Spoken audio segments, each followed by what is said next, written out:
Hello, hello, hello. Good morning, anybody who might watch this later. Looks like my #1 viewer hasn't come online yet. That's okay. And so today, I'm gonna go on a quest. Again, more quests.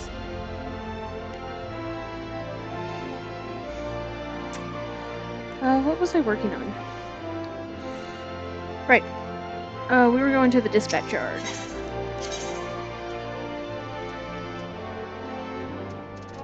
Why were we going to the dispatch yard? Oh yeah, Miqo'te said, Papa Sean had some work for us. Papa Sean! Okay. This is fine.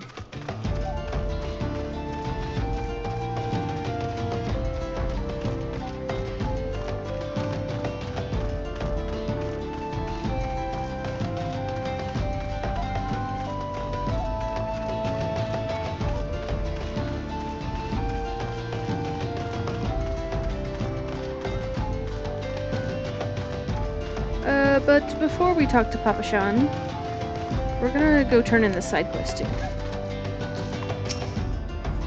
Anyone see Kekezani since last night? Anyone? Torn type table. A slip of paper indicating the various departure and arrival times of Amagina and some mineral concern freight trains. Uh-oh. Hey, what are you doing with that tiny table? I've been looking all over for it. Got it from Kekezani, you say? Why, that useless drunk. I'll wager he was out all night again, chasing after skirts. That's it. The next time he misses his shift, I'm tying him to the tracks. That tracks. Look, pants.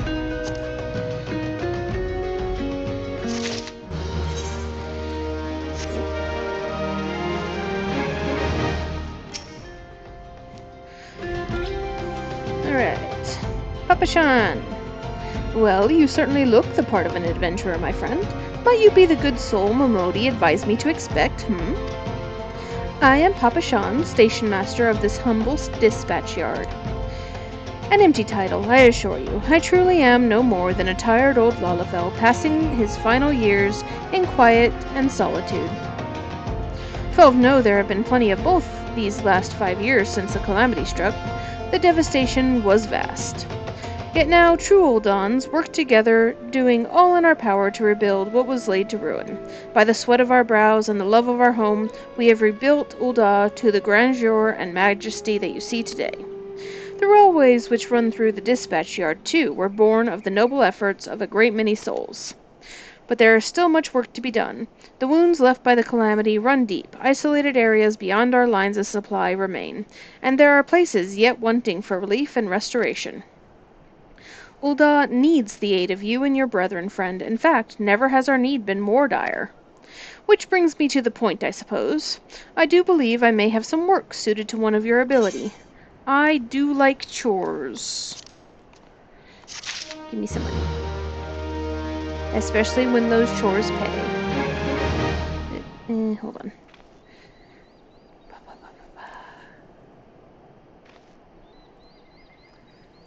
Nope. Okay. Nothing to see here. Since you've come all this way, perhaps you can perform an errand for me. That's why I came. It so happens a number of sentries have been sent to guard the area, a dispatch to the dispatch yard, as it were. They have long been away from the shade and feather beds of the city. The hot days and cold nights can play hells on the minds and body out here. It isn't much, but go and give them these twilight pretzels, would you? I find comfort food always helps when I feel like killing myself. Well, that's a bit dark. But okay, let's go give people some pretzels. This one's up here.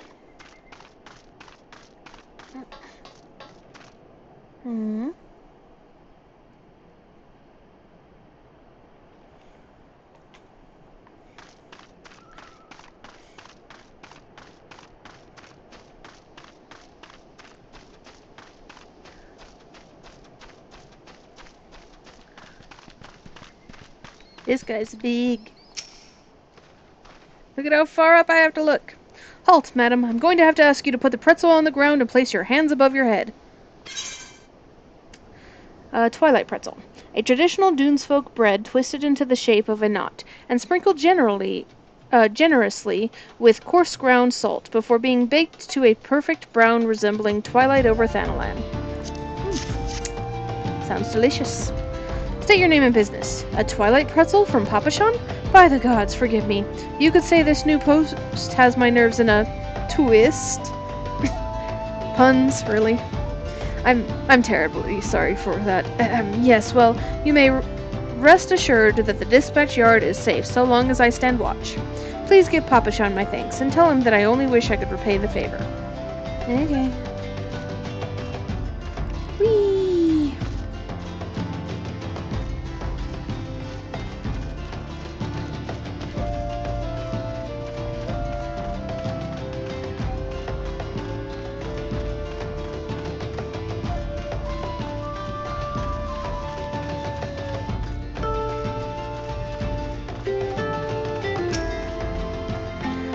'Western front, clear. Eastern front, clear.' Have a pretzel. For me? From Papashan? A twilight pretzel, my favorite. How did he know? Can't fight on an empty stomach now, can I? Actually, I can't fight on any stomach. I suppose you could say I have no stomach for fighting. And why are you... Okay.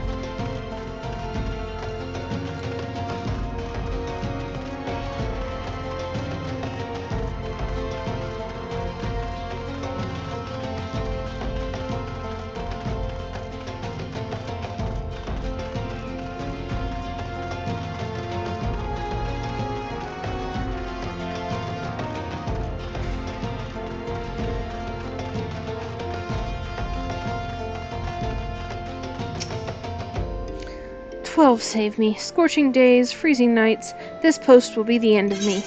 Here, have a pretzel." A twilight pretzel? Don't mind if I do. Ah, now that's a refreshing goddamned pretzel. I feel reborn. Me too.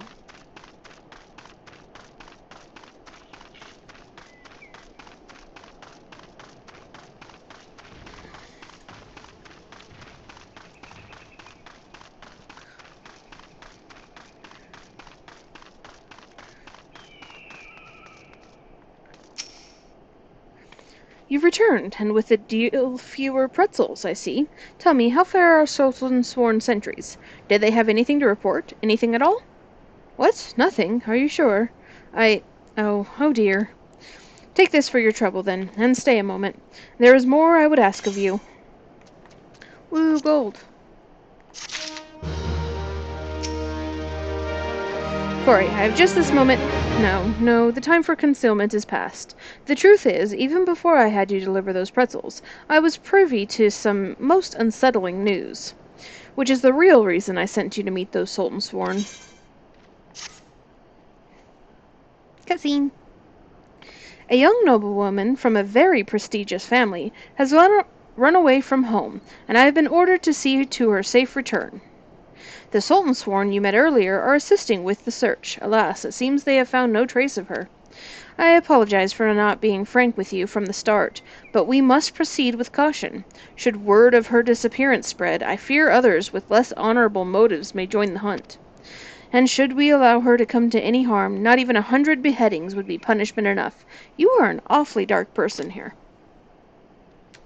That cannot happen, Corey. It must not. I need you to help me find her.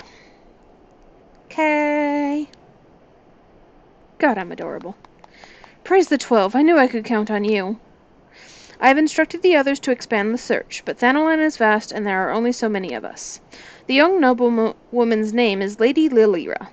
I want you to go south and look for her in the vicinity of the Sultan Tree. Good luck. Okay.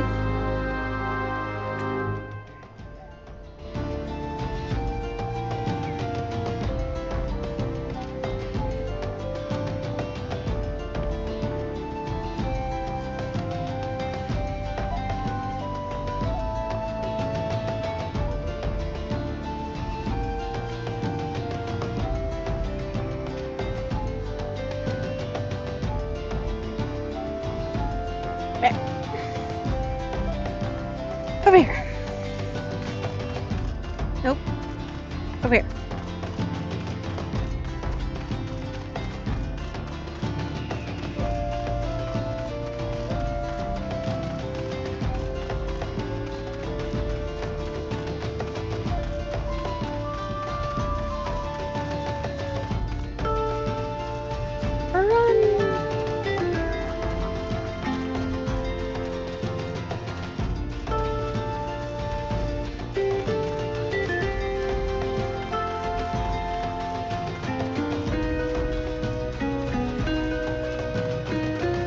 Oh, there she is.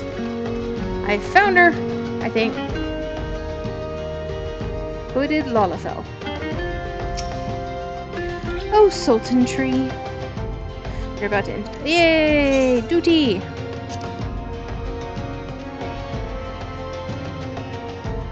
This one's voiced, I think. Oh, Sultan Tree, hallowed spirit of my line, forgive my weakness. My failings have cost us dear.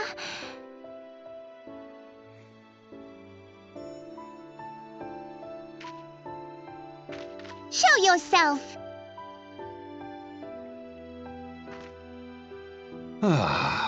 As you command, O Lilira. Hey, Darkstar. That's okay.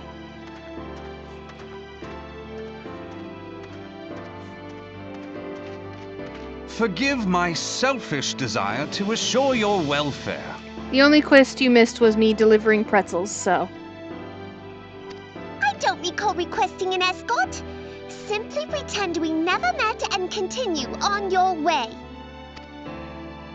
We both know I can do no such thing. It isn't safe for you here alone. It isn't safe for anyone.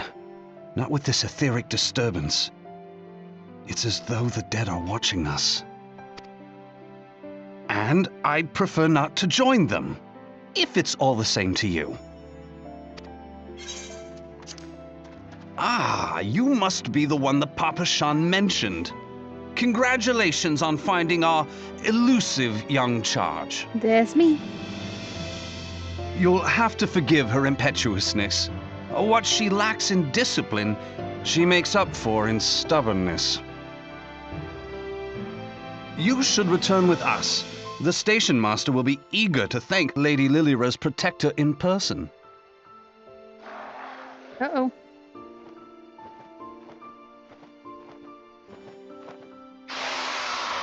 Alas, the station master will have to wait.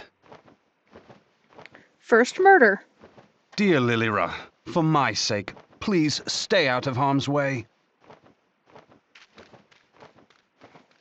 As for you, dear friend, for Lilira's sake, please stay in harm's way. That's what I'm good at.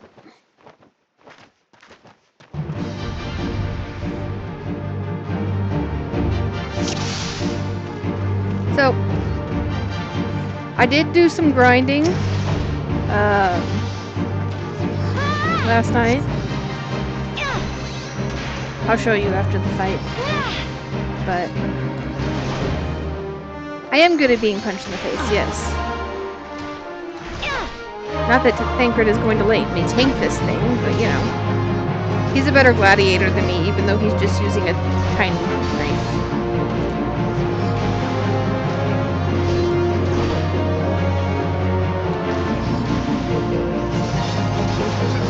He's got all of the old gladiator abilities.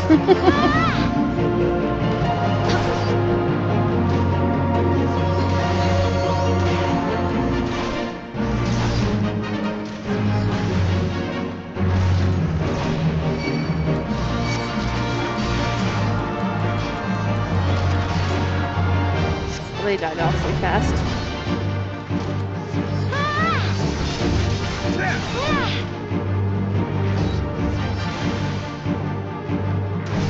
I am close.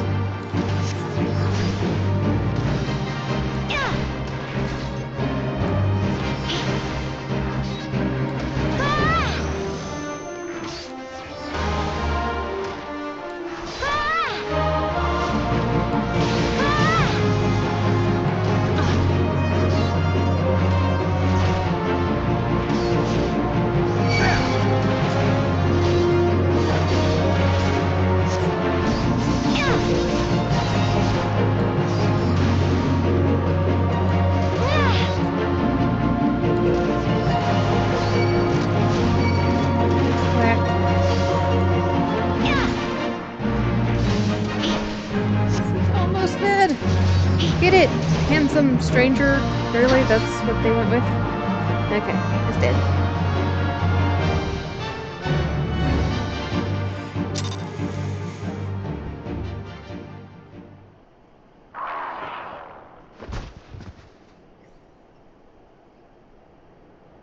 Whew.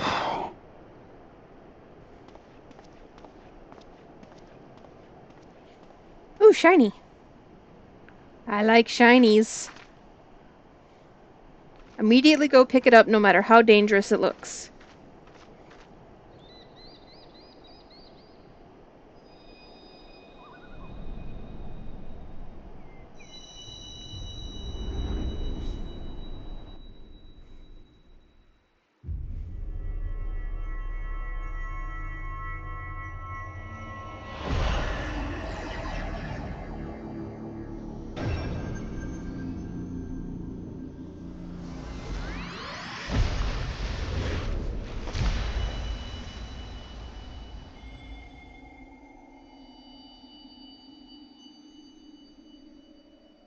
Hear, feel, think.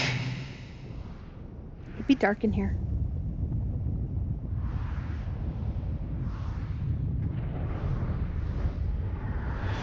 Oh. That looks pleasant.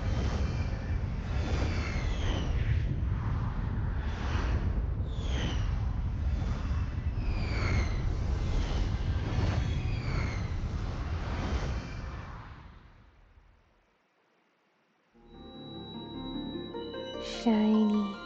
Oh, don't look up my skirt. Crystal bearer.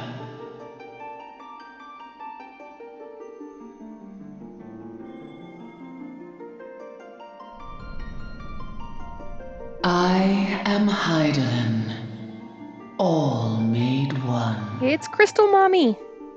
A light there once was that shone throughout this realm, yet it hath since grown dim. And as it hath faltered, You can so definitely hath see my darkness underwear. risen up in its stead, presaging an end to life. You're making it For worse, the Crystal sake Mommy. of all, I beseech thee, deliver us from this fate.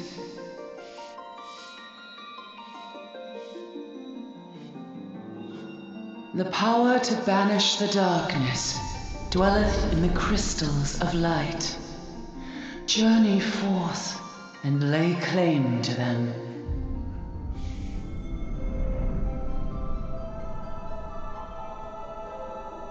Oh. There she is. Big Crystal Mom.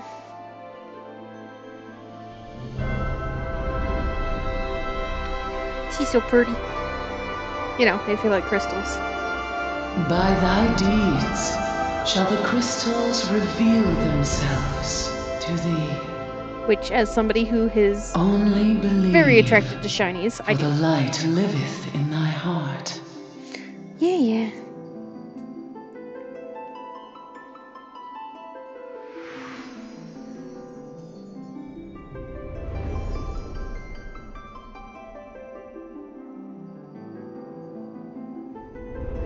Whee!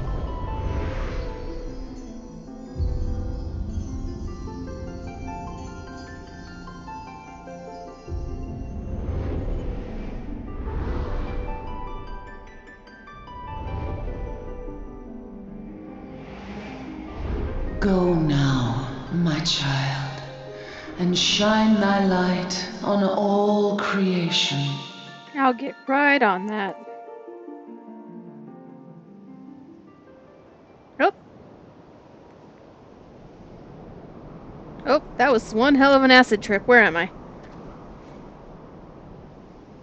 Ah, coming around now.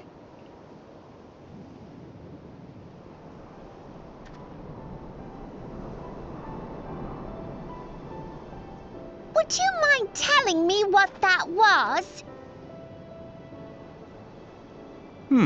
If I only knew. A denizen of the void at any rate. The void scent? Yeah, but how?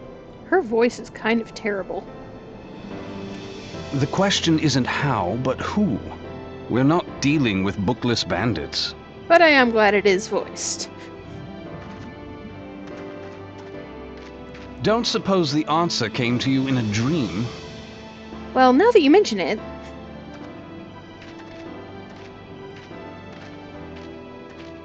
No sooner did you fell the beast than you fell asleep. Too much ether, no doubt. Interesting. I hadn't considered the crystal. But of course, this changes everything. Oh, just thinking aloud? At any rate, we haven't a moment to spare. I must return and report this at once.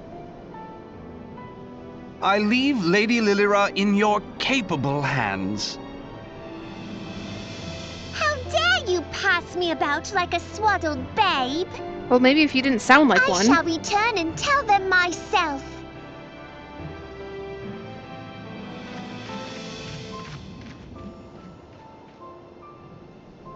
As you wish, your impetuousness.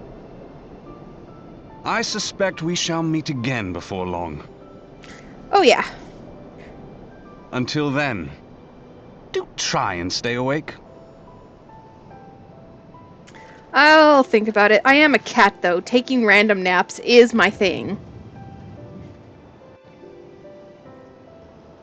Anyways, onwards.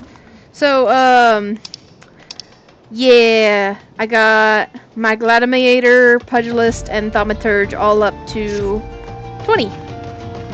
Because, why not? I did my hunting logs. Also, I ran my happy ass all the way to Gridania.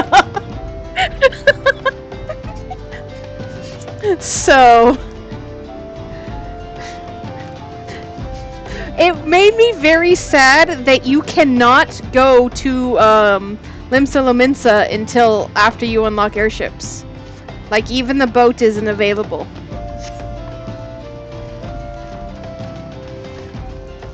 I was very sad.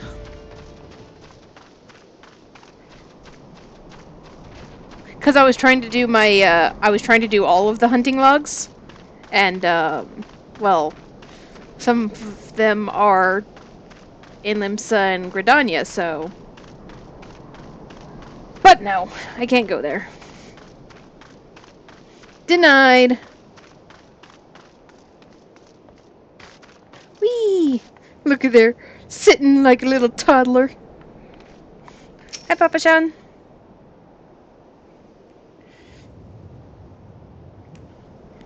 Thank goodness you've returned. You had us all so worried. You do realize what would happen if a person of your noble stature were to be injured, or worse. Why, Her Grace the Sultana would be beside herself with grief, and so would her subjects. I dare say there'd be weeping in the streets. But I've already given you cause to weep, Papa-chan. You and the people of Ul'dah. I don't do her voice justice. I can't get it nearly as horrible as she does.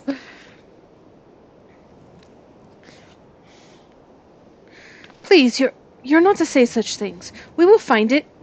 I swear to you. It is not my place to make demands, my lady, but I beg you, please stay out of harm's way. I apologize for causing you undue worry, Papa-chan. I shall refrain from traveling unescorted in future. Good little Papato. Papato!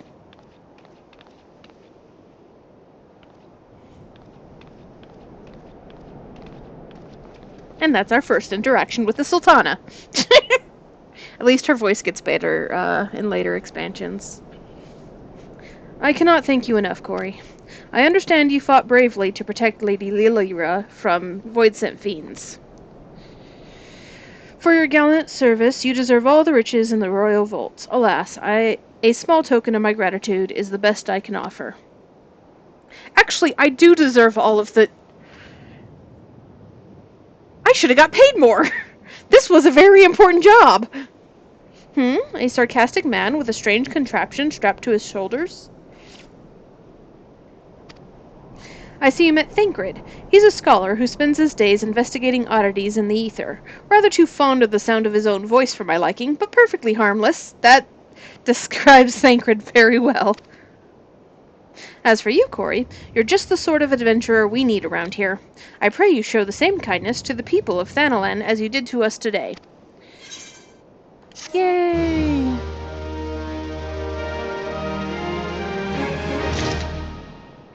Yeah.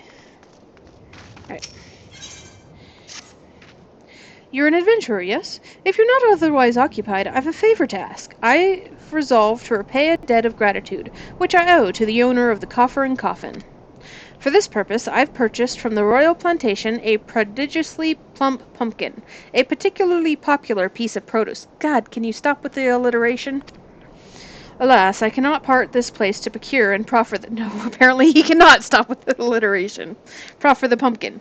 You see, the scheduled shipment from Nanawa Mines, for which I wait, is late. I would prevail upon you to pick up the pumpkin in my stead, and see it safely to the Coffer and Coffin. Present this receipt of purchase to Gagiri at the royal plantation, and she will yield it to you. I apologize for asking you to attend to this time-consuming task, but I truly appreciate your assistance. Okay, let's pick up the pumpkin.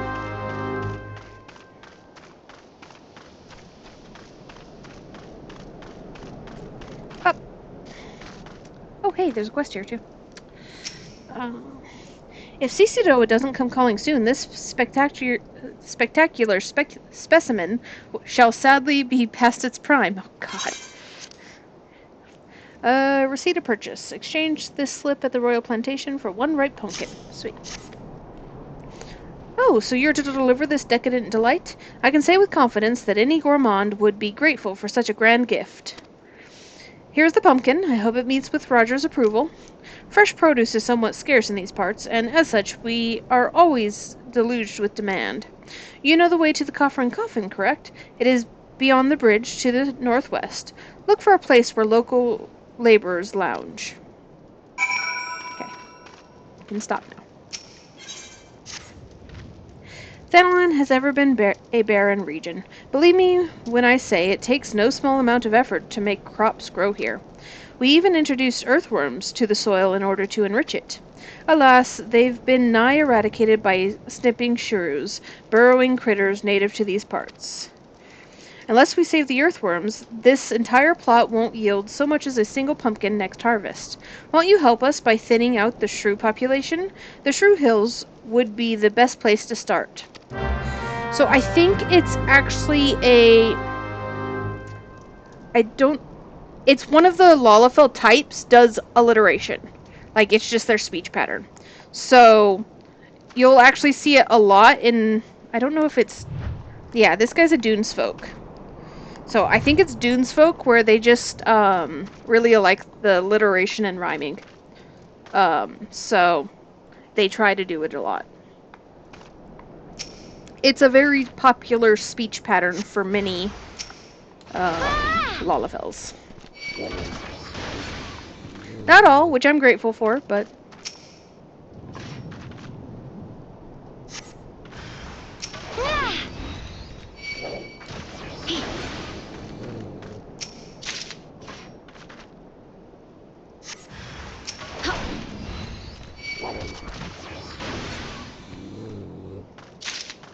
Here you go, buddy. I killed some shrews. Thank you, friend. You truly are the champion of earthworms. Okay, that's a new title, but I'll take it. Now we can look forward to a plentiful harvest of pumpkins. I wonder which ones will grace the Sultana's plate. Ooh! Oh, he's got another quest. Listen to your fish. An idle adventurer is a sorry sight.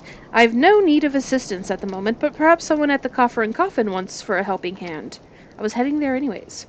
Wowo Baru, the resident chef, comes to mind. The man is obsessed with inventing new dishes, and I hear his current fascination is fish. If you were to donate some for his cause, I'm sure he'd be grateful. Now, I'm a simple farmer and don't know much about fish, but I do know what I like, and I like Ul'dahn. You won't find a more succulent fish in these parts, I tell you. Oh, I mean, I imagine it's probably one of the very few fish in these parts, 'cause desert. If you have a mind to give some fish to Wowobaru, I can wholeheartedly recommend fatty Ul'dahn. 4 slices or so should be enough for him to experiment with. Okay, I will go do some murder. I'll be catching fish the old-fashioned way, with a sword.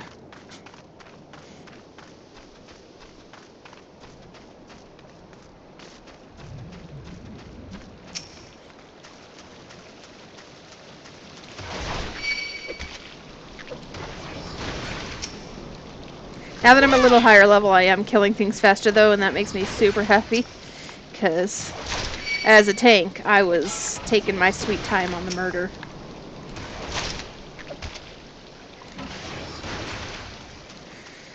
Now that I've done that, I do want to take a break from the quests and do one...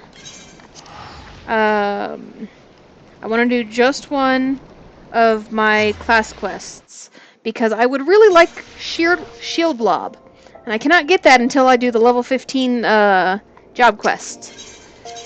And Shield Blob just makes my job so much easier. So we'll be doing one quest.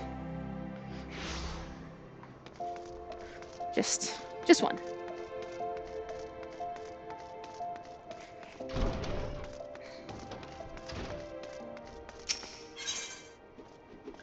That old familiar feeling. Hail, Corey, you come at a good time. I have another task I wish to assign you. The Immortal Flames and the Brass Blades have both requested the Guild's assistance in maintaining security at Camp Drybone, a vital outpost along the Royal Allegan Sunway. The Amalja have been raiding caravans with reckless abandon, creating a significant disruption in trade. Ul'dah has a long, troubled history with the Amalja, so raids are not unheard of. However, this recent escalation must be addressed. Go to Camp Drybone and search for these raiders, Corey. I've already dispatched other gladiators to patrol the region, so I suggest you speak with one for more information. I do actually have that. I do have the teleport for that. I'm not going to be doing any of the side quests right now, because I just want to get this one quest.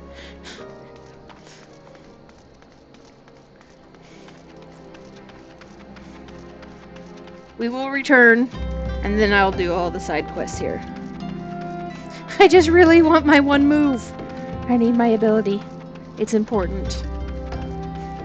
And also good if you're trying to fight more than one thing, because you can just pull what you need.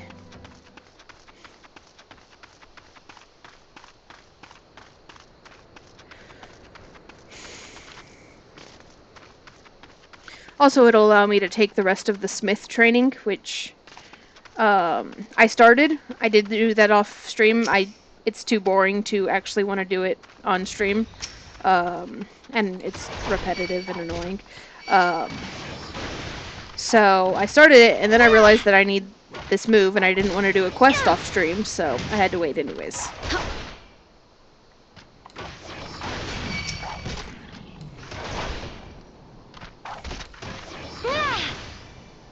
Also, if you notice, I've got a little Moogle following me around. I decided I'm going to use minions. So, that's the thing.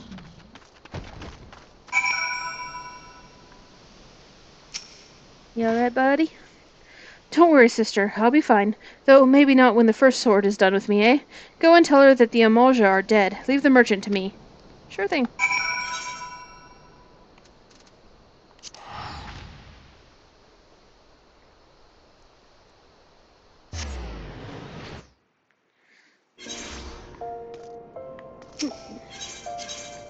Gladiators Guild.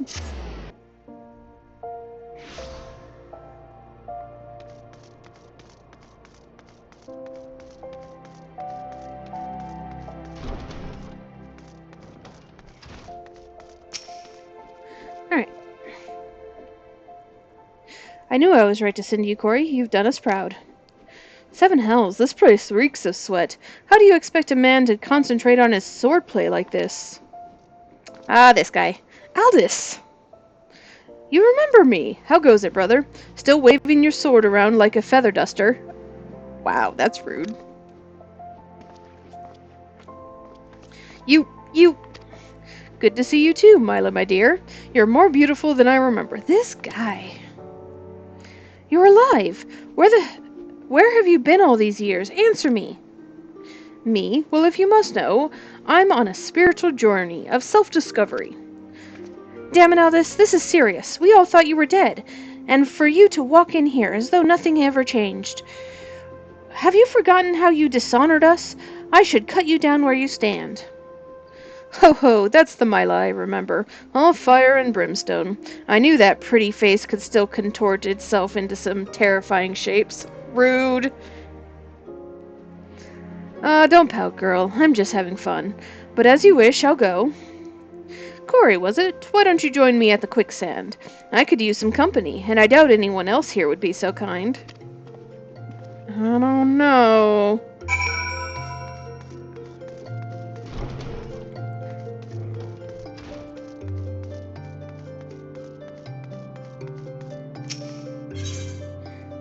The quicksand.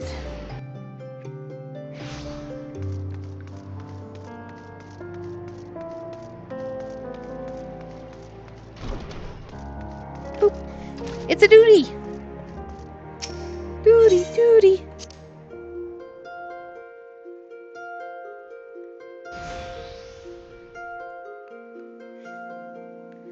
Oh, you came.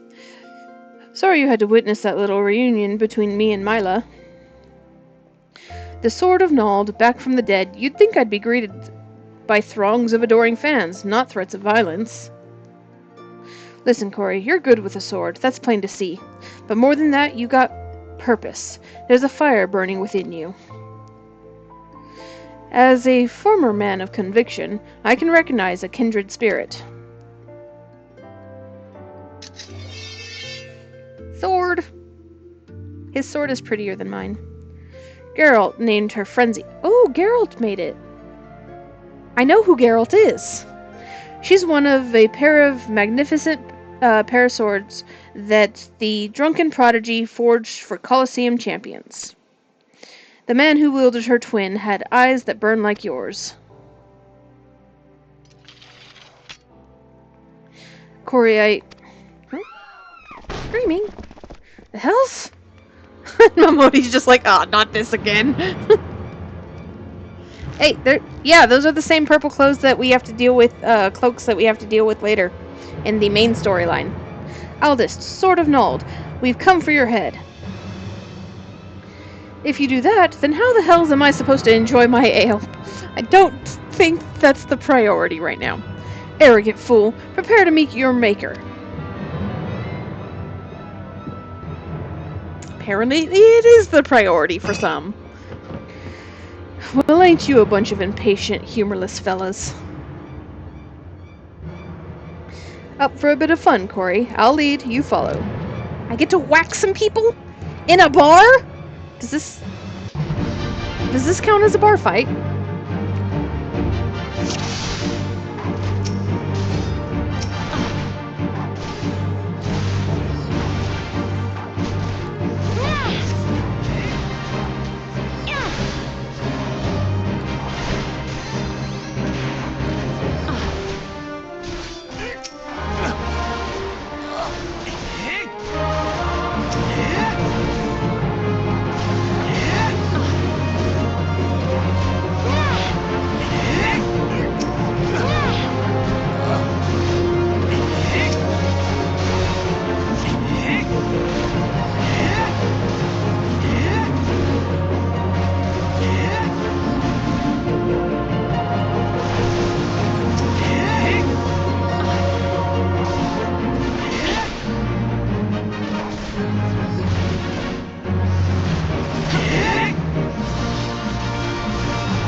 Here comes more.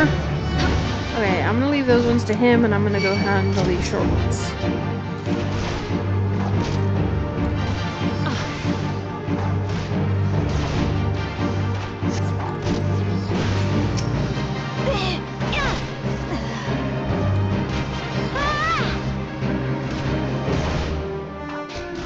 Leave the shorties to me.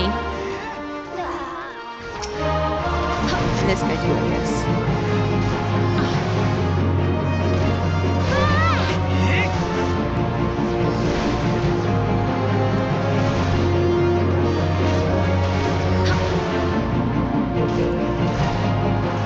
I need more shorties. I hardly do any damage to these tall guys.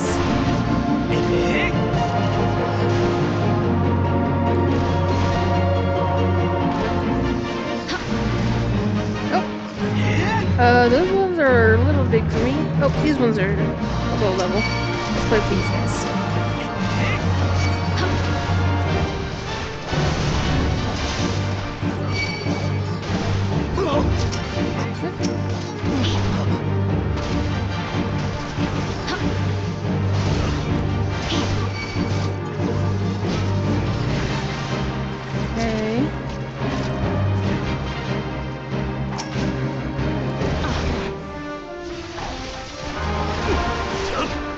Hey, being short is awesome. I can fit in tiny spaces.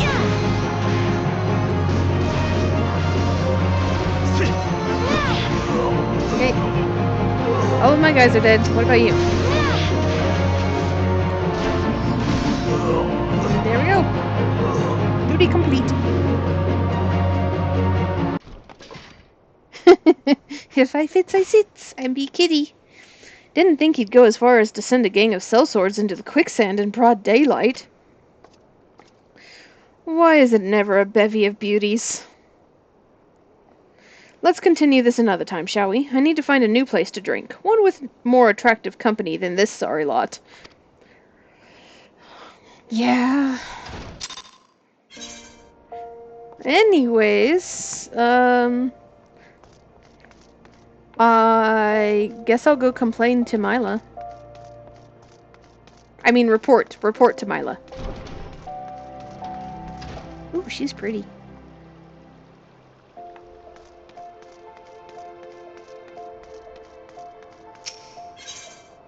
Gladiator's Guild.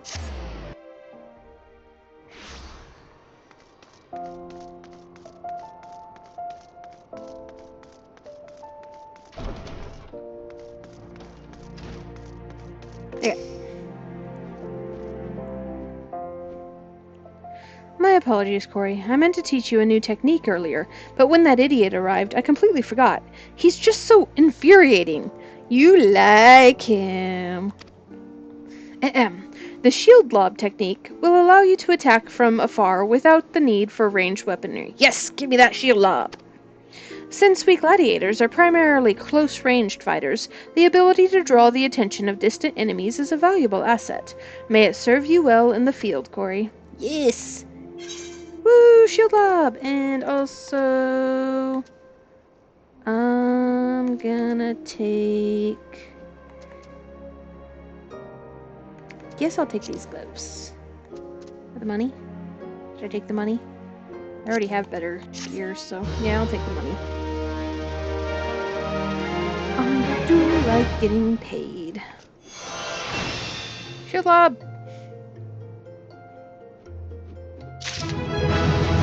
And a level.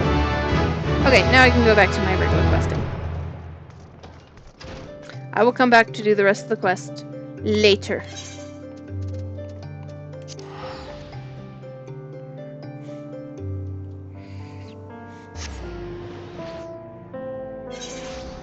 Okay, to the coffer and coffin.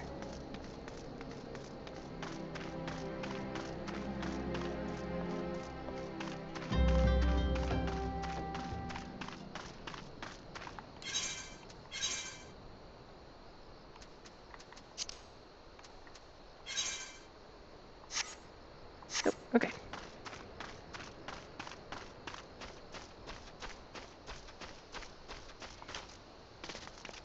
Whee!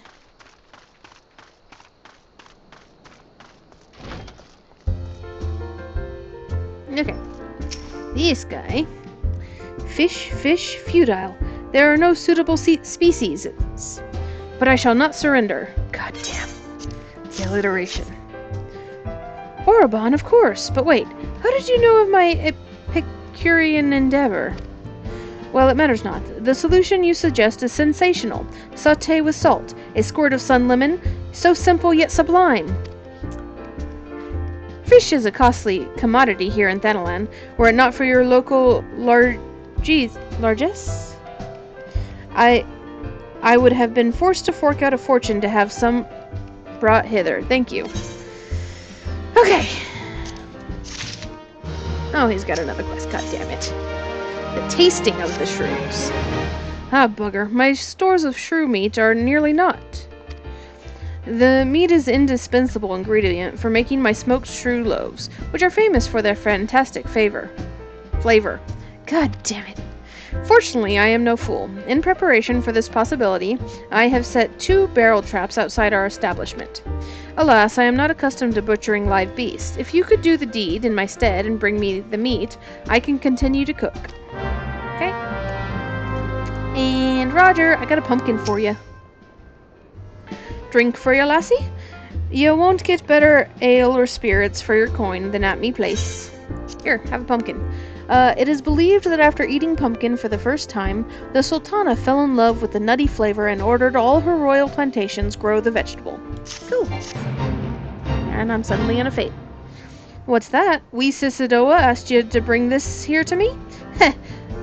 So even that foul-mouthed drunk knows the meaning of remorse.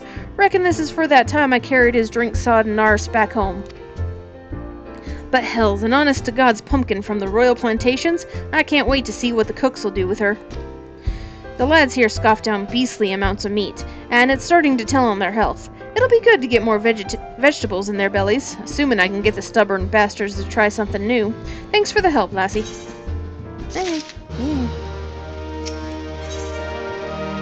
Prudence at this junction. Word is, Blackbrush Station's sorely undermanned. The stone torches there can't get a moment's peace. Bloke by the name of Warren is hoping to bolster their numbers for a short-term assignment or 2. If you fancy putting a few extra gil in your pocket, you could do a lot worse. I do like extra gil. Also, they took out the waitressing quest, so that's nice.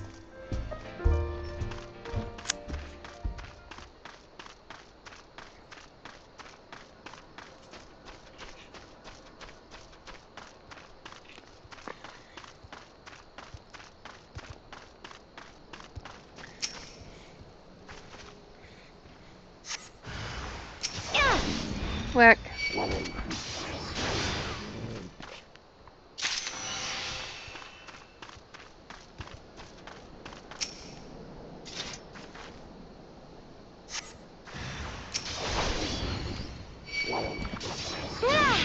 I got some shrews. Let's go turn these back into the cook.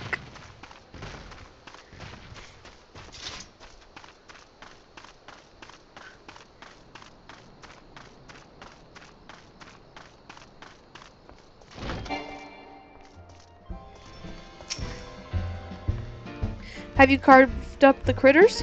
Quickly, else my customers will complain. Yes, here's your meat. This rich, robust redness. Shrew meat is lean yet lovely. I'll learn ya. Slather in my secret sauce and smoked, it is a symphony of savory sensations that will satisfy even the most critical connoisseur.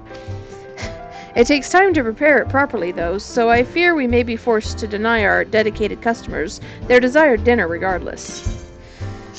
Okay, you go away.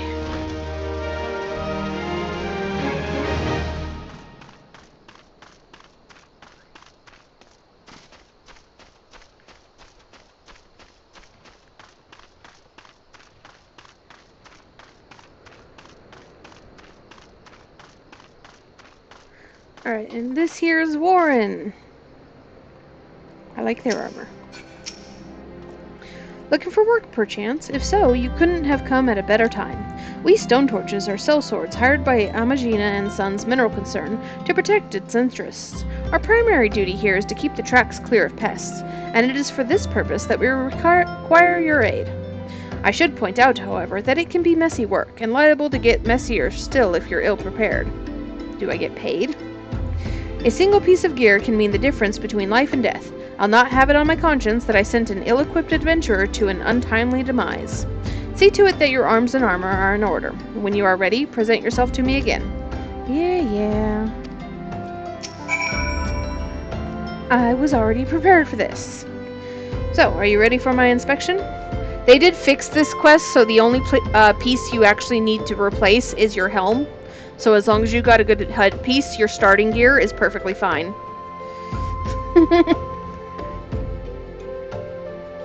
So, that's nice.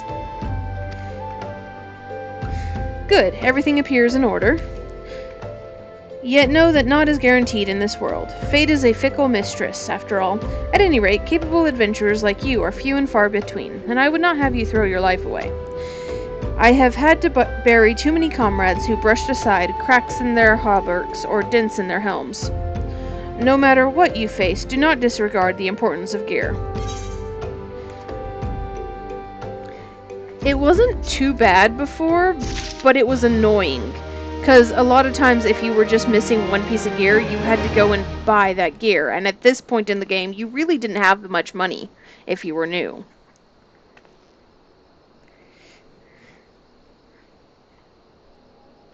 And see, if you do all the quests, you don't even have to worry about it, because you get all the things. But if you're only doing main quests, then you wouldn't have it.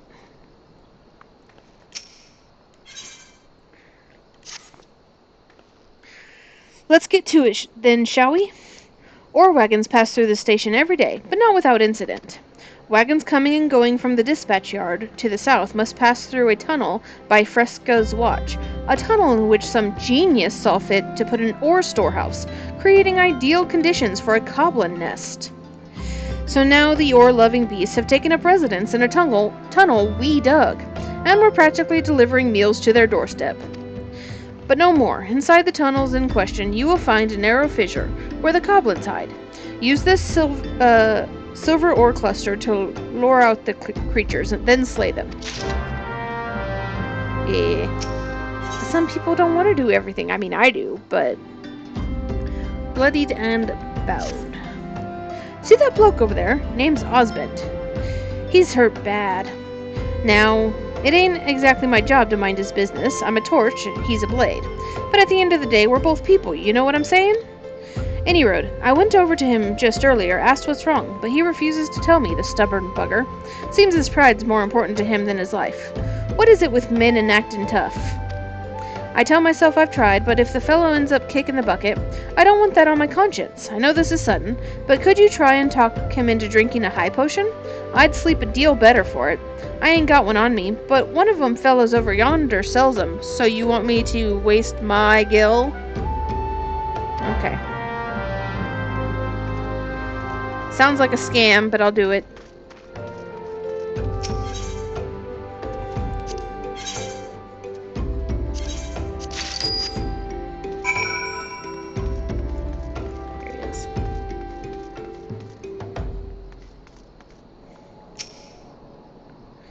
Breathe, Osbert, oh boy, just breathe. Pain is just weakness leaving the... God's damn it, my head.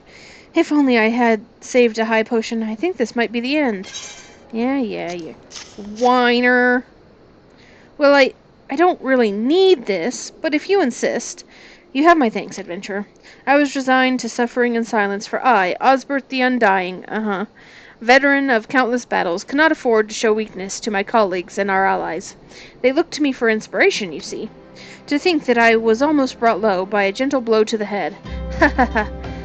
I was only incapacitated for a few moments, I think. To repay you for your discretion on this delicate matter, I shall share with you my warrior's wisdom. If you must practice your juggling, use heavy stones at your own peril. Are you kidding me? This happened because you're stupid. Give me that potion back, man. You don't deserve it. You didn't even give me gil equal to the potion. I'm gonna go up here and do this quest too.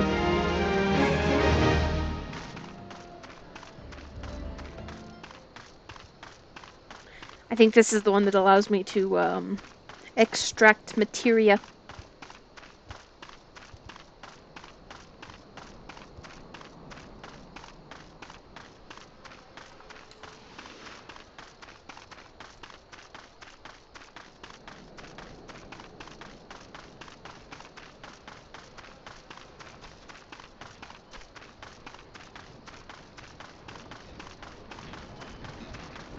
Oh, but they all speak in Gavi speak, huh? Oh, fuck. That's gonna be annoying. Yeah, material extraction. What would you say if I told you that inanimate objects can possess a soul? They can, believe it or not, although the soul in question is not their own, but that of their owner. Through faithful service, the arms and armor that we use come to hold our spiritual energy. Thus do we form a spirit bond with them. The spiritual energy can be drawn out and converted into material.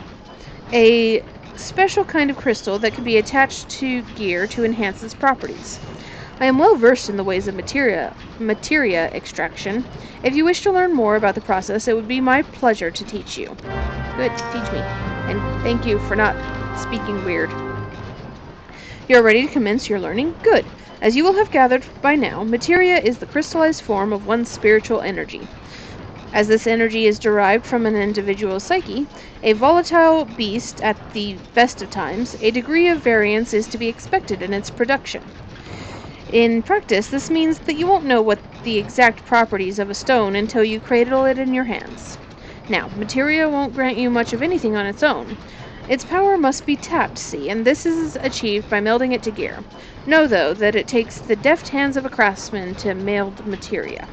You can always seek others to attach materia on your behalf, but if you would sooner do it yourself, I recommend you speak with Phobos. Melding is her field of expertise. Didn't just abandon jewel crafting. Right? Okay. And actually, can I... No, I have to be level 19. Okay. I will come back here and pick that one up when I have a crafter leveled. But for now, let's go do main story quests.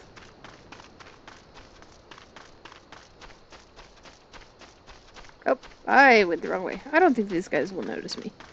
Yeah, they ignore me.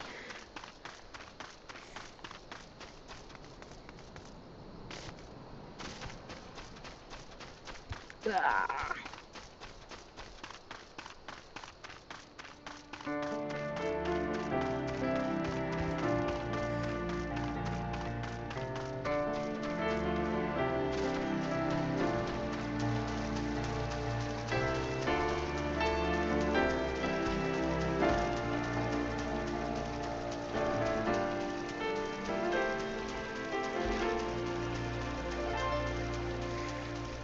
Yeah, actually in FF, jewel crafting is more important because you don't get enough rings from quests.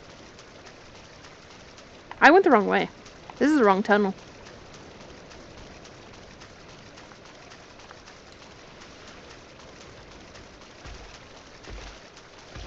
So you either have to buy them off the market board or you have to make them. And also, crafting gear is actually... crafted gear is actually useful, like, a lot.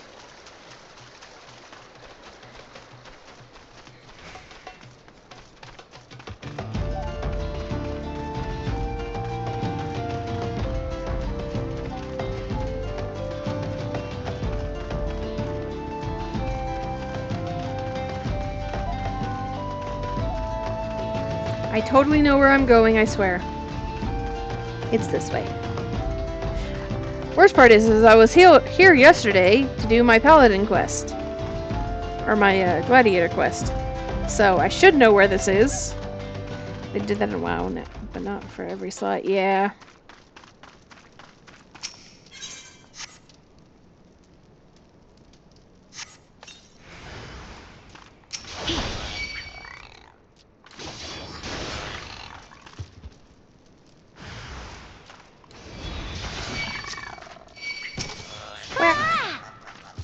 Oh, you moved.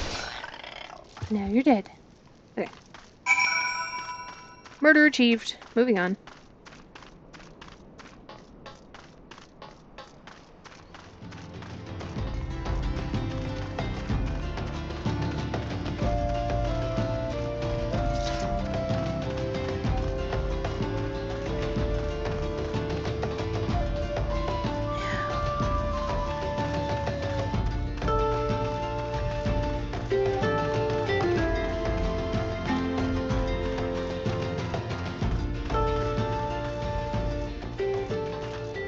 Well, I don't think those guys will be coming back anytime soon.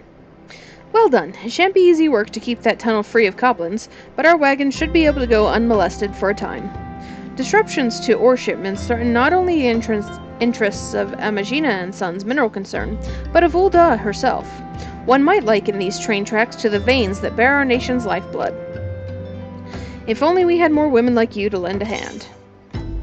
Yeah, you wish. Subway better. Yeah.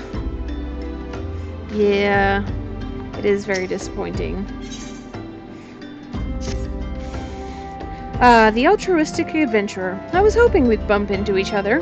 Why? Because the most fascinating piece of news recently reached my ears. And I'm eager to share it, may I? Rumor has it that there is a vast, untapped vein of ore beneath the ruins of Ul'dah. Doubt.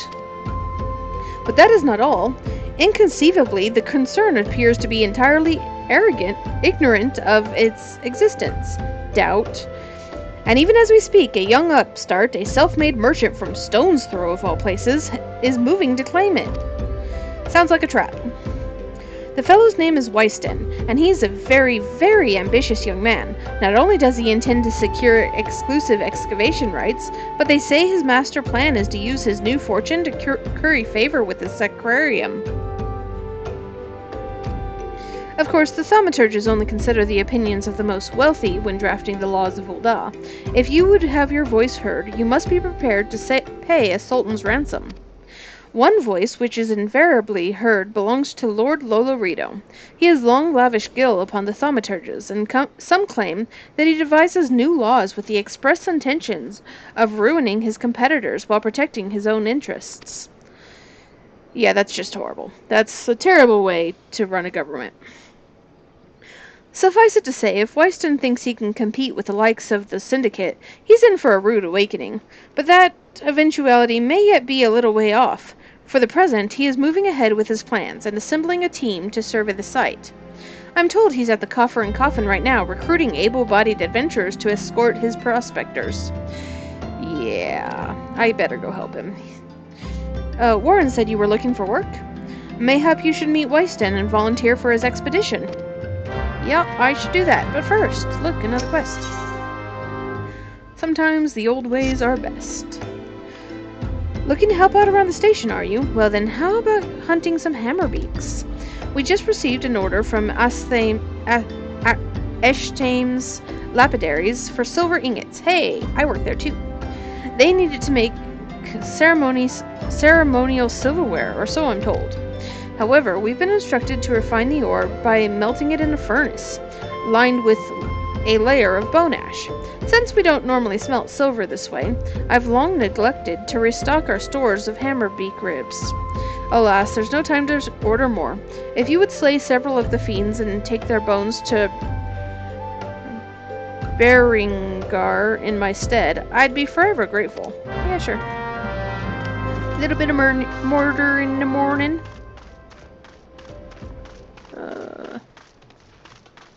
There's a whole bunch here. Yeah. Oh damn, they want me to kill a lot of these things. Okay then.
Welcome back.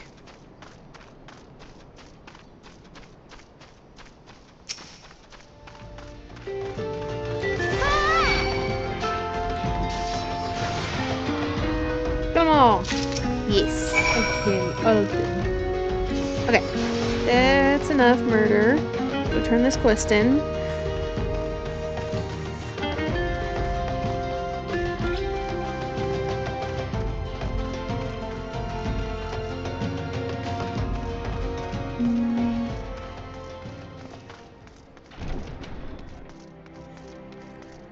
I got some ribs for you, dude. I told her so. I told her. What the hell's is that incompetent little rut doing anyways? Rare as orders like this may be, we should always be keeping hammerbeak ribs on hand. I got your ribs. Well, I'll be damned. Guess the girl found a way after all. Thanks for the help, Venture. Don't quite understand it myself, but M-Fella straight said to do it the old way, even though we could be using shards to refine silver faster and cheaper. Well, it ain't my guild, so if that's how they want it, just goes to show that the Thaumaturgist Guild has more money than it knows what to do with. Gods, what I wouldn't do to have that kind of problem. Me too! That sounds like a problem I would love to have.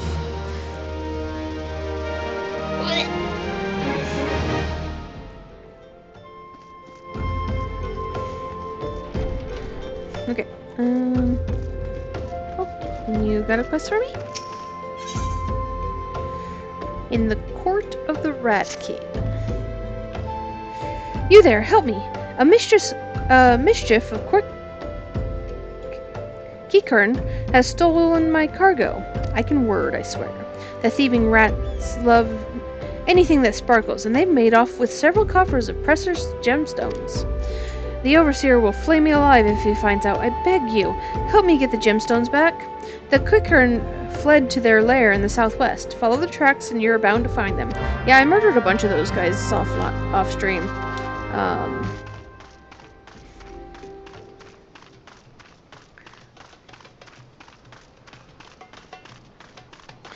Nope, no sleep. Sleep is for the weak.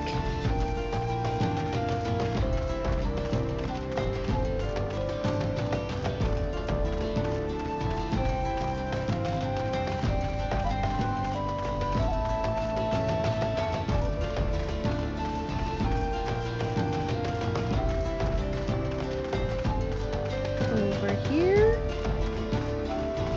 Got it. There's one.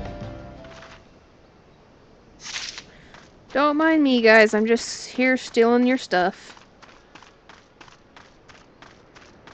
There's one.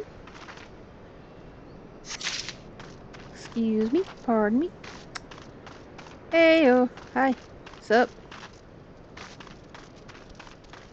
And there's one. Okay.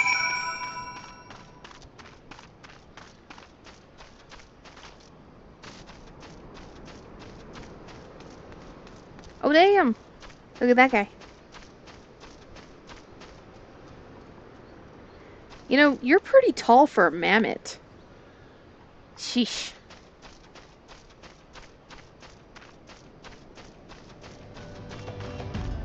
That mammoth was taller than me.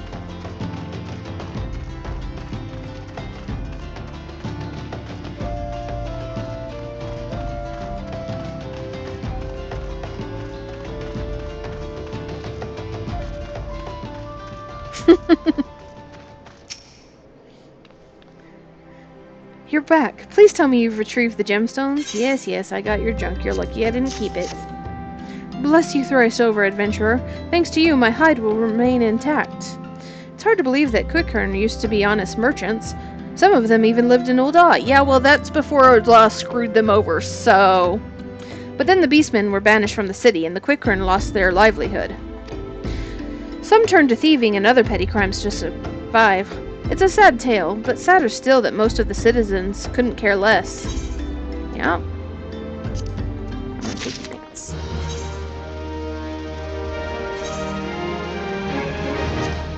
They match my outfit. Whee.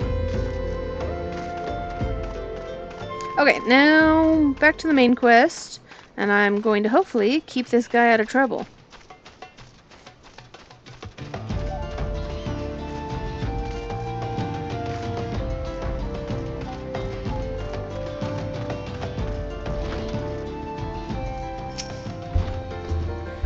come to join. Sorry, but you're too late.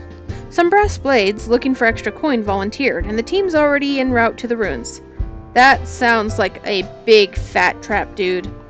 Are you really that stupid? Okay. But look, I know it's not easy to find work these days. If you're interested, there's something else you can do for me. There are these children outside. Little ones from Stone's Throw. I look after them when I have time to spare, and so they've taken to follow me around, even when I tell them not to. But what with the overseeing the search for the vein, I barely have a chance to visit the privy at the moment, much less entertain younglings. Can you give them these ginger cookies and convince them to go home for me? Like, the first time I did this quest, I also thought it was a trap, because brass blades are the fuckers who tried to frame us for drugs on our intro cart. Like, it's very obviously a trap. Those guys are rotten. Here, kids, have some candy. I ain't going nowhere, missus. I'm too hungry to move besides, so you'll have to carry me. Here, have a cookie. Straight from good Weiston's pocket. Don't mind the lint. That's disturbing. It's fine. Hey, cookie? Well, if Weiston really wants me to go home, then alright. But I want 2 next time, greedy little shit. Hold on. I have to go stand next to this kid. She might be taller than me. If she's taller than me, she doesn't get a cookie. No, she's short. Okay. I like playing with Weiston. He makes sure no one bullies us. Here, have a cookie. Weiston's worried about us? Oh, I don't want to make him worried. I'm a good girl, so I'll go home.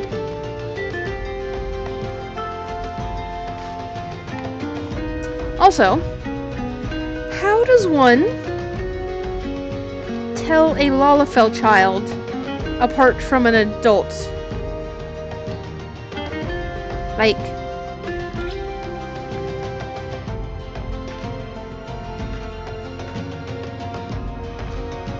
look at this guy. Like, does that not look like an adult? It's fine.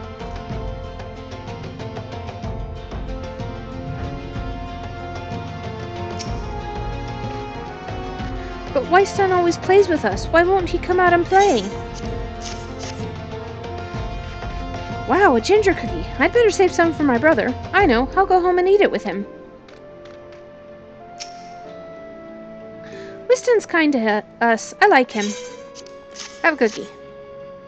This is for me? I want to eat it, but then again I don't, because then it'd be gone. Tell Weiston thanks, and tell him I'm sorry for getting in the way. I think I read a joke somewhere that, how do you tell a Lalafell child from an adult? Very carefully.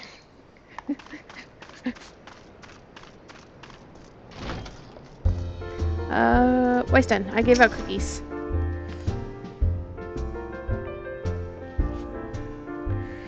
Thank you, adventurer. I only wish I could do more. Stone's Throw is no place for a child. Not that my childhood was much happier. Never enough food to go around, nor work to earn it, but no shortage of contempt from the great and the good. I remember thinking things could only get better. Yet now, after the calamity and everything else, for us refugees to be forced to live outside the gates like bloody beastmen is a disgrace. They say with enough money you can change the laws here, so I'm going to make a fortune and do just that. It's not that easy, my buddy. I'll buy the excavation rights and start my own mining business. Then I'll give my fellow refugees the work they're crying out for, and pay them fairly. Uh-huh. It's not that easy, buddy. The mining companies have profited from our suffering for too long, but in their hubris they've grown complacent, presenting us with a golden opportunity. And we will take it, adventurer. We will claim our dignity, and with it, our place within those walls. You're in for a big disappointment, buddy. Now look, fuckers. We found her! We found the vein! Weiston, you must come and see! Already? Amazing. We leave at once. You should join me, my friend. Come and bear witness to history in the making. Like, Ul'dah's politics are corrupt. Like, completely and totally. The people who have the money makes the laws. So... and they make those laws specifically so that they can make more money. So obviously they're not going to let poor people get a leg up.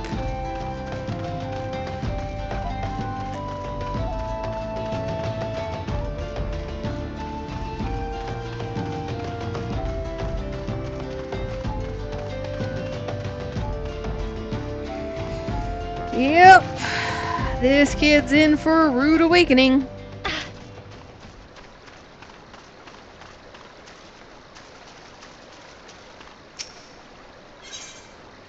Yeah. Yeah.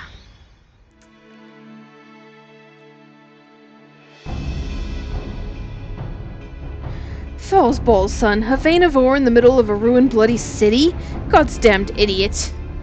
What did you think was gonna happen? That you'd strike it rich and get cozy with the Order, while the masters of Ul'dah looked on? No one crosses the Syndicate. Yep, that's what I thought. The Syndicate? Ha, finally sunk in, has it?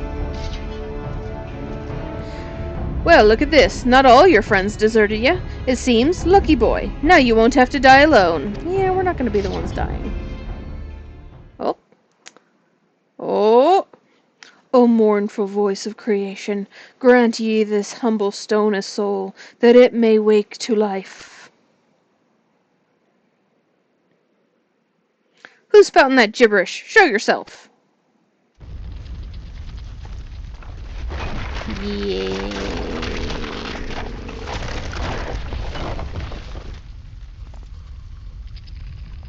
This ain't part of the plan. Bloody hells, does Lord Lolorito mean to kill us too? Oh, well. At least we know who gave them their orders. Oh, I just realized there's a bunch of people here and they're getting stomped on by Stone Guy. So if they were alive, yeah.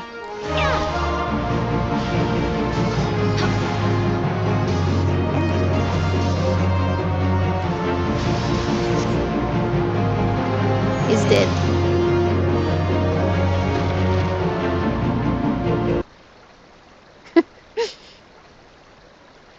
Oh, what? That the golem could be vanquished. That woman is no ordinary adventurer. Where'd he go? Right. They've been turned into pancakes. Hey, Thinkard, what's up? Damn, seems I've missed all the fun. I see you didn't need my help this time. I didn't need your help last time either. I can handle myself, okay? Oh.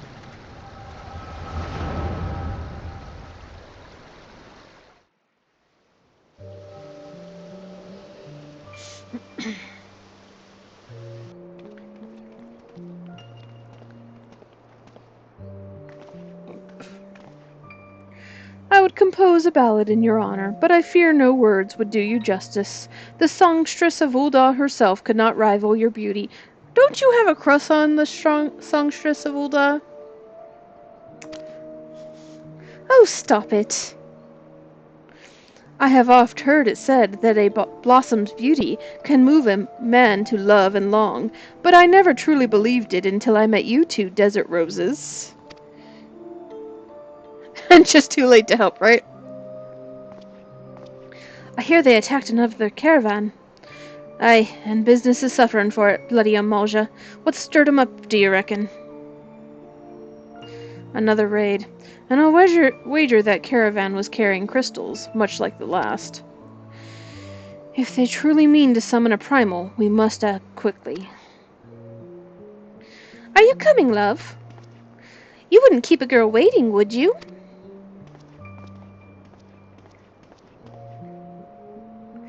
Perish the thought. So tell me, where in this marvel of a city might you lovely ladies be staying?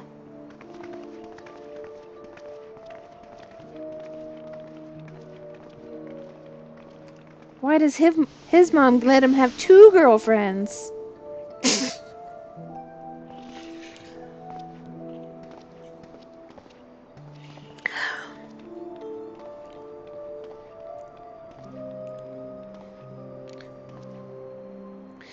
At this rate, grain will soon be more precious than gold. It's Ul'dah. A result of the uncommonly bad harvest, to be sure. And we have you to thank for them, do we not? Aye, this weakening of the etheric flow must surely be linked to Dalamud's descent. Ah. And of course, to the primals. A fine mess, but we must not lose hope. Louis Soir will know what to do. We need only trust in his judgment. Spoiler, Louis Soir did not know what to do.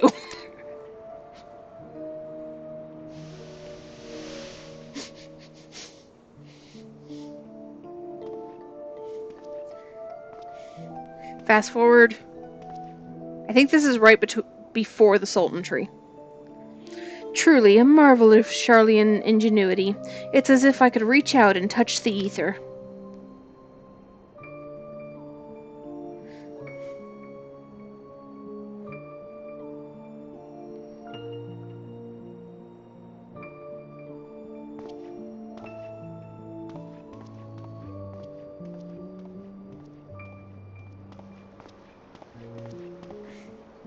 Time to focus. No more gallivanting about like before. The Scions are counting on you.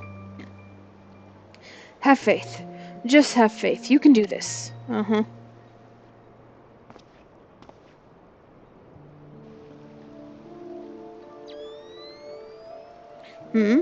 This disturbance is recent.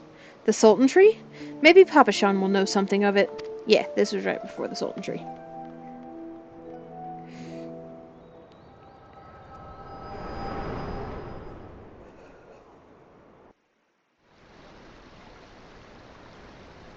And I took another cat nap. I apparently really like cat naps right after a battle. Looks like they gave you quite a thrashing. Can you walk? Hey, the 3 guys that got smushed are alive. It's me. I was too late. Our person of interest had already quit the scene. The general? Very well, I shall be there anon. My colleagues went to great lengths to provide me with the means to detect etheric disturbances, but every time I find one, you seem to be in the middle of it. I'm starting to wonder if it might not be simpler just to follow you around. Sadly, I have business elsewhere. Tread softly, my friend. The carefully laid trap you dismantled was clearly sanctioned by Lord Lalorito. I heard the Blades mention him as they fled. And believe me when I tell you that he is not a man to be trifled with. The Sultana's enemies grow bolder by the day, and I suspect they have the support of outside forces. Thank you. If you hadn't come along, those bastards would surely have slaughtered us all. Yeah, well, I did warn you that this was a stupid idea. I would speak with you further, but it isn't safe for us to linger here. Find me at the coffer and coffin later. Until then, stay safe.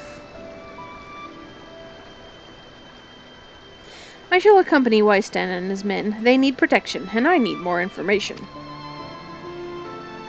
But where are my manners? I have yet to properly introduce myself.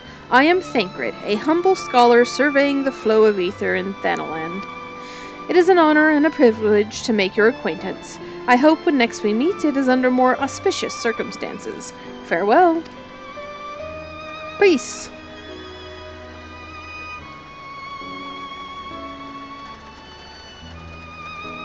Oh, wait a moment. It occurs to me that we may have... Never mind. Fare thee well. Huh? Don't just start a sentence and then not finish it. I hate that.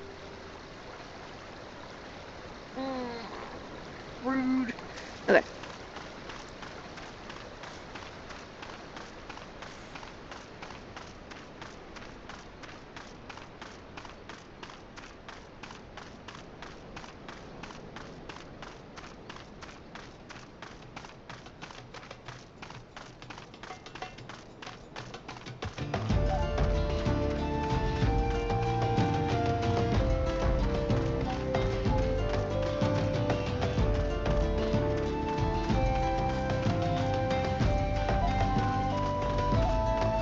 Am I still going the right way? Yes.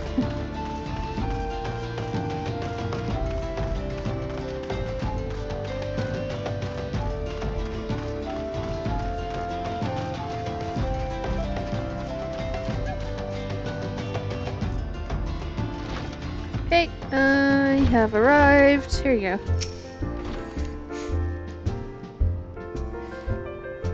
Because I'm using a controller, sometimes when I press forward, it doesn't go exactly forward. 12 bless you, my friend. You risked your life to save ours. Betrayed by my own guards. Gods, I was a fool to trust those men. Yes, you were. Lolorito owns the gods' damn brass blades. Yup. I should have questioned their motives from the start. Even so, I could hardly have predicted that the wealthiest man in Ul'dah would want me dead for the heinous crime of seeking to change the law. I mean, he is the dude who makes the laws, so... I'm just a merchant, for God's sake. That ruthless bastard. And what of that monstrosity? Those were his own men. It buggers belief. Well, that's it. I'm finished. If I stay in Ul'dah any longer, I'm as good as dead. My associate, my friends... Gods, even the children might not be safe if I don't disappear. And you, gods damn it, if Lolorito learns of your involvement, you'll be next. I dare him to try.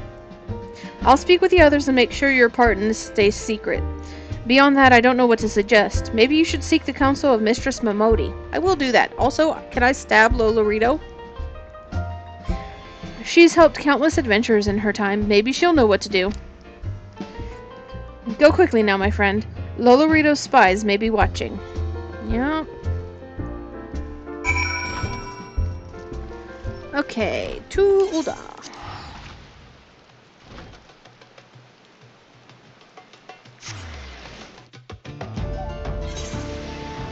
Boop, boop, boop, boop. Oh, nope, adventure skill. Here we are.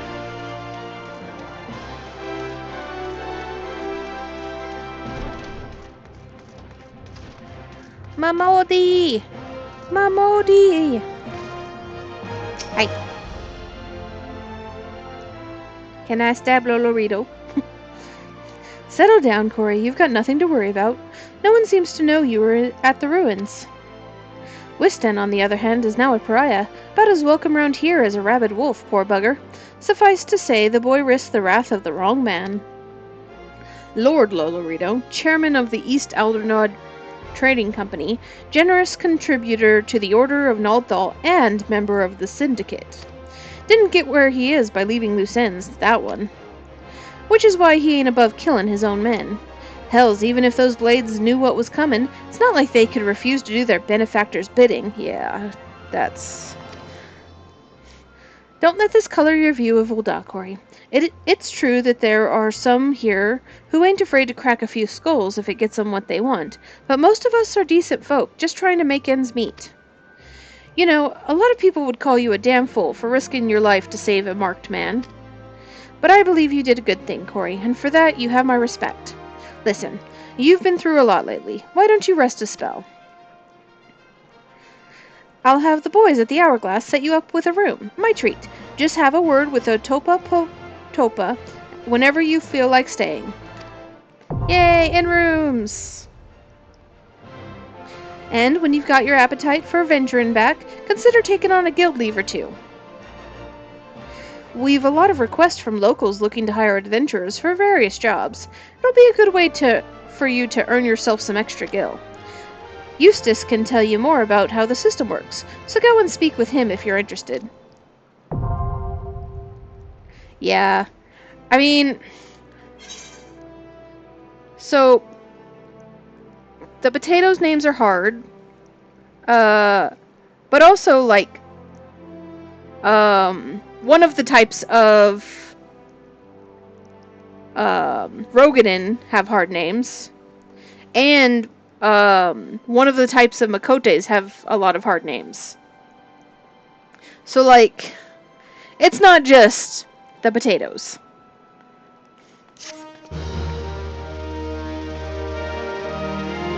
There's one thing about the metal ear helmets. I can't see my ears wiggle when I express joy, and that is sad. Okay. Taking what they're given. Look what the curl dragged in. Good to see you, Corey. I'd ask what brings you, but I reckon we both know the answer to that already. Well, have I ever let you down before? Wait, don't answer that. So, happens I know a fella by the name of Dadadin who needs a hand. He's a merchant by trade, selling precious stones to those in Ul'dah with the means to buy them. He asks that I send any looking for work his way. You can find him over at Horizon, if you fancy. Horizon. That's in western Thanalan, mind you. Just cross the bridge north of Scorpion Crossing and the road will take you there. I've been there. Knowing the circles he deals in, might be he'll have some talk of the royal family that'll interest you as well. And why not make use of a chocobo porter for the journey to Horizon? If you've the gil for it, that is. But that's the long way. You'll find the chocobo stables just across the way from my quickstand. Find Mimigun. He'll set you straight. Well, off you go then. I haven't got all day to be holding your bloody hand. Yeah. I do have the teleport for that, so. I was good while I was out doing my hunting log. I picked up teleport points.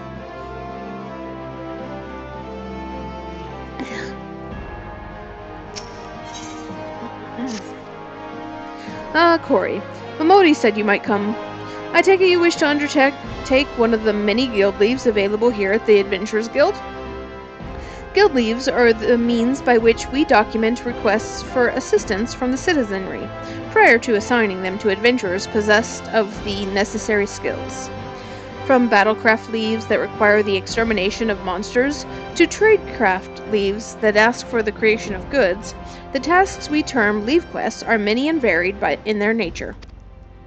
Should your interest be piqued, I suggest you make your way to Horizon and speak with Totonawa. He will be happy to set your feet on the path to completing your first leave quest. Sweet. Okay. To Horizon.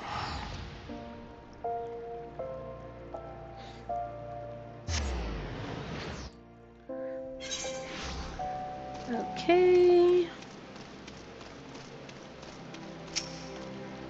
A fine evening to you, adventurer. My name is Totonawa, and I'm in charge of assigning local leave quests here at Horizon.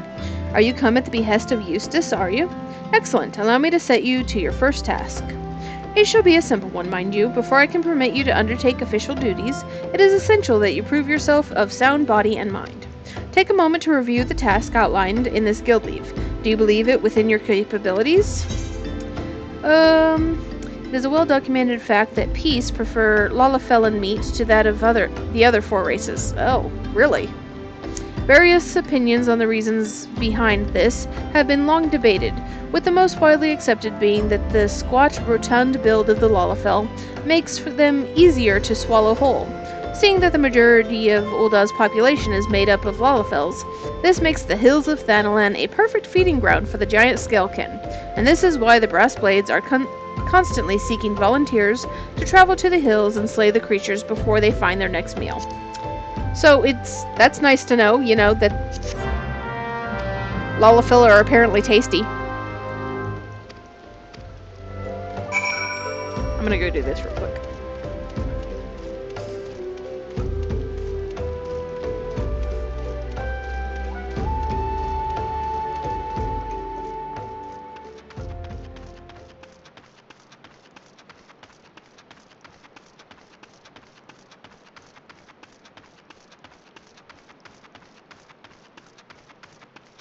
Actually, you know what?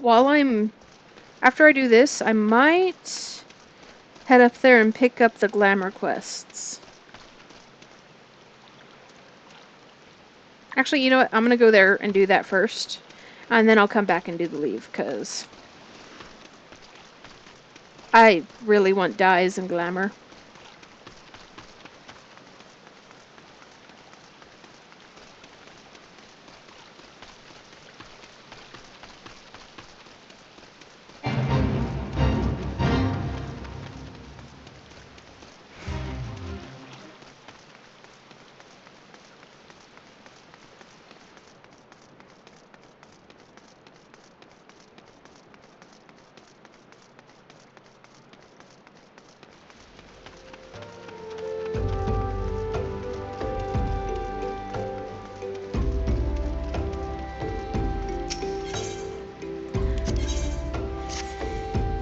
You there, yes you, the decisively unfashionable adventurer. Unfashionable? I look fly. I don't know what you're talking about.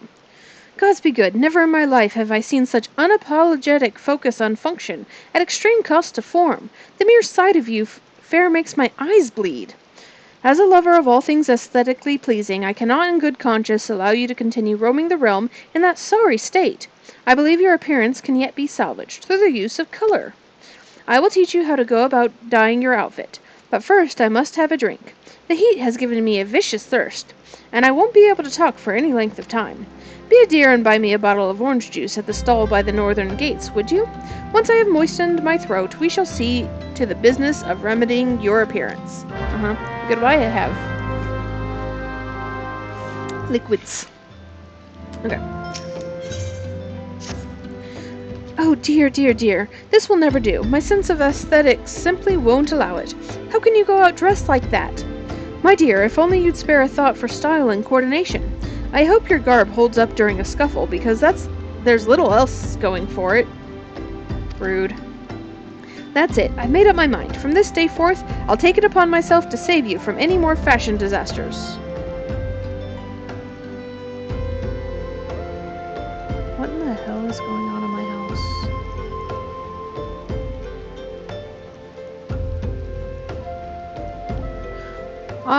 I'll be back. Hold on. Something's wrong. I need to go check something.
Okay, I am back. That was weird. Is my camera correct? Close enough. Alright. Let me see. So much that needs to be addressed. Where to even begin? Be a dear and get me a drink. I'm feeling rather parched.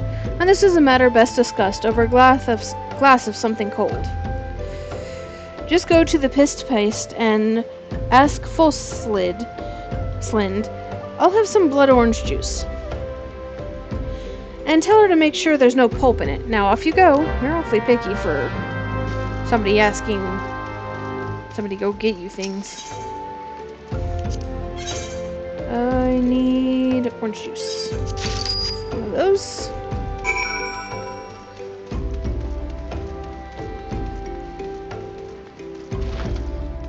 And you. Oh. Swergium sent you, did she? That woman. I've never known anyone so lazy. Would it kill her to come and get it herself? Here you are. You shouldn't let her push you around, you know. And give her an ilm and she'll take a malm. Yep, I noticed. But I really want the things she can teach me, so... Pray tell, have you brought my orange juice? Lest you have forgotten, the merchant who sells it can be found just inside the northern gates. Yeah. Whew, that's a relief. Finally, I can teach you how to bring color into your life. Listen well. There are handy items called colorants, which allow folks to dye their outfit a veritable rainbow of colors.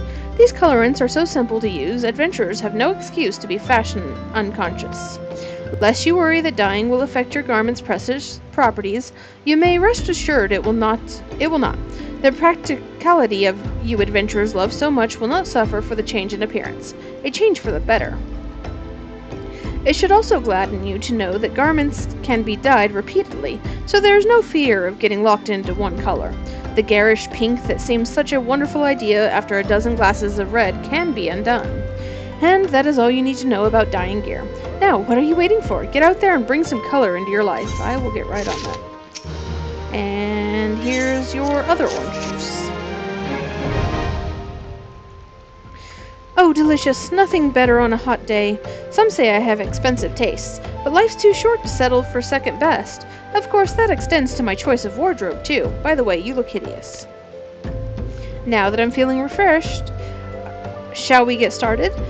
Do you know, dear, you'd look a lot less drab if you knew how to apply glamours.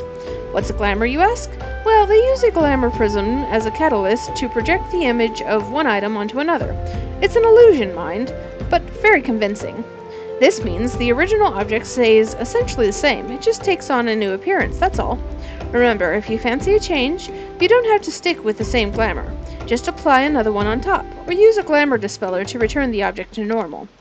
Why sacrifice style for such humdrum trifles as durability or protection from bodily harm? Limitless possibilities for self-expression are just a couple of glamours away. Go ahead, give it a try, and do make it quick, dear, for my sake. I'm finding your uninspiring attire more and more offensive with each passing moment. Yeah, go suck my...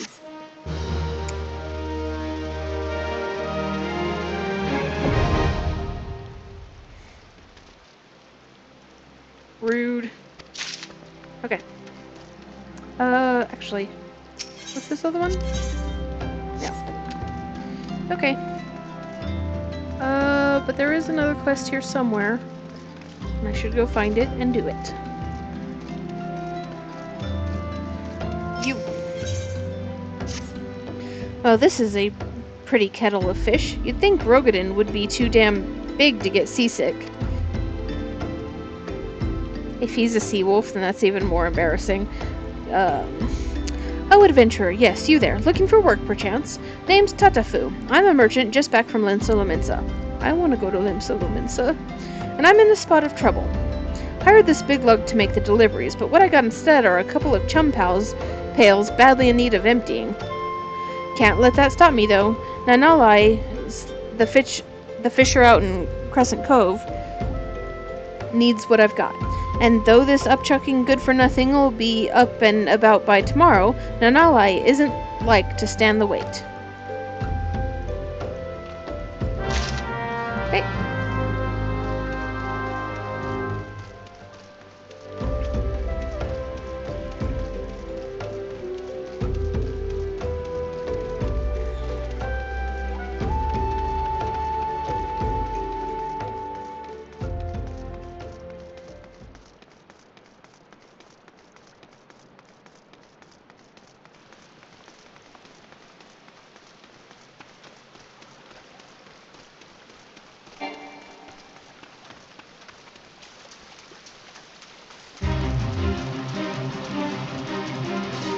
I'm gonna do this fate real quick. Mainly because this guy killed my ass earlier, so.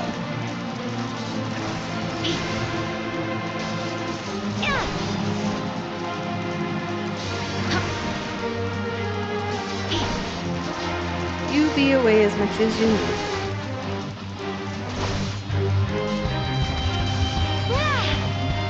I'm very good at talking to myself.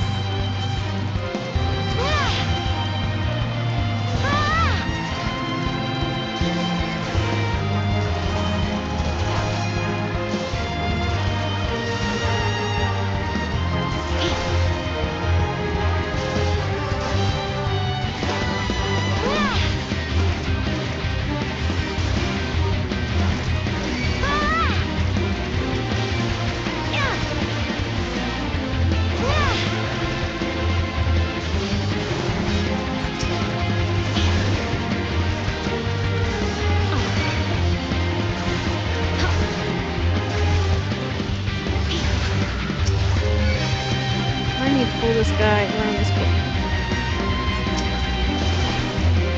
Otherwise, he's gonna kill me again.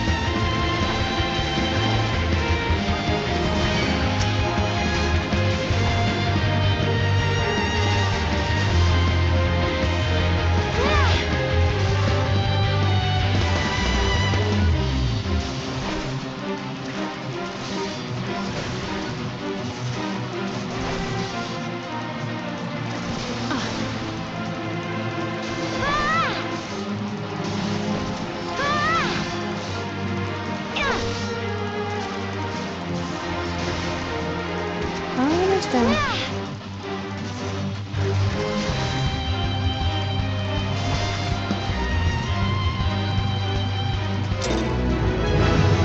Level up! Woo!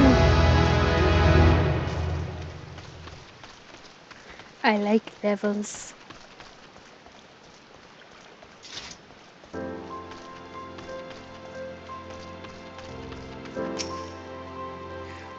Isn't here yet? Should be, but it isn't.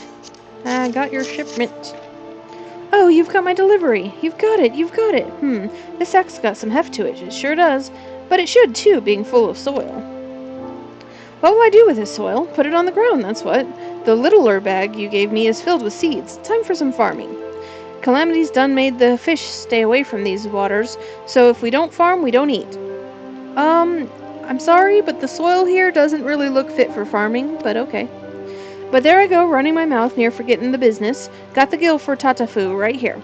Tell her I'm much obliged. Okay.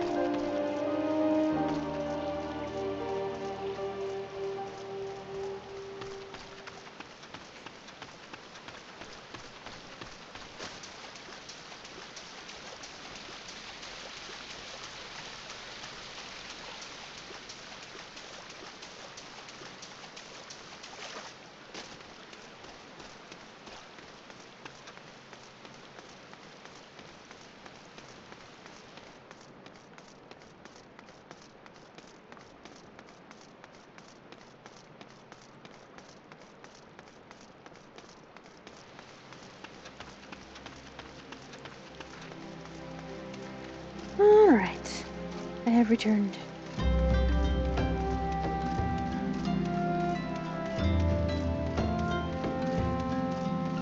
Your shipment has been delivered. Swiftly done. Was the fisher satisfied with his bit of land? Yep.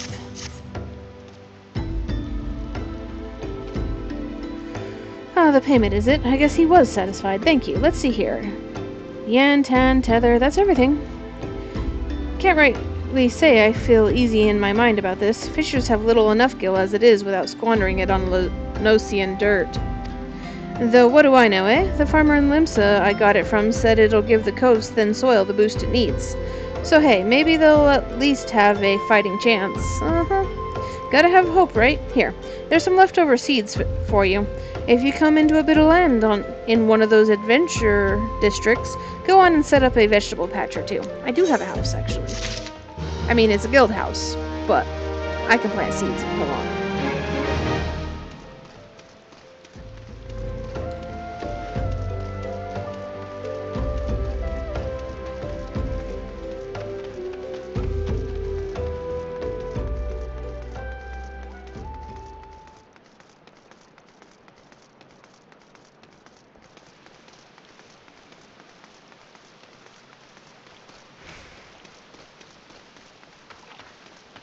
Alrighty then. Now we can do this guild leave.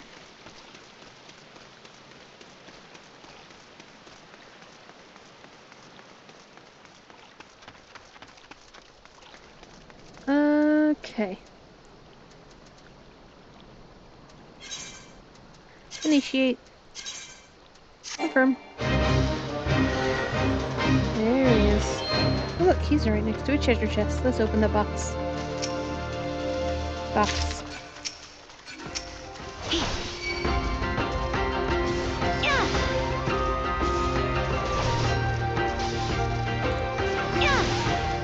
And he's dead. Yep. Here you go, buddy. But of course you've triumphed. Here's your well-earned reward.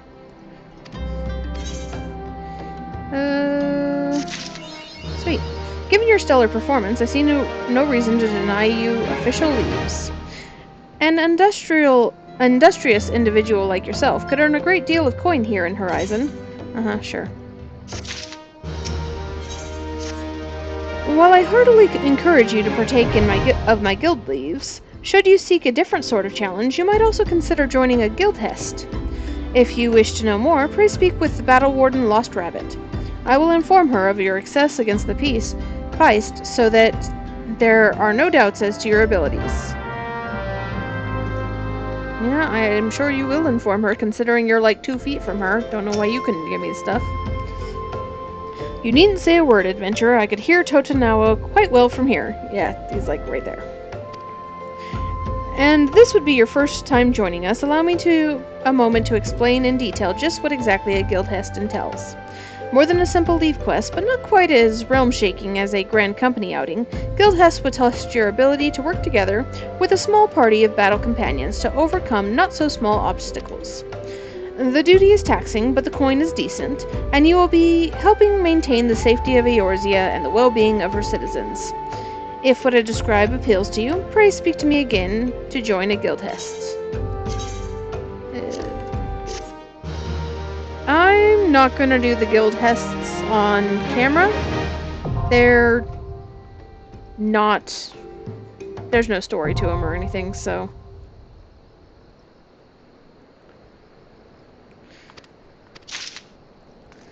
Anyways...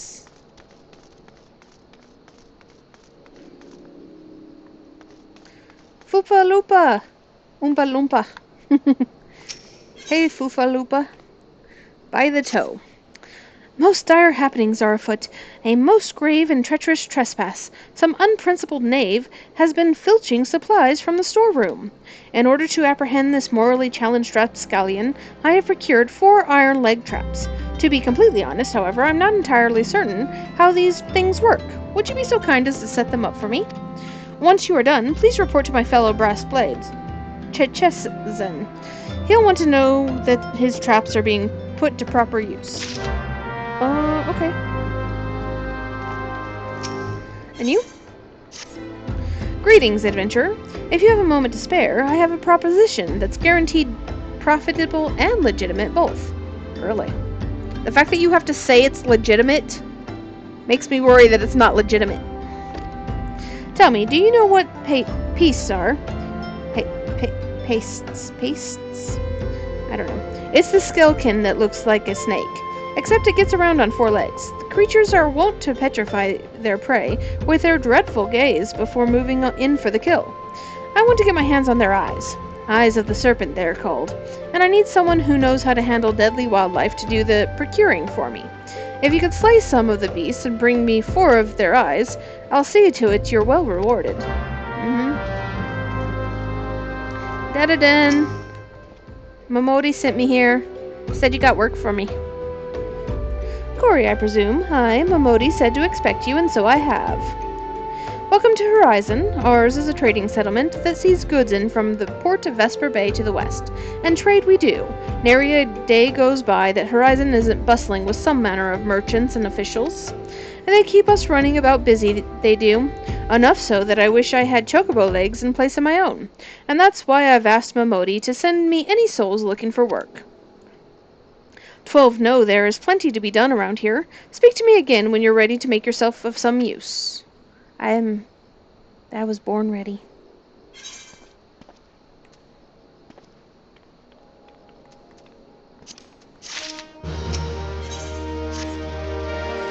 It so happens that I have a situation that must be resolved post-haste, and I do mean post-haste.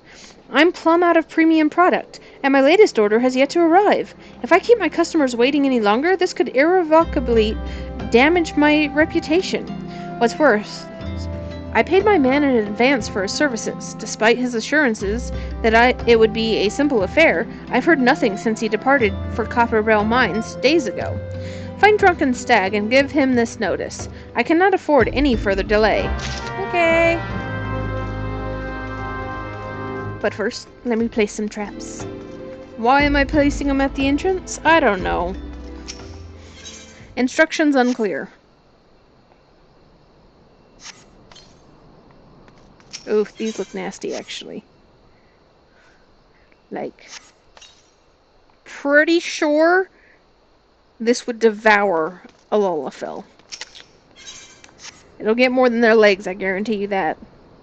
Hell, I think it would get, like, all the way up to my tummy. Look at this thing. Fucking massive.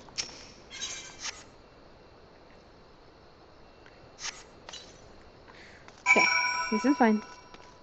Also, let me do some murder.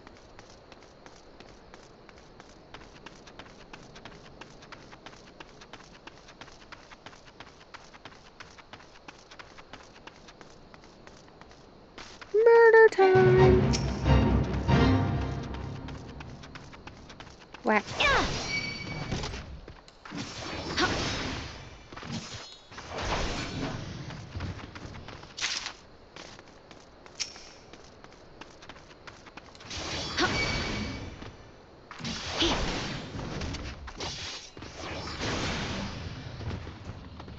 Also, if I only need 4 eyes, do these things only have 1 eye?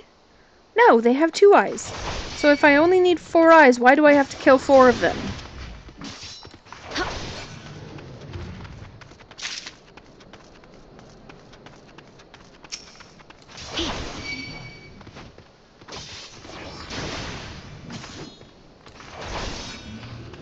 I mean, I would totally take both eyes, because I'm not wasteful.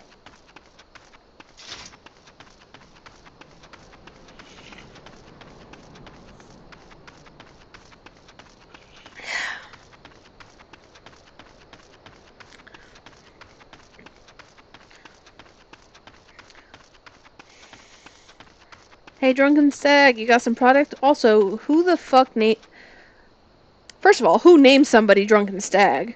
Second of all, who decided to hire somebody named Drunken Stag to do important jobs? What do you want? Dadadin's product? A firmly worded reminder of delivery from the jeweler Dadadin. He can send all the notices he likes, but it won't change a thing. The concern has closed the mines due to some incident in the depths. It's a god's damn shame, too. Lost a decent haul just over yonder during all the chaos. Well... better do something about that, huh? Give it to me, Raw. The product you heard Dadadin going on about is a valuable gemstone known as raw nashatite. I managed to dig up a goodly amount just before the mines were closed off, actually. Packed it up and hauled it out, even. But then them 12 damned goblins came along. Not like any goblins I've seen before, and hungry only for the good rocks. They had eyes on my gemstones, so I had no choice but to oblige. The stone torches had their hands full evacuating the mines, so they ignored the beasts. Even now, they're only concerned with keeping people out. Please, friend, if you're willing to face the goblins, would you bring me my nashatite? Yeah. What about you, Torrid Whisper? Adventurer, please, a moment, if you would. Do you mean to go into the mines? I do. I fled for my life when the goblins came, and only now realized that I left my tools behind. Please, you must retrieve them for me. My sharpened pickaxe, old hammer, and heavy sledgehammer. Without them, my life is as good as over. You say so.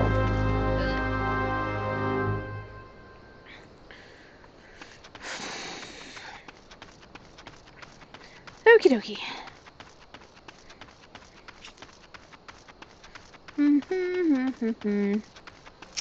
War mound.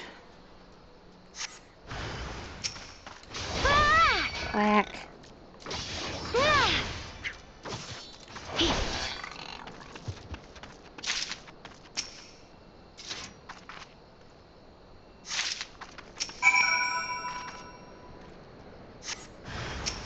Whack.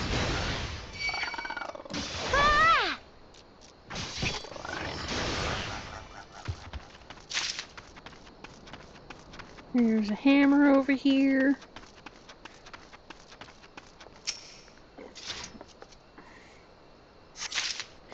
And... ore mound.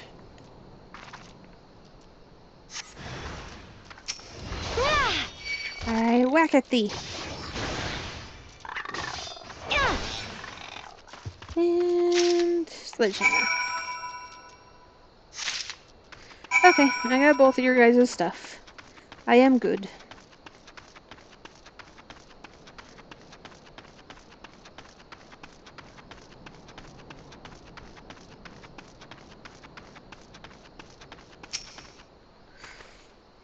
Please find my sharpened pick. Yeah, I got your stuff. Here. Gods bless you. You found them. Oh, my beauties. I thought I'd lost you forever. You should not flirt with your tools. Mining's all I've ever done. It's all I know. With Copperbell what it is now, it's time to move on elsewhere. But without my tools, I just couldn't. I can't thank you enough, friend. You've done more for me than you could ever know. Okay. Your relationship with your tools is weird, but you know what? Not my business. How did you fare, friend? Did you find the raw nashachite? I did. Beautiful, isn't it? Rarer than many stones, and more expensive than most. They say the green is the same as the eyes of Nanasha Ul'Nasha, who once ruled as the Sultana. This should save Dodderton from his troubles. If there's enough left. There's far less here than what I found. I reckon those goblins made a meal of the stuff. Bloody waste. Yeah. Okay. No. You'd like a chance to make some money, right? Then I know just how I can repay you for your kindness. Swarms of sun midges have been harassing travelers along the road, connecting Horizon to here. It's gotten so bad that the brass blades have started paying folk to keep the roads clear. If you find it hard to believe that swarms of tiny midges could be so troublesome, then you've never seen a chocobo driven into a frenzy by one. They've already been some terrible incidents. Do your part and slay a few swarms. After that, let Foofaloopa know. He'll reward you for your trouble, and maybe even offer you more work. I do like work. I think there are a couple up here. Or one? This one. Of course. Midges! Okay.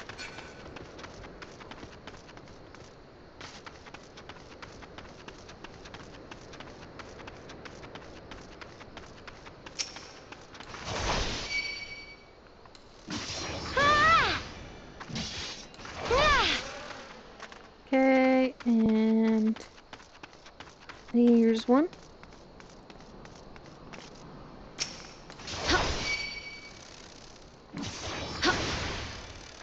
And there's one.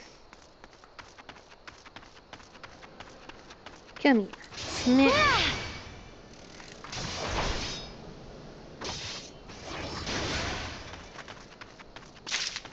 Alright. Let's go turn in some quests.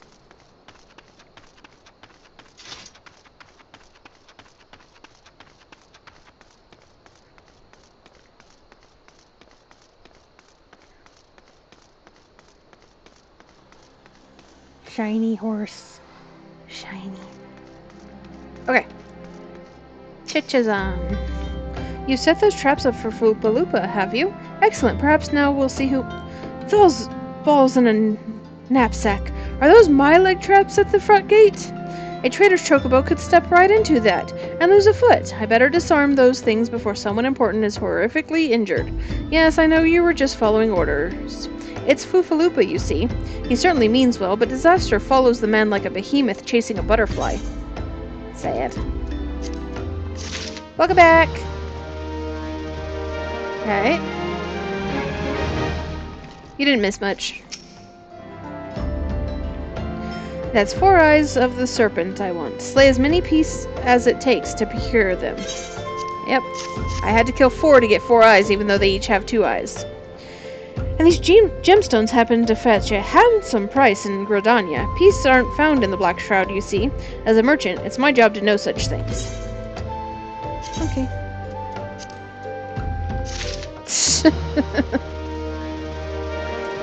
It's Fupa Lupa!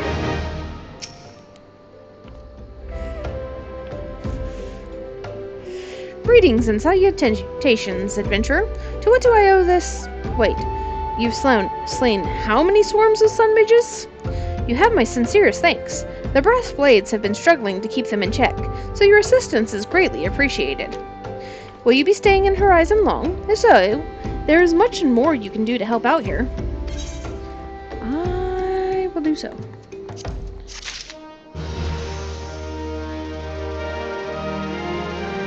Woo! I finally got the third part of my combo! Last letter to Lost Hope. Pray allow me to enlist your aid, brave adventurer. I would have you ascertain the whereabouts of a missive I sent to Lost Hope the other day. Captain Leofric is stationed there. Ever since he was transferred, we've exchanged letters, but never before has it taken this long to receive a reply. And so I fear that the courier may have met with some misfortune en route. She must have made it to Central Thanalan, or the brass blades that patrol the roads between here and Scorpion's Crossing would have seen something. But if she made it as far as Blackbrush Station, she would have surely delivered the letter by now. Lost Hope is practically on its doorstep. I suggest you focus your search on the road to Blackbrush Station in Central Thanalan. With luck, you will find her quickly. Yay. You did miss me getting the glamour and color quests, because you know, I went up there and did those real quick. Since I'm here.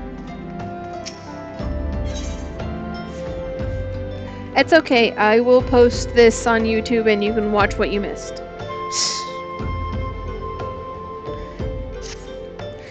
Looking for a task to fill your morning adventure? I may have just the thing if you're not feeling squeamish. Here's the job. I need you to draw 4 bottles worth of blood from the mongrels that roam to the south of here.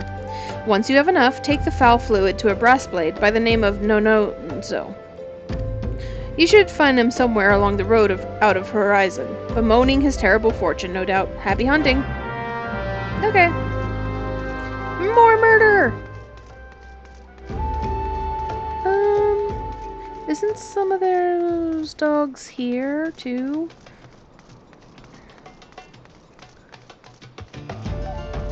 Really don't want to go all the way out of my way, but nope. Okay, I guess that's only during the fate.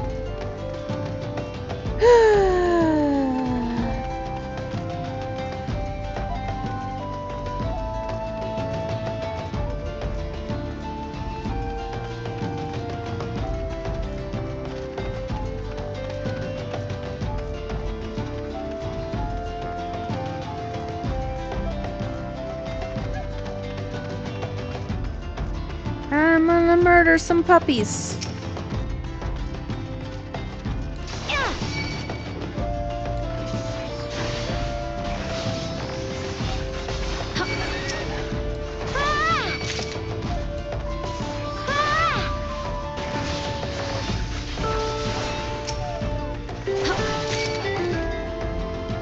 As a cat, I approve of puppy murder.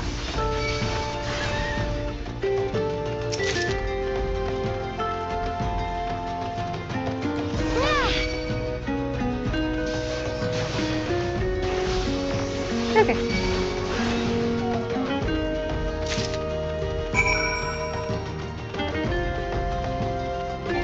Now, is it... I think it's over...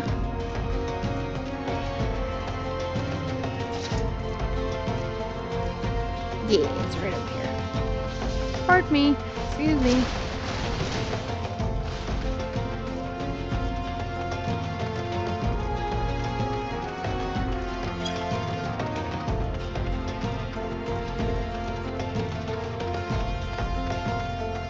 Anonzo. What do you want with me, then? Got you your mongrel blood. Is this mongrel blood? Thank the gods! Now I can finally head back to Horizon. Mongrels are the natural enemy of most other predators, you see. Throw their thick blood onto a fire, and the resulting stench will send beastkin fleeing for malms around. Makes light work of our patrols, as long as we have a steady supply of the nasty stuff. I'll wager you can guess which brass blade picked the short straw to kill mongrels this time around. Well, you certainly are short enough. But thanks to you, I'm off to enjoy a hot meal in a tankard. May Thal's golden halls await you in the afterlife. I would prefer not to think about my afterlife. I like being alive. Anyways, peace out. He is a lazy bum, isn't he?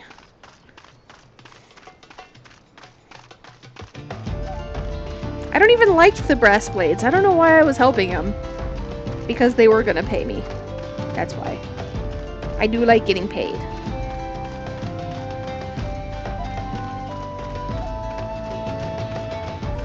Alright. Right. Huh? A letter? Hi, I've got Foofaloopa's missive right here. I won't be delivering it anytime soon, though. Got to tend to my bird's injured legs first. Even the most minor of cuts can fester if ignored. Foofaloopa sent you, right? If this is a pressing matter, why don't you take it to the rest of the way? Lost Hope's just past Blackbrush Station to the northeast. Look for the tents by the river. Okay. Run! I wish I had a chocobo.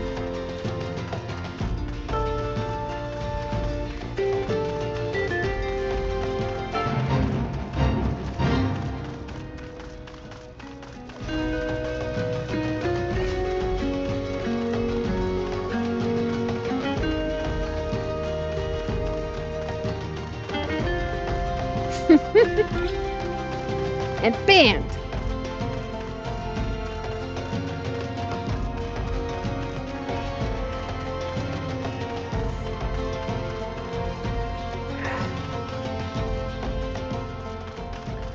Alrighty then.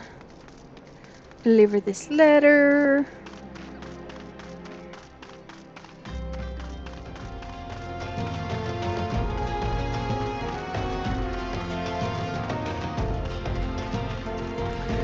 I'm already accepting my job as a delivery moogle.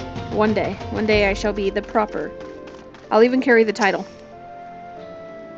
Just passing through, or will you be staying a while? Foofaloopa sent you all this way because of a late letter? The boy is still far too earnest. Despite my demotion, he continues to call me captain. I suspect he has no idea what it means to be transferred to Lost Hope either. The brass blades don't give a quickern's ass about this settlement. No one in Ul'dah does.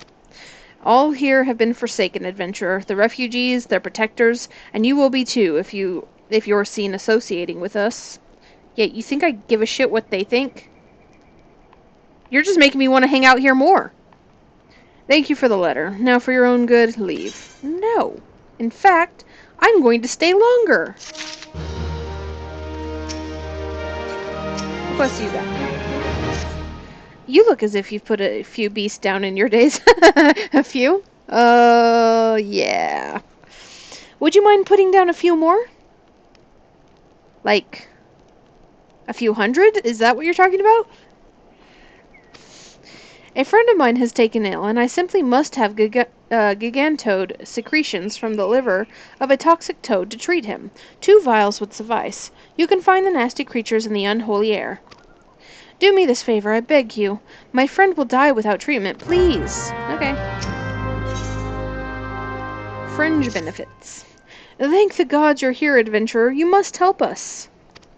The other day I spied bandits from the Quiveron Manse selling gemstones to smugglers. And not just any stones, raw nashachite. With that kind of wealth, they could purchase finer arms than the Sultan sworn. After that, they'd surely seek revenge on the people of Lost Hope for defying them in the past. They'd slaughter Leofric and anyone else who fought back, and then they'd have their way with me and the other women. Oh, well, at least you know what's what. Spare us this horrible fate, adventurer. I beg of you. Steal the nashachite back from the Quiveron Manse and bring it to me. How about I just murder them all? Yeah? What about you, Leofric? You got work for me? I thought I told you to get out of here. Yeah, look at how that went for you. What, looking for a chance to do some good? I guess I can't force you to leave. Damn stubborn adventurers, the lot of you. Fine then, listen well. A band of outlaws have taken up residence in the Quiveron Manse on the ridge to the south. Their leader has styled himself heir to Aeolon Quiveron, the syndicate member who died in the calamity. The Baron and his cronies are not more than a pack of jackals. They prey on the people of Lost Hope, robbing them of what little they have. I myself cannot act without endangering the refugees, as they know my face and will retaliate against Lost Hope, not if they're all dead. You know, it's kinda hard to say they would recognize you if they're all dead. They can't recognize you if they're dead. You, however, are not known to the bandits or their allies. If you wish to help us, then deal with the Baron. Because, you know, murder is the best way of sneaking. Need not apply in person. Don't suppose you'd be willing to do a favor for a miner down on his luck, would ya? Rumor is a man named Berengar. I seen him. I met him already. At Blackbrush Station is looking to take on miners. I'd go see him myself, but my wife's been taken ill and needs tending to. If you'd be so kind as to take my application to this Berengar fellow, I'd be in your debt.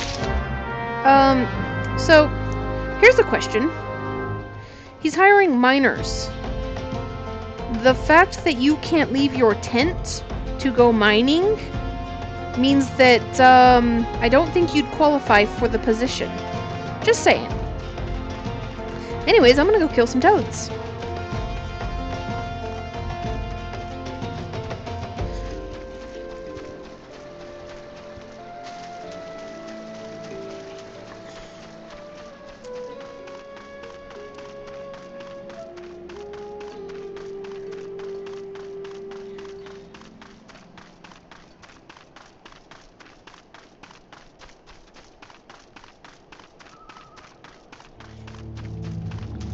Toad!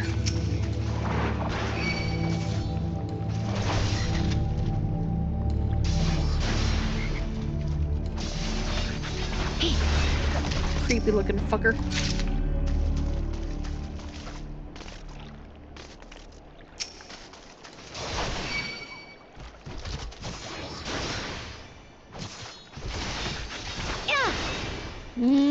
Dead.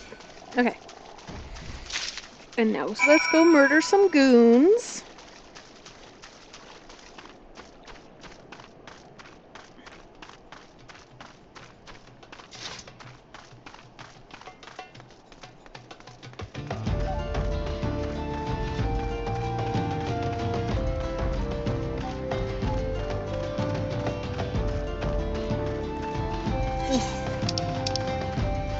I got a bunch of junk in my bag.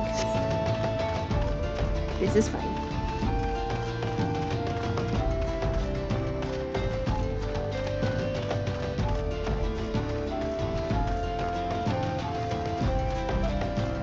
Alright. Oh right, I don't have to kill the goons. I'm too high level. I can just steal their stuff and kill the boss man. Yay! Murder!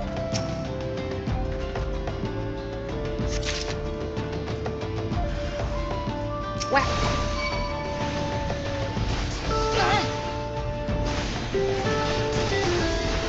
And he's dead. Collect the rest of this. I mean, to be fair though, I have already killed a lot of them, because these guys are on all of the hunting logs that I had to do. So, you know.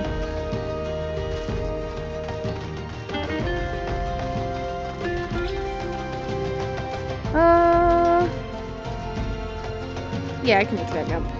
Into the cactus! Damn it!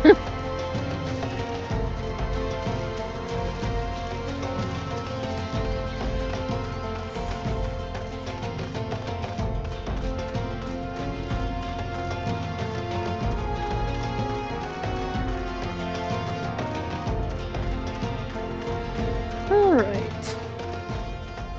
You know what I realized? Ul'dah has, like, the most amount of military forces. because they have the immortal flames, the brass blades, the stone torches, and the Sultan Sworn.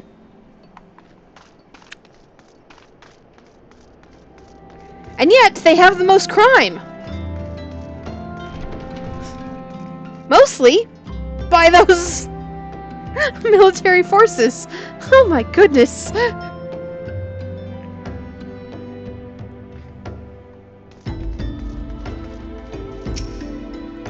State your business. Quick like, I'm busy. This guy wants to turn in an application. An envelope addressed to the minor Berengar containing Hamon's application for employment. Another miner looking for work, is it? Let's see. Everything looks to be in order. Alright, I'll go ahead and add him to the list. These refugees are a bloody 12-cent. They break their backs for next to nothing. And when they wash up, there's always another to take their spot. Wow. Okay. The poor fools dig up pebbles worth more than they'll see in their whole lifetime. Eorzea can be a right cruel place at times, but I ain't one to change what ain't broke. I think the system is broke, buddy. But I don't care enough to do anything about it, so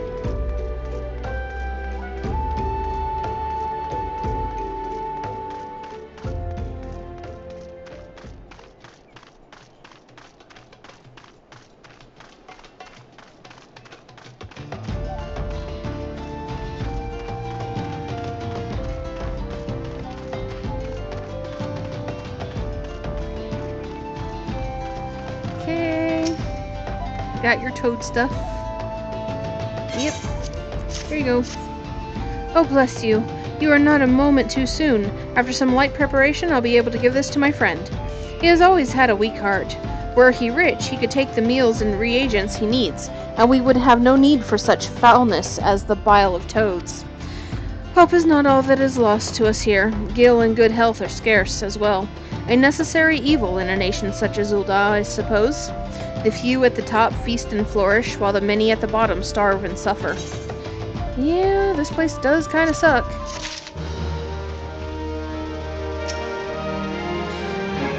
It was so unbearable having to watch from the shadows while the bandits sold those precious gemstones. The Nashachite! Excellent work, adventurer! You've dealt the bandits a crippling blow. And finally, after being consigned to this shanty town for moons, a chance to... Yeah. This had nothing to do with protecting the camp, huh? You just wanted the shinies. A chance to improve the plight of the people, of course. Yes. Improve their plight. I should put the Nashachite to good use. Worry not. Ooh, that's pretty. I'll take that.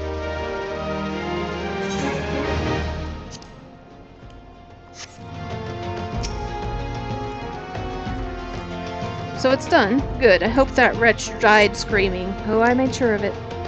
Ul'dah is more prosperous than ever, some say. That might be true for the Syndicate, but none of that wealth has trickled down to their small folk. It's all a mummer's farce. One day I refused to play my part, and so I was made to leave the stage. My time has passed. The brass blades of the Rose must look to others for guidance.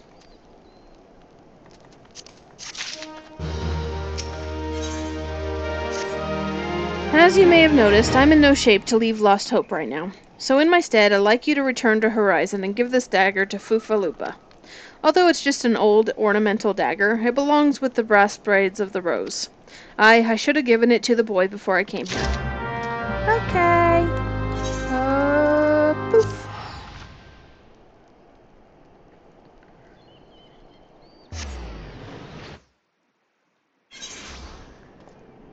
Fufalupa, where you be? Over here. Ah, Corey, I've received word from Captain Leofric the other day. Thank you for delivering the letter for me. The other day? This happened like a couple hours ago, man. Actually, like 30 minutes ago. Man!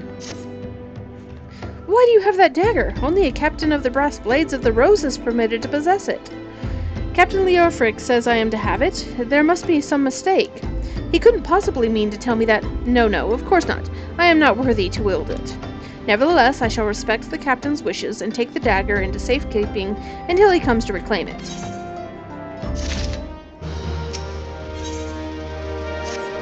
The brass blades of the rose have need of your assistance once more, Corey. Thaumaturges from the ossuary are presently surveying the footfalls for ancient relics. As the area is rife with wild beasts, the Horizon garrison has been charged with their safety. But Captain Baldwin sent only a handful of brass blades. Despite his assurances to the contrary, such a small unit cannot possibly be sufficient to protect our patrons. I would have you offer your assistance to my comrades. Pray, travel to the footfalls and speak with Totoruna. Okay.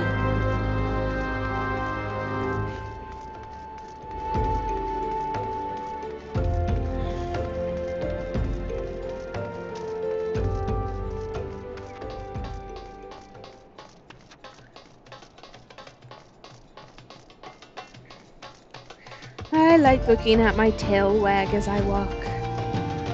It is so cute.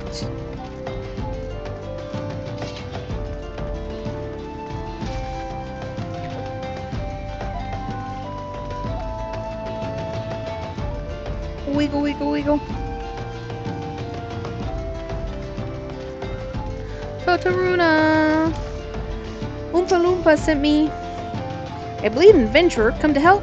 I ain't heard nothing from Captain Baldwin about this. He said trusted men only. That sounds suspicious.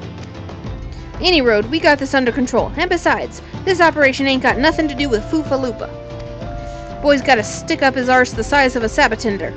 It's no wonder the captain told him to stay at Horizon. Rude. New shield. Boop. New shield. Okay. Angling ankle biters. Since you're here, might as well make yourself useful. The Orobon swimming around the site are disrupting the thaumaturge's work, which means we've got to slaughter the lot of them. You can help us out by culling 6 of the beasts. Let me know when you've finished. Okay. Well, what about you? Hey, adventurer. Mind running a message to Crescent Cove for us? Captain Baldwin's planning some festivities for the thaumaturges, see, and he wants them treated to the finest food and drink. Nothing but the best for our distinguished guests, eh? Head west and south to the village and tell Raffe that he's to deliver a bounty of fresh fish to Horizon for the feast. Okay, but first, murder.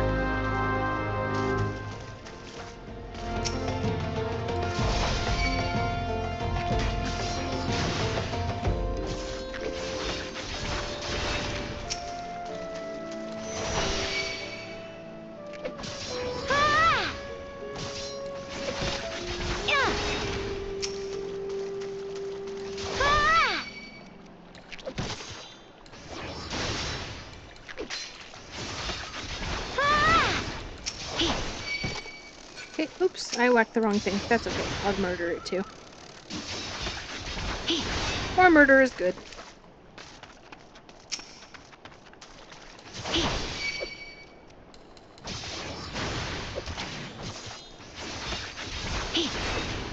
Okay, I need more fishies to murder. Oh, there's some. I see ya. Wow.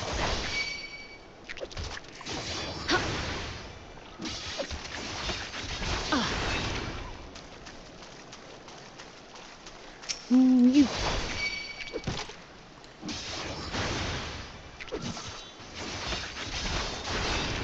Alright. I killed your fish for you. Much obliged, Venture. That's 6 fewer Orobon to pester our guests. Truth be told, the thaumaturges could have brought their own escort from the city, but seeing as they wanted to take a gander at the ruins this close to Horizon, the officers reckoned we'd be held responsible for any incidents regardless, so here we are. It ain't that much work, but we've still got to stay on guard. If an Orobon so much as nibbles at one of their toes, we're liable to lose all of ours. Sounds about right.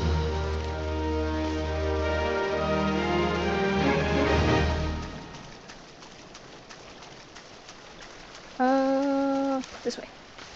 This way. This way. totally know where I'm going.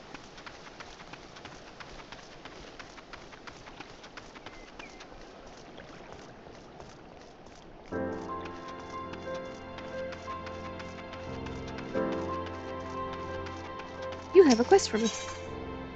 The Fishwife's Life. Have you some time to spare, an old fishwife friend? I've nets what need tending, as you can probably tell. These nets you see hanging here are used to haul in fish. Problem is, in the doin', they dredge up all manner of junk from the sea bottom.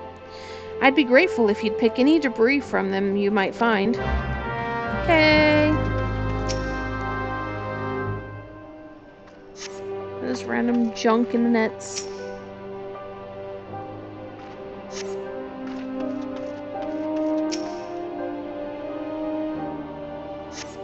I picked up your junk. Thank you, dear. That's one less chore what needs seeing to. I tell you, 'tis no easy thing being a fishwife. When not mending nets and patching cells, I'm praying to Lim Lane for still waters and a hearty haul. Still, I wouldn't trade all the hard work for anything. I want to wear this top.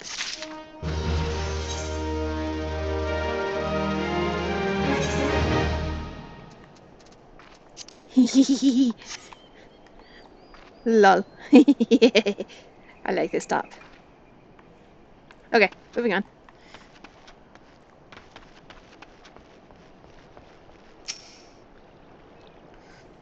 Fresh fish for Captain Bottleman? Of course, of course. We will do our best, madam. Unfortunately, we've had a poor catch in recent days, on account of the rough seas. More boats should be returning soon, but I cannot promise that their catch will please. But don't worry, my lady. The captain will have his fish, I swear it.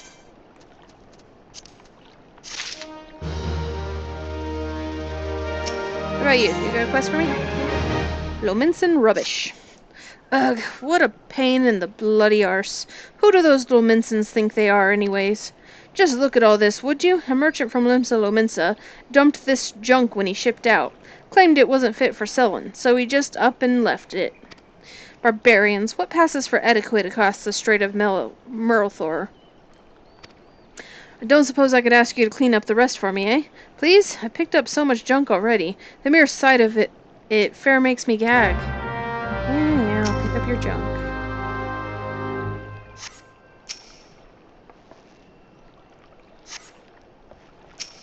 There's a lot of junk, isn't there?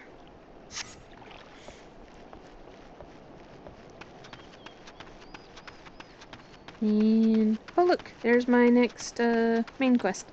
I will get that later. First I want to do this.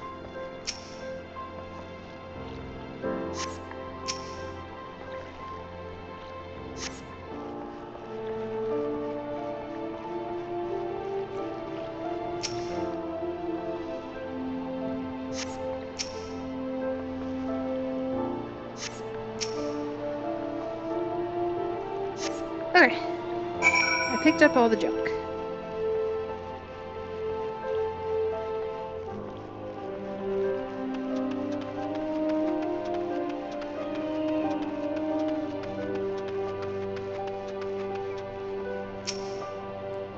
Thank you, friend. Seeing this place clean again does my spirit good.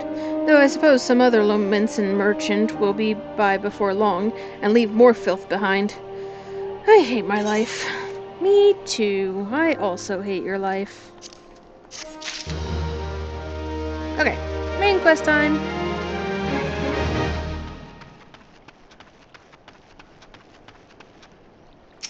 Oops. Oh, Captain, my Captain. Ooh, cutscene. You're an adventurer, are you not? I know this is sudden, but I have no one else to turn to. Last night, a gang of bandits from the Quiver-on Manse were in their cups, and I overheard them discussing their plans. It seems they've come to collect gemstones stolen from Copperbell Mines. Nashachite, I think I heard one say. They are to meet with their co-conspirators soon, at the Footfalls. What did you say? Hey, Foofa-Loopa. Illicit exchanges and shadowy dealings? The brass blades cannot abide such malfeasance. Forgive my eavesdropping, Corey. I came to Crescent Cove merely to thank you in person. I never imagined I'd uncover a criminal conspiracy right outside Horizon's gates. We must act quickly if we are to apprehend these thieves. I will notify Captain Baldwin at once. No, wait, you mustn't. Oh, gods. You must stop him before it's too late. Captain Baldwin himself is working with the bandits. Oh my god, the brass blades are the bad guys? Shock.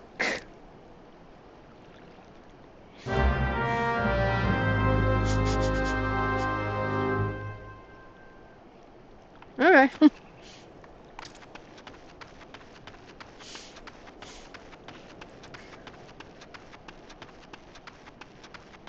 Okay.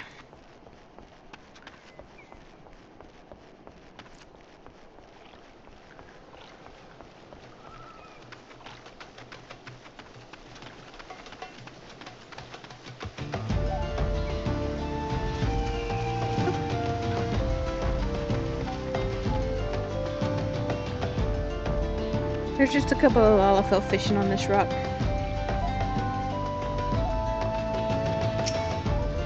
Okay. Duty calls!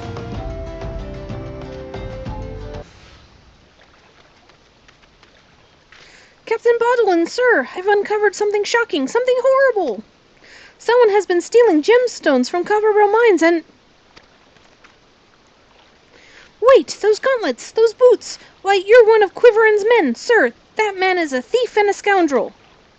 And what of it? His coin's good, and that's what counts. What? Captain Baldwin, are you working with these men? It cannot be! I told you to stay in Horizon, Foofaloopa. It didn't have to be like this. They'd get their Nashachite, I'd get my gill, and none would be the wiser. But, sir, what if your crimes are uncovered? What if Lord Lolorito finds out? Yeah, they're adorable. You goddamn fool, don't you see? I am acting under the authority of Lord Lolorito himself. Shock. No, that cannot be true. Why do you think people join the Brass Blades, Foofaloopa? To serve and protect? Ha! We're not the bloody flames here. We do this for the coin. You there, adventurer, do you remember me? Well, I remember you. I am Sir Baron von Quiveron the Fourth, Esquire. You killed my brother. Now prepare to die.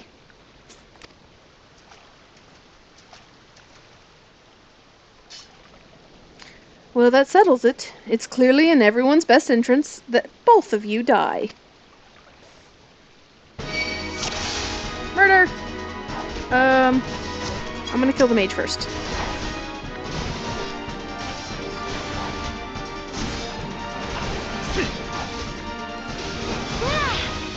And now the archers. I'm just completely ignoring the guy poking me in the ass. Now I deal with your spear.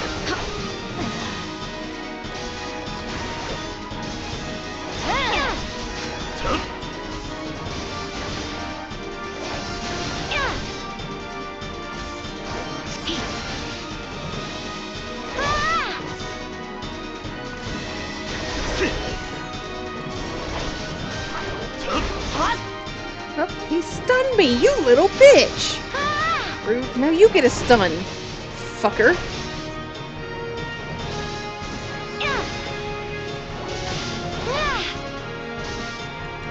So there! And now you eat dirt.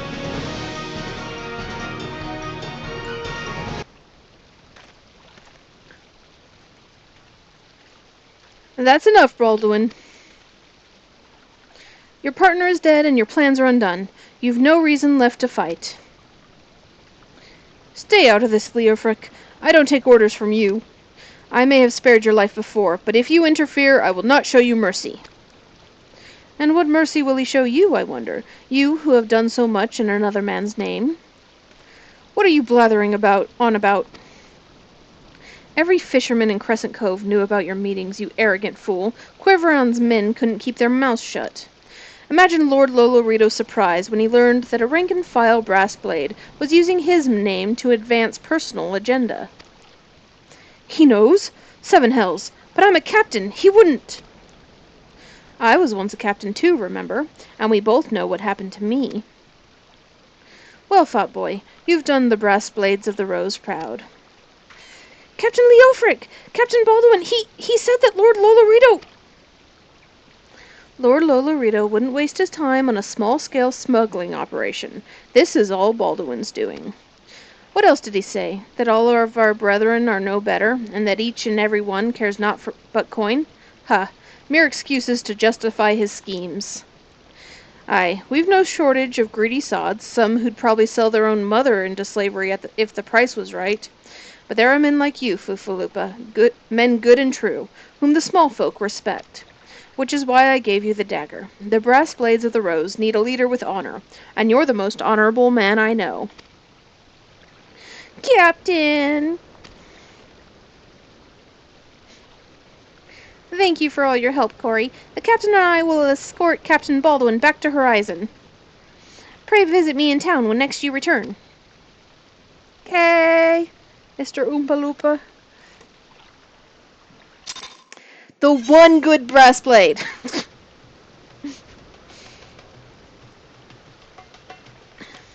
Okay. This way.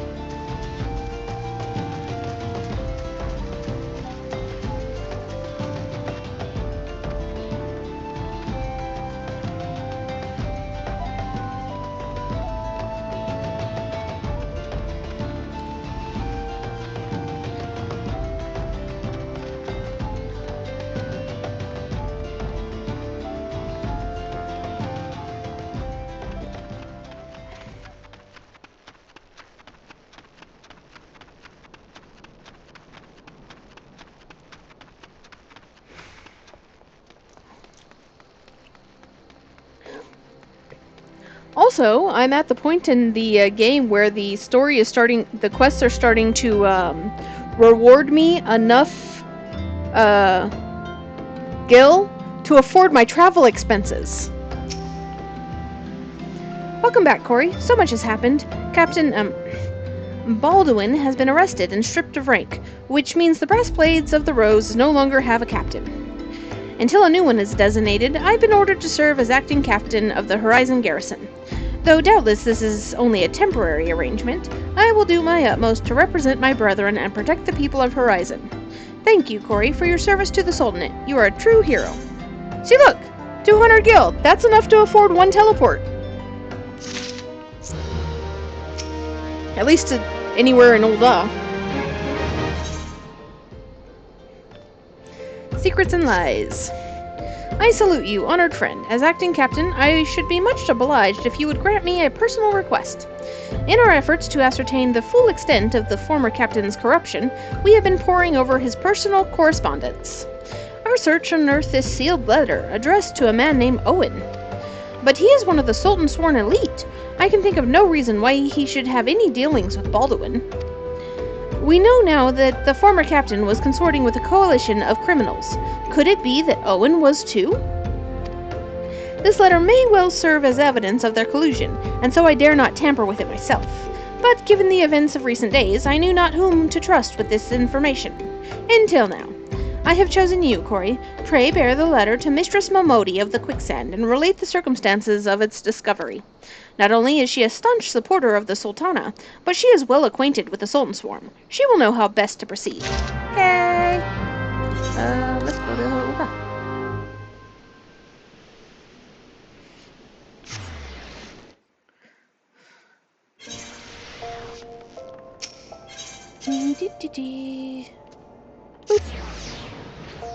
Miqo'te.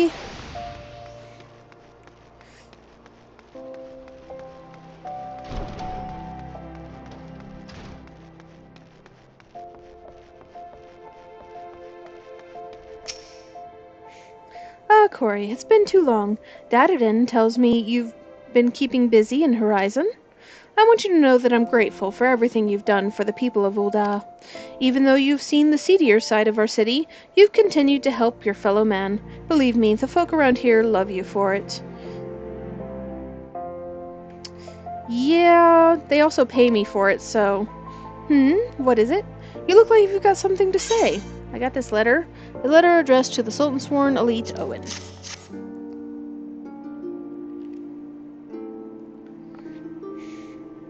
So that's what this is all about. Foofaloopa's thinking Owen might be in league with Baldwin, that this letter could be proof of something shady. Well, he needn't worry. Owen's as loyal a Sultan Sworn as I've ever known. I haven't the foggiest what this says, but... Wait a minute. Wasn't Owen the one who... Oh, hells. I've got a bad feeling about this. Listen, Corey. I think I know what this is all about, but I need you to swear to keep it quiet. If you'd rather wash your hands of this business, I won't hold it against you. But if you're determined to see it through to the bitter end, say the word, and I'll explain. Well, I mean, I can't leave a job half-finished, first of all. Second of all, I really want to know what's going on. You know that saying, curiosity killed the cat? Well, I'm a Miqo'te.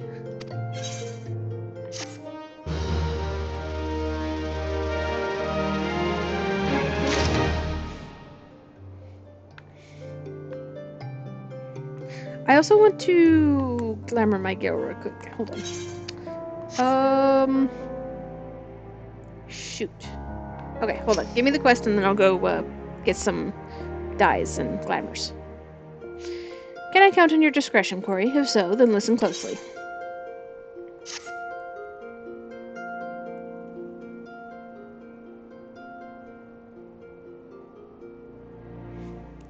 The outside world believes Ul'dah to be a sultanate, ruled by the Sultana Nanamo Ul'namo. Truth is, though, it's the 6 wealthiest citizens that hold the most sway, the syndicate. Be that as it may, the Sultana's still got the support of the people. But she might struggle to keep even that if a certain incident becomes public knowledge. It pains me to say it, but Her Grace's crown, the symbol of the royal dynasty, has been stolen. And Owen's the Sultan Sworn, who was charged with guarding it that night.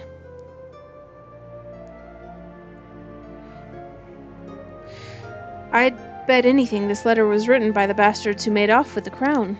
It can't be a coincidence that a man we know to have been fraternizing with thieves had a letter for Owen of all people, at this of all times. You need to take this to the man himself, Corey. Tell him Momodi sent you, and that it concerns a lost heirloom. If it looks as though the fellow needs help, I want you to lend it to him. The future of our fair city may depend on it.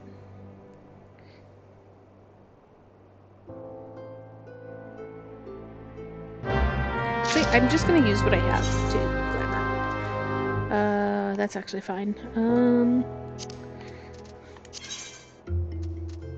Do that. And that. And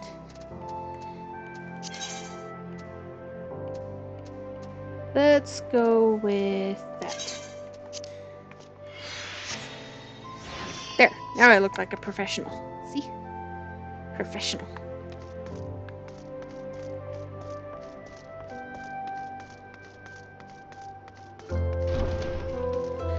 Okay.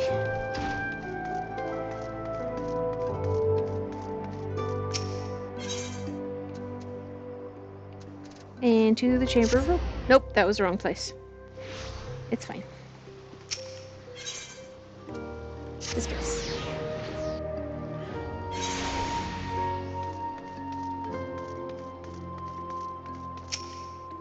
The heart of the sworn lies beyond. State your business. Pardon? Did you say a lost heirloom? Proceed. Yeah. The delivery Moogle is here. Hey, you got a letter. Well met, adventurer. What business brings you here this day?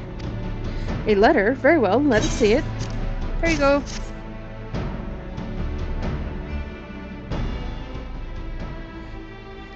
Have you read this, adventurer? I see, but you have some inkling as to its contents, I think. Mistress Momodi has doubtless explained to you the significance of the crown, and what its loss could mean for Her Grace the Sultana. This theft shames the Sultan Sworn, and me most of all. The blame is mine, you see. I grew lax in my duties, and in a moment of carelessness... No, it will do no good to recount the tale now. Since the hour of the theft, we've searched frantically for any signs, any whispers as to the whereabouts of the crown. We have found nothing. The identity of the thieves and their motives seems fated to remain a mystery until you arrived, bearing this ransom note. In it, the criminals state their price for the return of Her Grace's crown. And, though it pains me to say it, I fear I have no choice but to acquiesce to their demands. Too much is at stake to do otherwise. The crown symbolizes Her Grace's birthright, and identifies her as the custodian of Ul'dah's legacy. It must be recovered. I will travel to the unholy air and pay them their ransom. Though I am not foolish enough to meet those men alone as they stipulate, I dare not bring a host of my comrades, lest the thieves take fright. Friend, would you consent to being present for the exchange? Mistress Miqo'te has always spoken of you in the most glowing terms, and I have never yet had reason to question her judgment. On behalf of all those still loyal to the Sultana, I beseech you, help us in our hour of need. Okay, so here's an idea. Isn't there a super badass general guy that probably could have handled this for you? And who is, like, completely devoted to the Sultana? Like, I'm just saying, you know, why ask a random stranger off the street when you have General Robon the badass? Okay, let's go.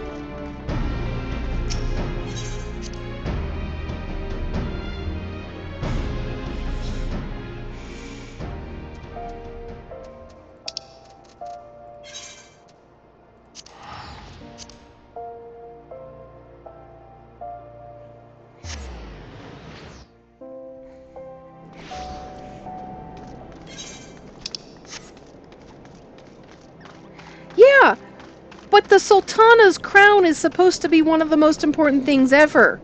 So it seems like that would be something you wouldn't send an expendable on. You'd send your big guys. Right? You know, the symbol of her being a Sultana.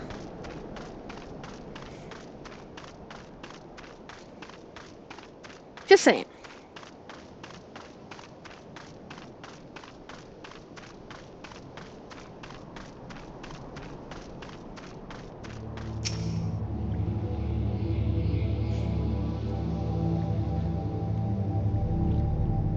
Waiting, waiting, waiting.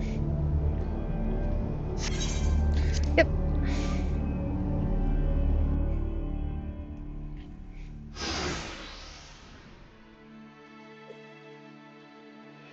See, it's those guys in purple. I've come as agreed. Now show me the crown. Aye, you'll have your precious crown, once we've been duly compensated. Do you think me a fool? What assurance have I that you will honor your part of the agreement? Now, Owen, you're the least trustworthy man here. Not only was the crown stolen on your watch, but it looks to me as if you've violated the terms of our exchange. Did we not say that you were to come alone? And given that you are not alone, what guarantee have we that there isn't a company of archers surrounding us, even as we speak, ready to feather me and my men the moment they catch a glimpse of the crown? Which, by the way, why didn't we do that? You have made mock of our trust. The deal is off. Wait, here's your payment, as promised.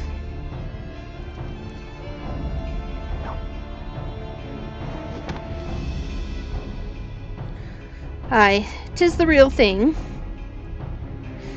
1,000 thanks to you, boy. You've succeeded where scores of thieves have failed. And now, at long last, we have it. The power to create an army of undying soldiers, the traitor's spurn. Which, by the way, not the last time that'll come up. That's actually one of the things in the Ul'dahn crests. So we'll get to see the traitor's spurn again later. No, it can't be. What have I done? Surely you must have wondered what it was that you were handing over, what it was that seemed as valuable to us as the crown seemed to you, or did you assume we were feeling charitable? But you must feel terrible, knowing you've brought us the doom of the Sildhi. Worry not, boy. We'll grant you a quick death and spare you future ignominy.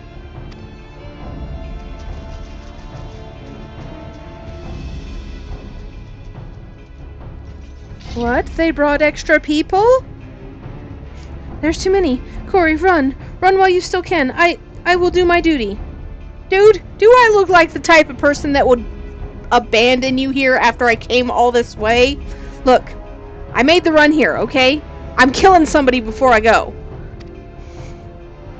It's your duty to serve the Sultana, lad, and you'll be doing it for a good while yet. Papa Shan! Sultan Sworn, put these thieves to the sword and secure the crown.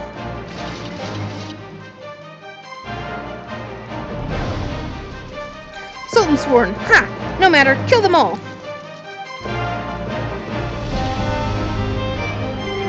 Time for murder! I'm gonna turn my tank spec on because my job is to keep this fucker alive.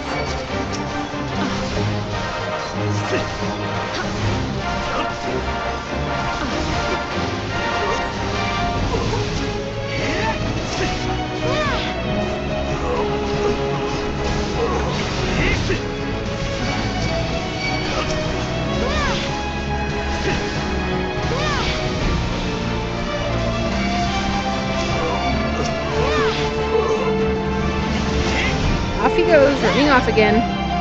This kid.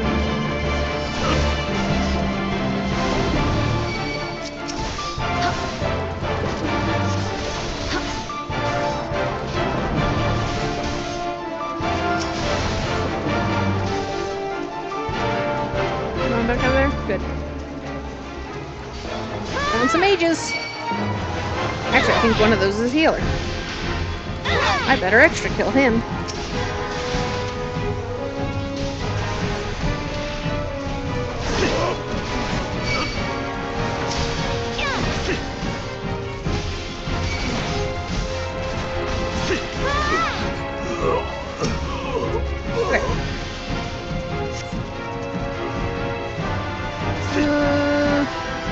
Okay, another thing. Oh, there we go. There he is. Is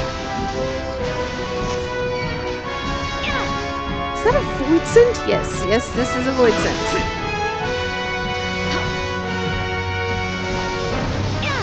Oops. This is fine. And now it's dead. Now it is a dead void scent. That guy's dead.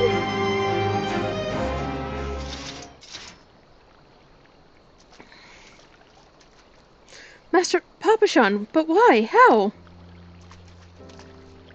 The general saw you sneak into the vaults, Owen.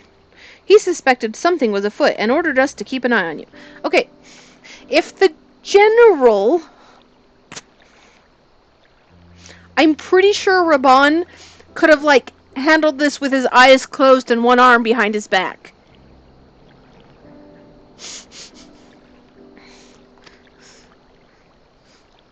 The Flame General? He ordered you to look after me? Master Papashan, more of them to the north! After them, Sultan Sworn. They have the crown. This lot sought only to delay us.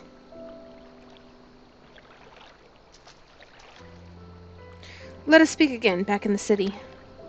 Yeah, off you go, little boy.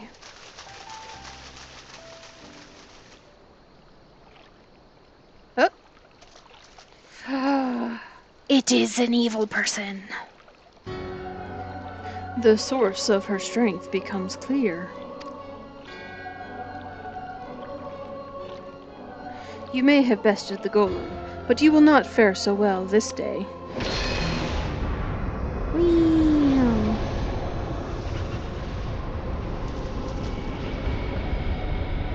O mournful voice of creation, send unto me a creature of the abyss, my thrall to command, that I might smite mine enemies. Oh look, another void scent.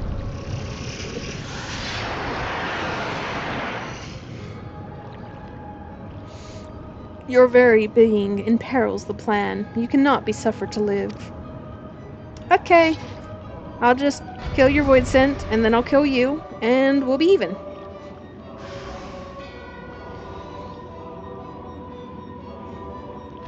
Boop, boop, boop, boop. I whack it with my stick.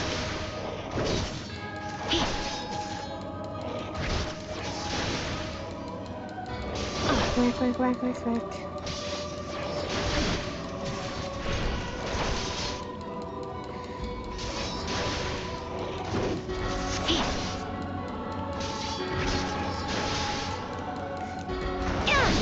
Also, I feel like, judging by where my blows are actually landing, I am destroying its crotch.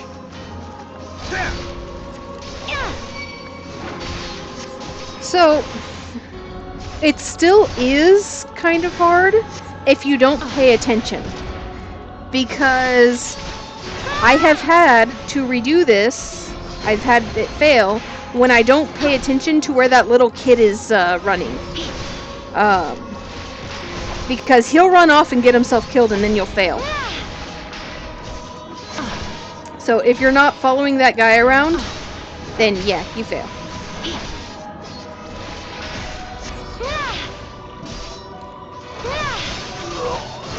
Yeah, it did used to really suck. I mean, it still kind of sucks if you're at level and at gear, but I am over level. So even synced down, I'm still more powerful than it. That the wisdom of the Paragons should be brought low by mere mortals. Yeah, there did used to be more ads. But he still can get himself killed. He's very good at it. Paragons? This is indeed a disturbing revelation. We had long suspected the involvement of the Bringers of Chaos, Ascians to give them their true name.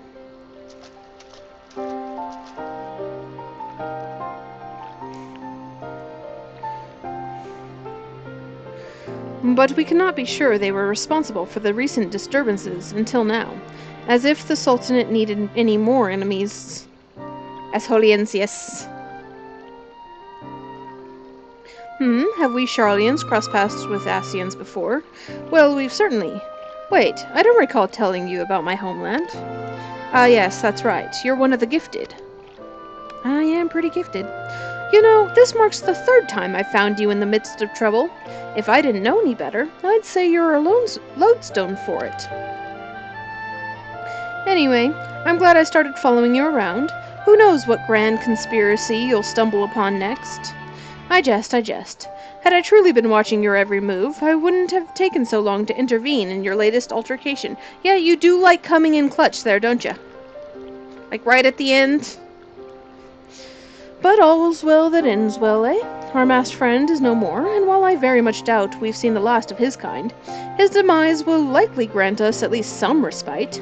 And on that note, I must away. Until next time, Corey. I am really good at finding horrible things in horrible situations. However, I do think this could have been all resolved if General Badass had gotten involved. Like, I'm just saying. Ooh, look! Purple. Aww, I wanted to keep it.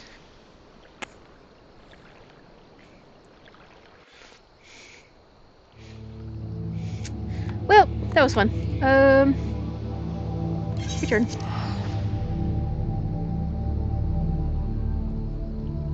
Oh, yeah.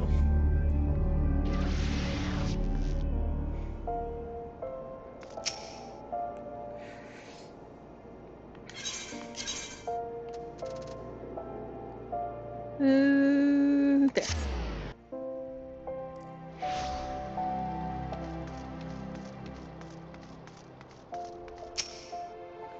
I want the purple ones. I mean, they're bad, but I want one. Everyone is waiting for you, adventurer. I'm pretty freaking amazing. Papa Shan! Duty, honor, country. Complete.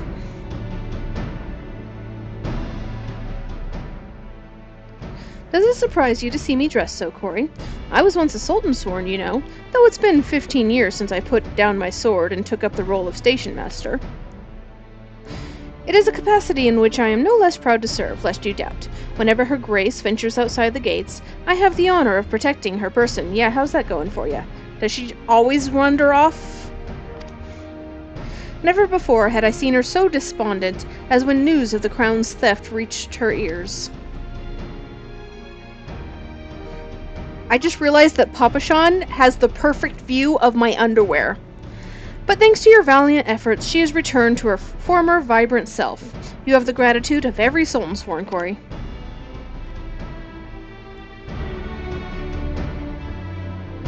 Exalted vessel of Ul'dah, Voices. guardian of Thanalan, 17th ascendant to the throne of Ul'dah, Her Royal Majesty Nanamo Ul'namo presides.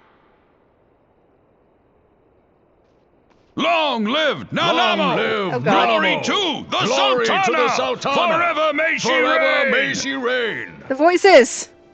They regaled me with tales of a champion amongst champions, one whose tireless service to the crown merited the highest honor we might bestow. This one's not even a potato. She's a fucking strawberry. Look at her. Don't tell her I said Never that. did it occur to me that it might be you. Bring it forth!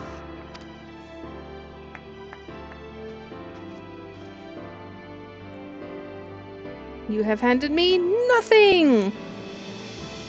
Betokening our gratitude and esteem, I, Nanamo Ul'namo, Sultana of Ul'dah, confer upon you this gift. Raoban, Look, he has time for this. He doesn't have time to go and save the crown. Your Grace, see to it that our champion is my personal guest at the banquet. He has time for a banquet. as you command, Your Grace. Also, he's fucking massive compared to me. If what they say is true, Ul'dah owes you a great debt. I am Raoban al-Din. With the consent of Her Grace, I oversee the affairs of the Sultanate. Brave souls are few and far between in these times. I count my Yes, blessings exactly. when I find one. Her Grace invites you to join her at the coming banquet. I trust I will see you there. Do I have a choice? An honor, indeed. God. hero. Until then, for the sake of Her Grace and the glory of the Sultanate, may you walk in the light of the crystal. Yeah, sure.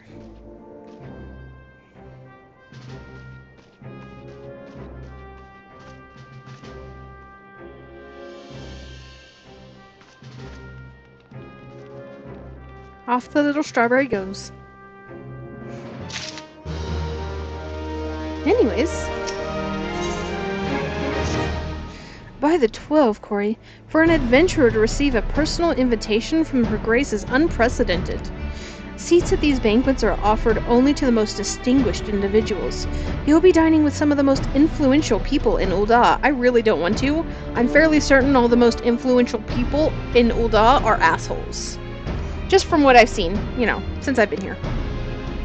There are, of course, certain protocols that must be observed, but I am no authority on them. Fear not, however. Mistress Miqo'te has long been responsible for familiarizing foreign guests with our customs. Pray return to the quicksand and speak with her.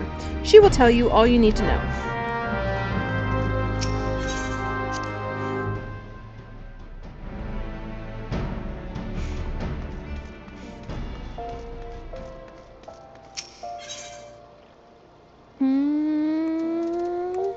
To the quicksand.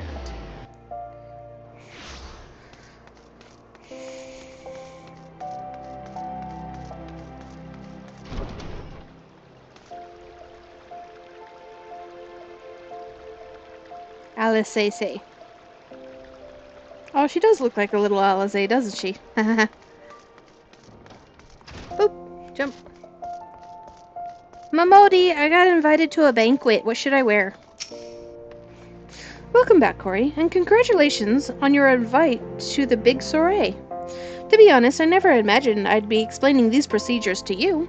It's unusual. It's usually only foreign dignitaries who get to hear me prattle on and on about royal traditions. Anyroad, I know you're a busy woman, so I'll keep it short and sweet. In accordance with the ancient customs, all guests to this banquet are required to wear a pair of ceremonial earrings, made specially for the occasion. They're meant to symbolize... Actually, forget about that. This was meant to be the short version. Being of a design unique to the occasion, the earrings serve as a security measure. The Sultansworn won't let you near the hall without them. Your set should be ready and waiting for you at the Goldsmiths Guild. Mistress Serendipity is expecting you, so you'll want to head down there now. Once you've got them, bring them back here and we'll continue.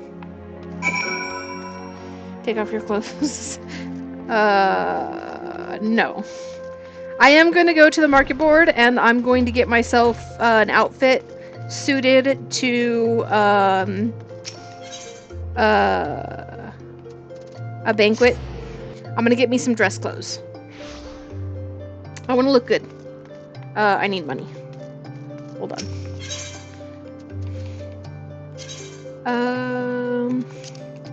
Let's see. I don't know how much I need. That's fine.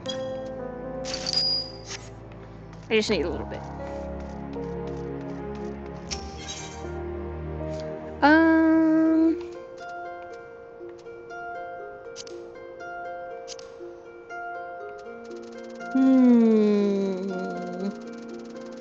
Maybe some hair flowers?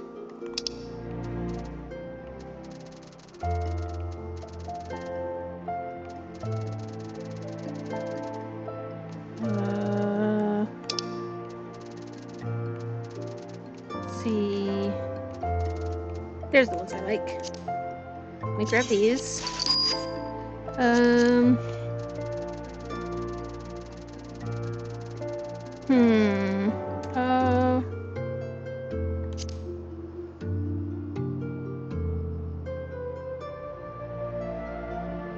This is fine.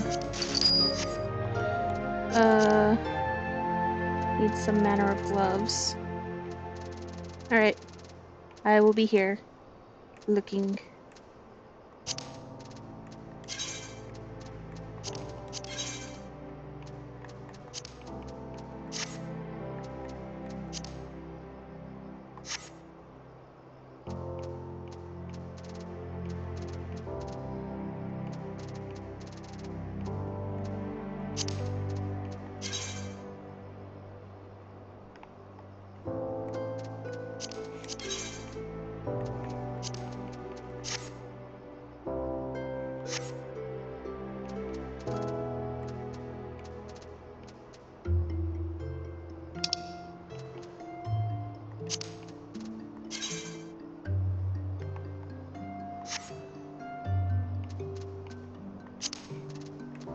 Oh, those are kind of cute.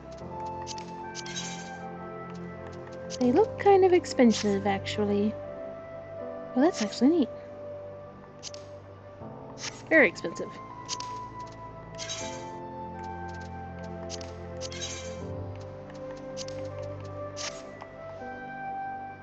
What about these ones? Even more expensive.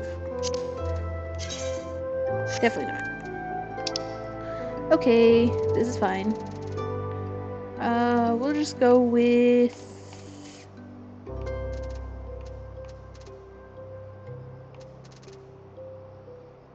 Let's go with this. I don't know if that'll even show up with this outfit, but it's fine. I don't actually want that one. And...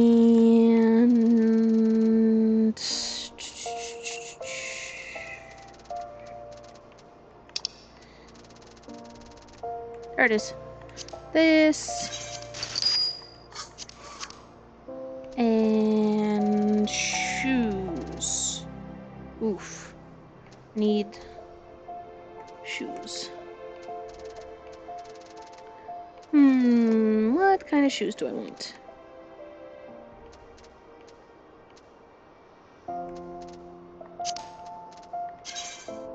Yeah, those ones. Okay.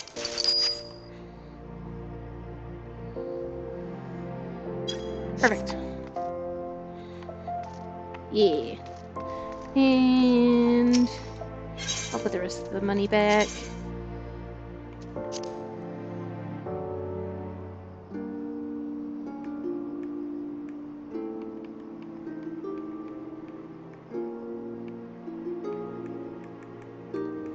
I don't need this much money on me.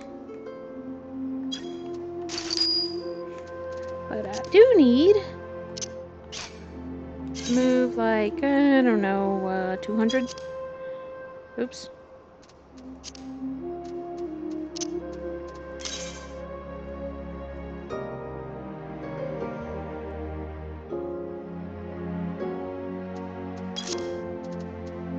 Back already?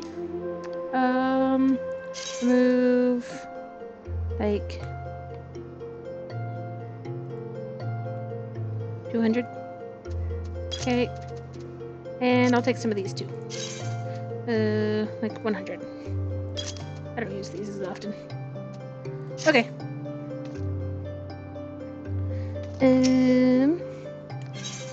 Now Goldsmith Guild. Oof. Go get my earrings. Serendipity. Greetings, is there something I can help you with? Ah, Corey, your earrings are right here. I crafted them myself, I'll have you know. I think you'll be very pleased. In case Mistress Miqo'te didn't warn you, the box is locked, and I'm not permitted to give you the key. It's a final safeguard, you see. Only designated individuals are authorized to distribute the earrings to guests. In this instance, the person in question is none other than Mistress Miqo'te. So, you will need to ask her to open the box on your behalf. Pardon the inconvenience, but the Sultan's sworn take her Grace's safety very seriously. That's why they let her wander around and go without any guards. That's why she escapes her gilded cage all the time. Anyways, don't mind me.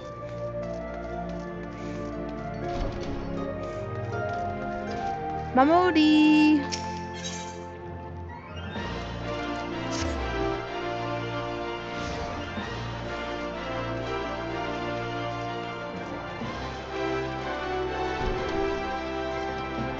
Right?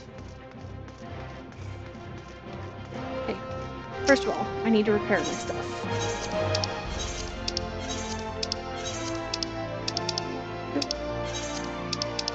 Alright. And I'm gonna go here and change my clothes real quick.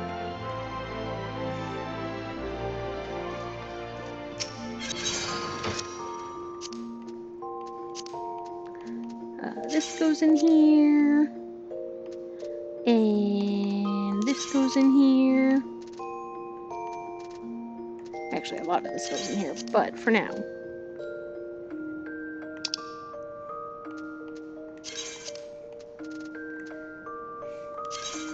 Now, I didn't actually check and make sure that all this stuff looks good together, but I'm hopeful. First, let me dye all the stuff.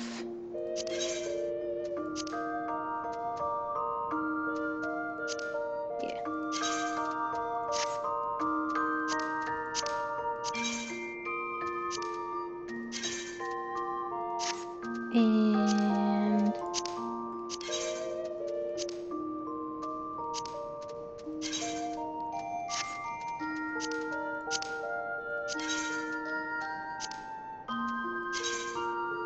okay. So, flowers, shirt. That doesn't even appear. Wonderful. Skirt and tall boots. Actually, that looks fucking fantastic. Save. And apply. Then I do need to hide my weapons for the banquet. I can't be open carry at a banquet. I'm sure her security would have something to say if I walked in with my weapons. No, they wouldn't.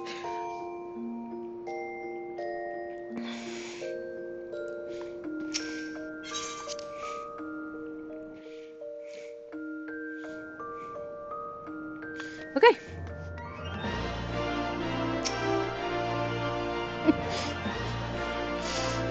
Picked up your errands yet, Corey? I did! I also got dressed. Do you like my clothes? Let me just... Well now, looks like the guildmaster outdid herself with this pair. You'd best take good care of these errands. If they fell into the wrong hands, God only knows what might happen. Oh look, they're falling into the wrong hands right now. Now then, I hope you're feeling sociable, Corey, because you're about to hobnob with Ul'dahn's elite. Let me know when you're ready to head to the banquet. I'm ready. I'm ready. I'm ready.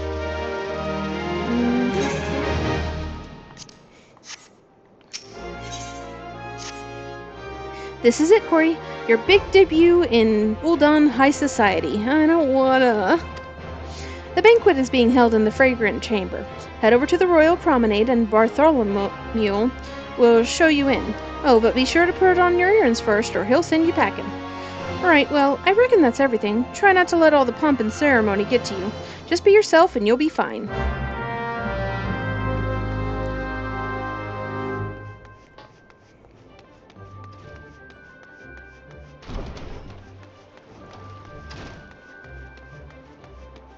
What do you think? Do I look... Do I look like I'm fit for a banquet? What do you think? Oh.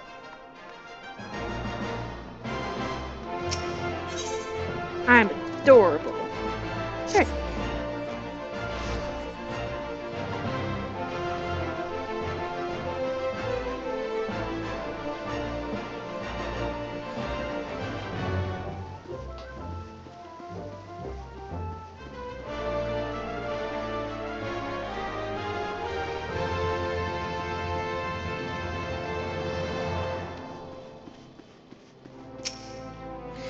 A banquet hosted by Her Grace the Sultana is due to begin shortly. Attendance is by invitation only. Please make way for arriving guests. We are honored to receive you, my lady. Please proceed inside.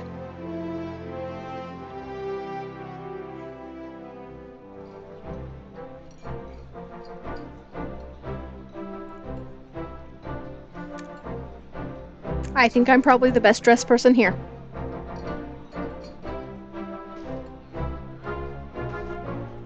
Papa-chan! All hail the Sultana! Your Grace. Raoban? And... Look at that! She's a little parrot! By right of the Royal House of Ul, I, Nanamo, 17th of my line, have summoned you here. We are graced this day by the presence of a hero to Ul'dah and dear friend to the crown. Honored guests, I give you our champion! Woo!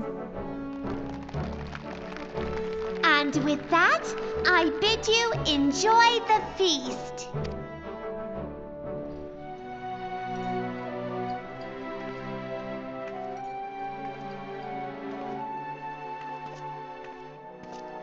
Not to spoil your appetite, but Ul'dah is hardly so bountiful as this meal would have you believe. While we gorge ourselves, children starve in the streets. And yet you still enjoy the feast, so what are you complaining about? Nor can Her Grace do aught to help them. She is thwarted at every turn by those on the Syndicate who derive their wealth from the workers' poverty. Okay, but there's nothing stopping her from using her own personal funds to help people. Beneath her mask of stately serenity, she is aghast at the plight of her subjects. But there will be no hope for the masses until the crown is restored to power. I am truly grateful for all you have done for Ul'dah. But there is so much more to do. That light. Shiny. What is it? It's my Jolly Rancher. So bright. Almost like by the 12. Tell me true.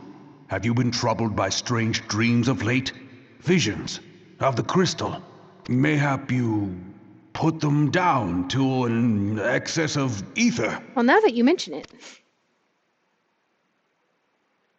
Yes, you are like they were. Allow me to explain. Before you came to Eorzea, there were others like you who fought the Primals. Though they were not of this land, when the Guardian Empire threatened the realm, they helped bring together the 3 grand companies. And by not of this land, do you mean not Eorzean? Because where would they come from? Where do I come from? And they stood with us at Cartano, that fateful day 5 years ago. The day we lost them. My headcanon for my character is that she's from Sharlia. None who survived have forgotten the hero's sacrifice, nor would any man deny they fought alongside us. She just didn't like it there because everybody's an asshole. But she's very smart. Because I'm very smart, and I actually know a lot of the background lore, history, and even the physics of the world, so I feel like, yeah, my character can be from Sharlia. But the names of these heroes come not to our lips. The once familiar pages of their story are now blank to us. And in our mind's eye, their faces are naught but silhouettes amid a blinding glare. It is for this reason that we have come to call them the Warriors of Light. When I look at you, I cannot help but think of them, and of what you might achieve. My character also finds it funny when people explain to her the physics and history of the world, because she's just like, yep, keep talking. I totally don't know what you're talking about. You must protect that crystal at all costs. It is a gift from Hydaelyn, mother of all, and one she gave to you for a reason. Yours is no ordinary tale. If I am right, the fate of the realm may yet hang upon your deeds. Only heroes and martyrs are fit to bear such a burden. Let us pray you are the former. Oh. I'll go ahead and autoplay this. Ugh.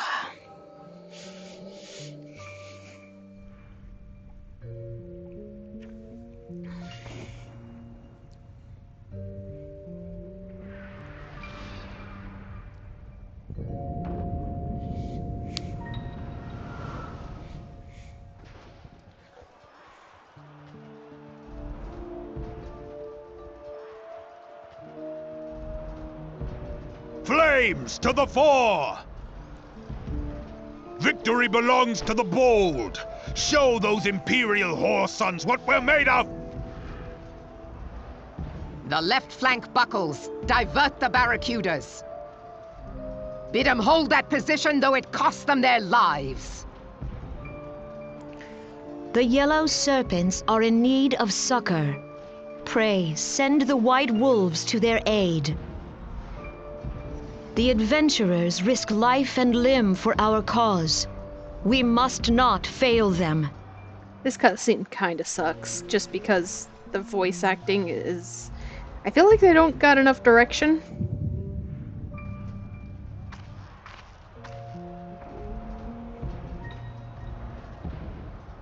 And also, it's just scripted weird.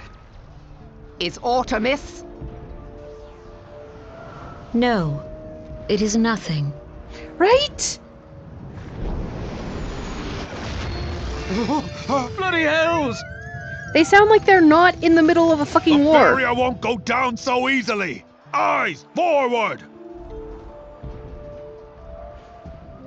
Also, really, there should be more screaming in the background.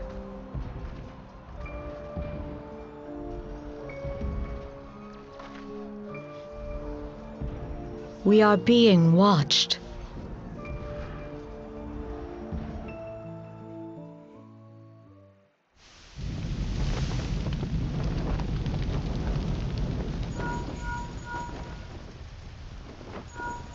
Raging Bull, calling Bloodthorn!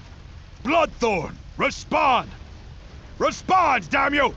Then again, I guess the leaders were the farthest away from the actual battle.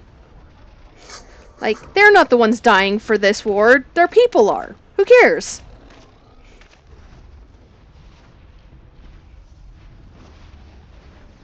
Ah! Raging Bull, this is Matt Slade. Respond. Ryder, this is Raging Bull. What news? We're surrounded by a blaze. There is no way out. God preserve, what is that thing? What's going on? Speak to me! God damn it! We cannot hold much longer.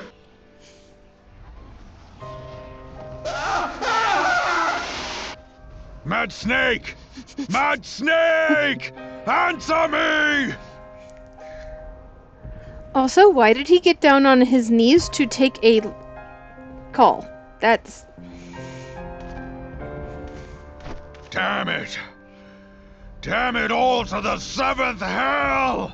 That's a bit dramatic. What of the barracudas? Can they not be reached? Sorry, Admiral. Shell's not working. What of our own? I cannot say, my lady. That monstrosity appears to be disrupting our communications. You know, thinking about it, We must keep trying. Call till they respond. I've never heard Connie Cinda sound like Yes, she's my lady. anything other than bored. Admiral, General, we can do no more. We must give the order to withdraw. I will not forsake Louis Soir! General, please. Victory may belong to the bold, but there will be no victor this day. You know this to be true. Let us not sacrifice lives in vain. The adventurers fight bravely, but to no avail. Let them withdraw, and let us be the ones to stand with Louis Soir.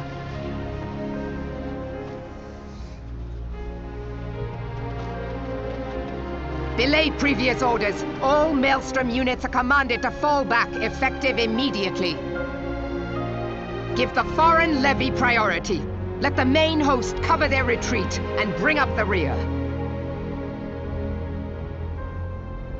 Damn it! Relay the order. All flames are to withdraw. I don't care if our link shells are useless. You still have a working pair of legs, don't you? Well, use them, you bloody half-wit! Yeah, send those messengers into the war zone. It's fine.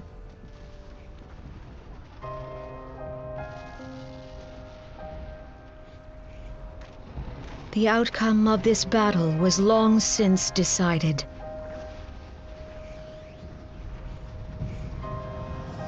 Better to retreat now than risk a massacre.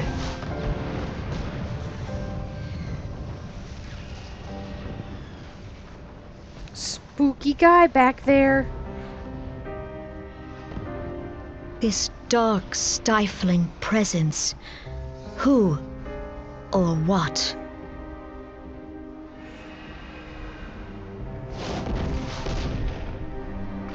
We go to take our place beside Archon Louis Soir. To your positions.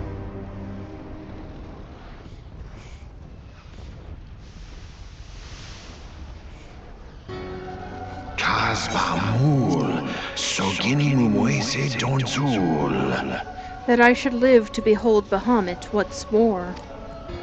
Logalo, Asawad Daken Bet Mubut. Magnificent. The eons of imprisonment have only made him hungrier. Imarat way. Kiskat Toga Hats Wadodorns. I am aware of them. Pay them no mind. They are powerless to act. Sis Nigem. Fistun the only Lamrai Sadai Dorn. It has begun. Soon the planet will regain its true form.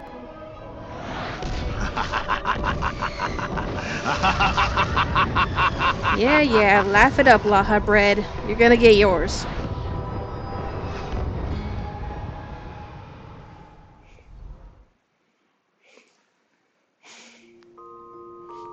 So, fun fact. After Louis Soir teleports all of the leaders and all of the important people off the battlefield, Connie Connie Senna actually goes back after the battle is over to heal people. She even adopts a Garlean, and she healed both Garlean and her own people. But she adopts a Garlean, and he's now her personal guard. And she finds Tup Samadhi, Louiswa's staff. So, that's in a short story. How you feeling, Corey?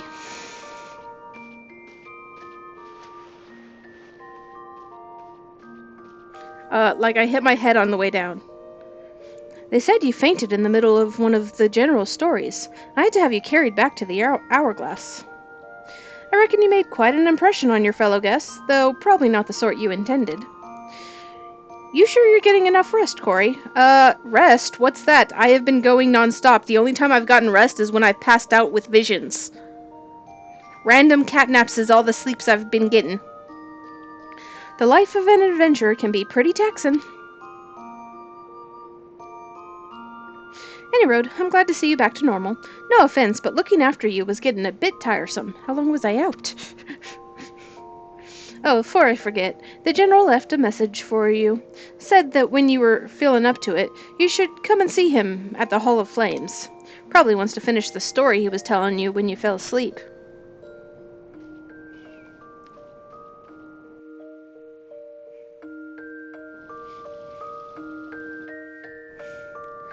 Okay.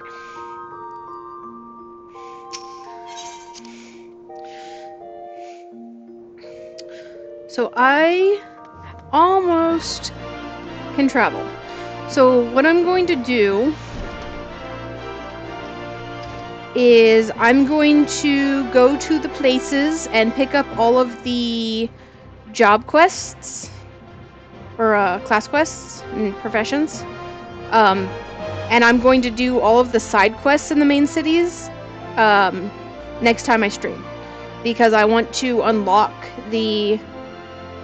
I want to unlock the jobs because tomorrow I am going to be streaming WoW. I'm not going to be doing Final Fantasy. So that'll give me a few days to get all of the jobs up to where I can just run all of the job quests. You know what I'm saying?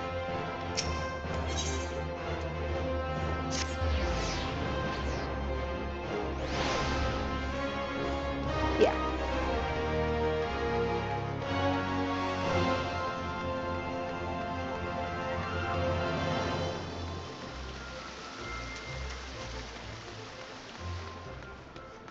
Raban! And I don't have time to run all of the, or to do all of the side quests as I encounter them in the cities. Because I would like to go to sleep some point today. I've been waiting for you, Corey. I trust you are fully recovered? Good, because there is much work to be done. Work that I would have you do. Yep, that I am a great pack mule.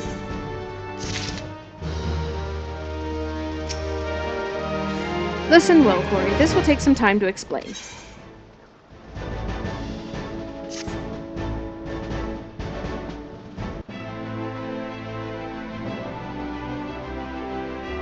I've prepared these letters for my counterparts in the Eorzean Alliance. Later. Invisible letter.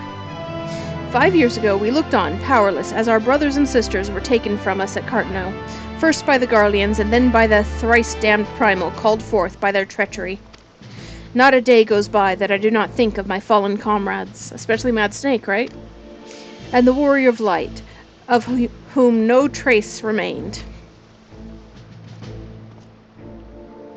The tragedies of the Calamity are not so easily forgotten, nor should they be. In remembering all we've lost, we're reminded of what we still have. And so I mean to mark the 5th anniversary of the Battle of Cartno with a memorial service honoring the fallen. It is my hope that my counterparts in the Alliance will agree to do the same. And I would have you bear my words to them as my personal envoy. Why you? Because your deeds mark you out as the nearest thing I have to a Warrior of Light. I think I'm a little low level for that, buddy. But later, sure. I can think of none more worthy of that role. The question is, will you accept it? I mean, are you paying? Then it is agreed. You will journey to Gridania and Limsa as my official representative. Now, that's a great many malms to travel, but I have neither the time nor patience to wait around while you do it on foot. I have the teleport to Gridania. I can't get to Limsa, but I could go to Gridania without taking too long.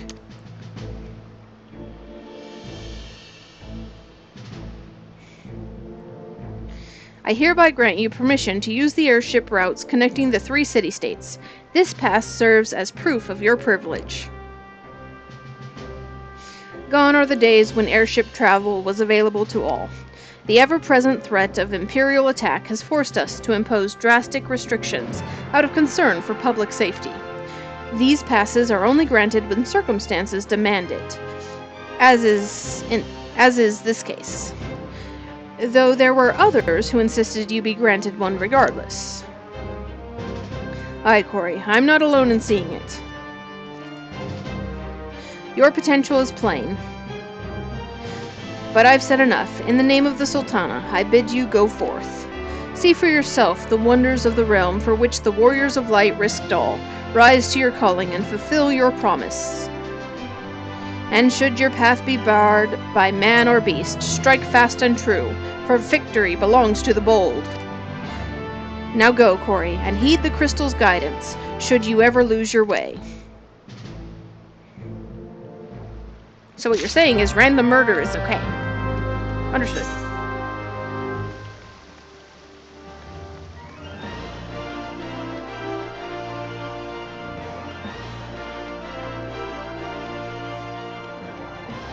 Oh. Do I want to do this side quest before I leave? I'll do it when the next time I stream. The dance quests. You know the ones. I really like them, but I'm tired, and I want to get all the jobs before I go to sleep.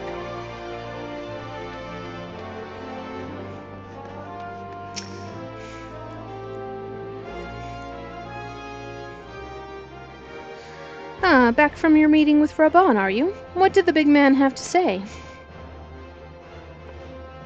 Is that a fact? Personal envoy of the Flame General himself. So you'll be bearing the great man's word to the leaders of the Alliance, will you? And by airship. Bugger me, that's an honor and a half, that is. I didn't actually pick up any quests, though, because I want to read the histories, because, you know, they like giving you a full history lesson whenever you go and pick up a class. But I can't think of anyone who deserves it more. I'm proud of you, Corey. I truly am. Now, I dare say Raban told you this, but not many people get to go on an airship these days. In fact, most people go to their graves having never once seen Eorzea from above. Poor buggers shuffle off to meet Thal, having never known the blues of Limsa Lominsa's shimmering seas, or the myriad greens of leafy Gridania. But not you, Corey. You'll see those sights and more, and everywhere you go, you'll find fascinating folk, with fascinating tales to tell. The people you meet, the places you go, savor these experiences, for they are priceless all. Saying that, it'd be remiss of me if I didn't remind you to be careful out there. Ul'dah ain't the only place beset by troubles, as you'll discover when you visit Limsa and Gridania. Truth be told, that might well be exactly what the General wants you to realize. I think he knows what kind of woman you are, Corey. And what kind's that, you ask? Why, the kind that can't resist sticking her nose in other people's business, of course. And don't you ever go changing. I think they got my number. I think they know exactly who I am. I want to stick my nose in all the business. Safe travels, Corey. I'll see you when you get back. I will return. Ooh. Okay. Onwards. To the airship landing.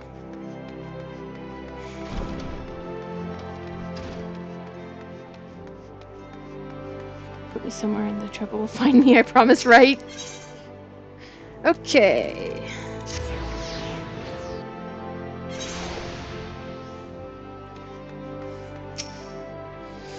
Greetings, madam. This is the reservation counter for passengers traveling to Limsa. If I'm not mistaken, you are the Flame General's envoy, Cory Foxy, yes? Highwind Skyways is at your service. Will you be flying with us today? Yes, please.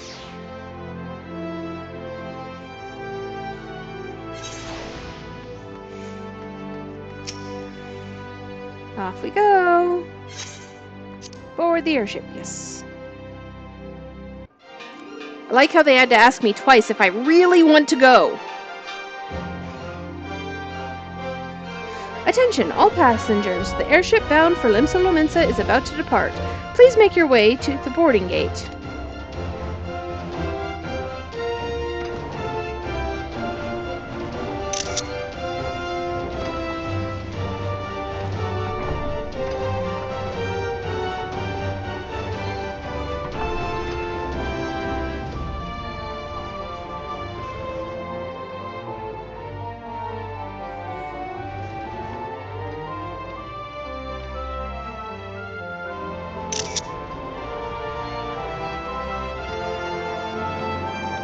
Bye, Momodi. Bye, Thancred. Bye, Oompa Loompa. Bye, Papa-chan.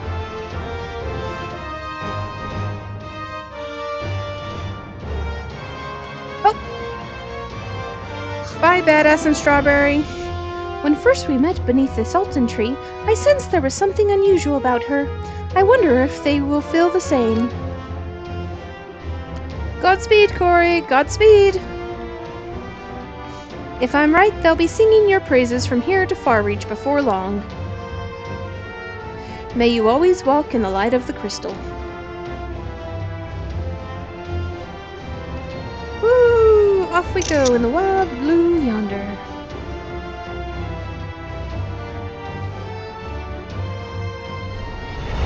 Oh, and we have garlands.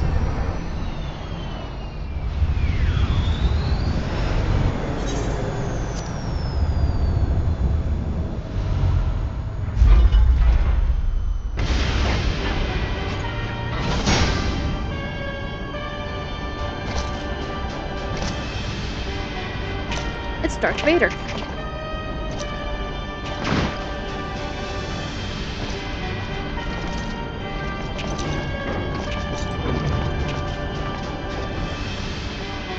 has been 15 years, but the bitter taste of defeat lingers still. So... 15 years since the Imperial fleet set course for Mordona, led by the Egrios, mightiest of all vessels. Silver Till lay ripe for the taking, and all of Eorzea would soon be ours. This cutscene we believed. Doesn't look that good right now. A host of dragons met us that day, at the heart of which flew the great Midgard Zormer. Like, even it just looking at Darth Vader knockoff, the dread serpent's defeat was bought at too high. Because this was pre-rendered before they did the graphical update.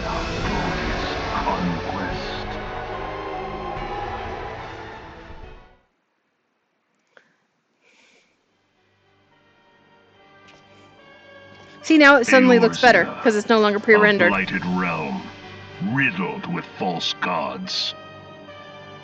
Twice now it has eluded the Empire's grasp. For all the destruction it wrought, even Meteor, the great sin, failed to yield us control over it. And for this failure, the realm has sunk deeper into depravity. It is twisted beyond all reckoning, rotten nigh to the core. Yet, it must be saved. Only Garlean rule can bring order to Eorzea. It falls to us to deliver the misguided masses from their ignorance. We are of one mind, Lord Van Balzar. Don't all Garleans love their own voice, though? Garleans, Asians, Sharlians. Yeah.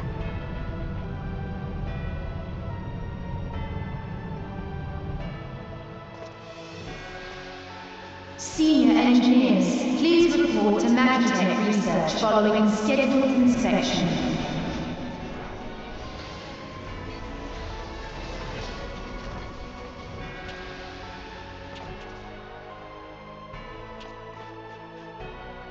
Hey, is the Legatus really planning to take another tilt at Eorzea?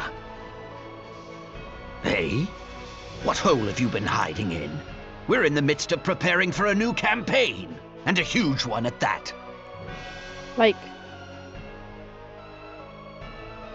that guy totally just gave away he's a spy. I thought the Emperor had given up the Western lands for lost after Cartano. What could the Legatus possibly hope to gain by acting alone? I sense you harbor certain doubts over the wisdom of the Legatus's plan. And it's Sid's boyfriend!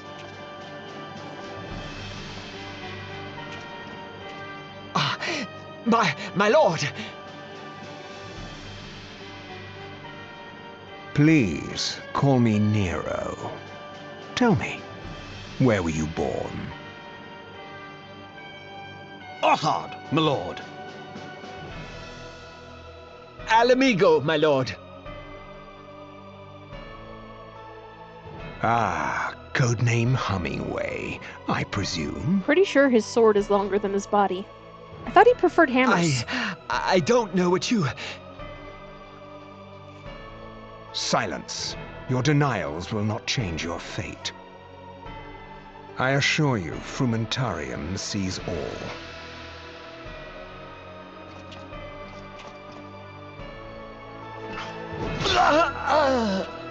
Just a little bit of murder.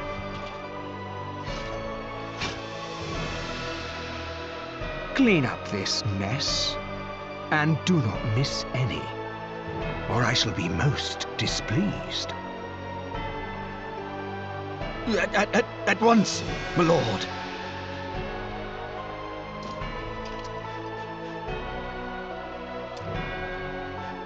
Garland, soon you will be made to know the true power of Magitech. You know, they're kind of like Power Rangers with the ones with the animal faces for helmets. You know what I'm talking about. You know all the Power Rangers.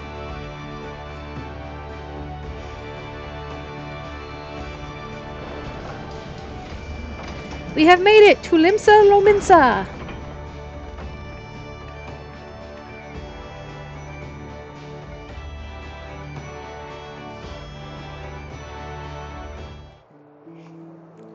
Okay, over here? Yeah. Ah, you must be the envoy from Ul'dah. Welcome to Limsa Lominsa, madam. Admiral Blufusven awaits your arrival. Yep.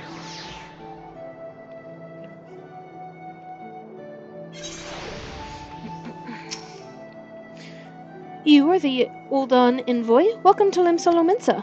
The Admiral has been looking forward to your arrival. Please proceed to the Crow's Lift at your earliest convenience. It will take you to Bulwark Hall.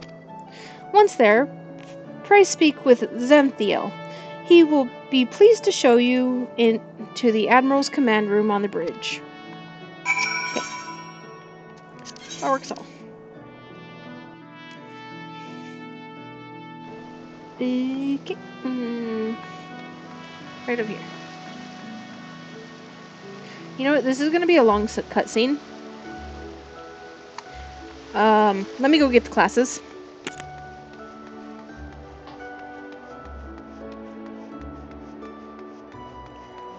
Yeah, you know what? What I'm going to do is I'm going to go get the classes, and I will do this, all of the envoy stuff next time I stream. Yeah, I am very tired. And I still have and I know the classes have a lot of reading because they have to give you a history lesson. And my voice is dying because there's a lot of reading in this game.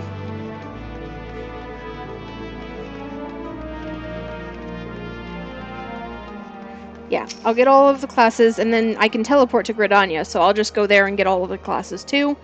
And then I'll do the envoy stuff. It'll be fine.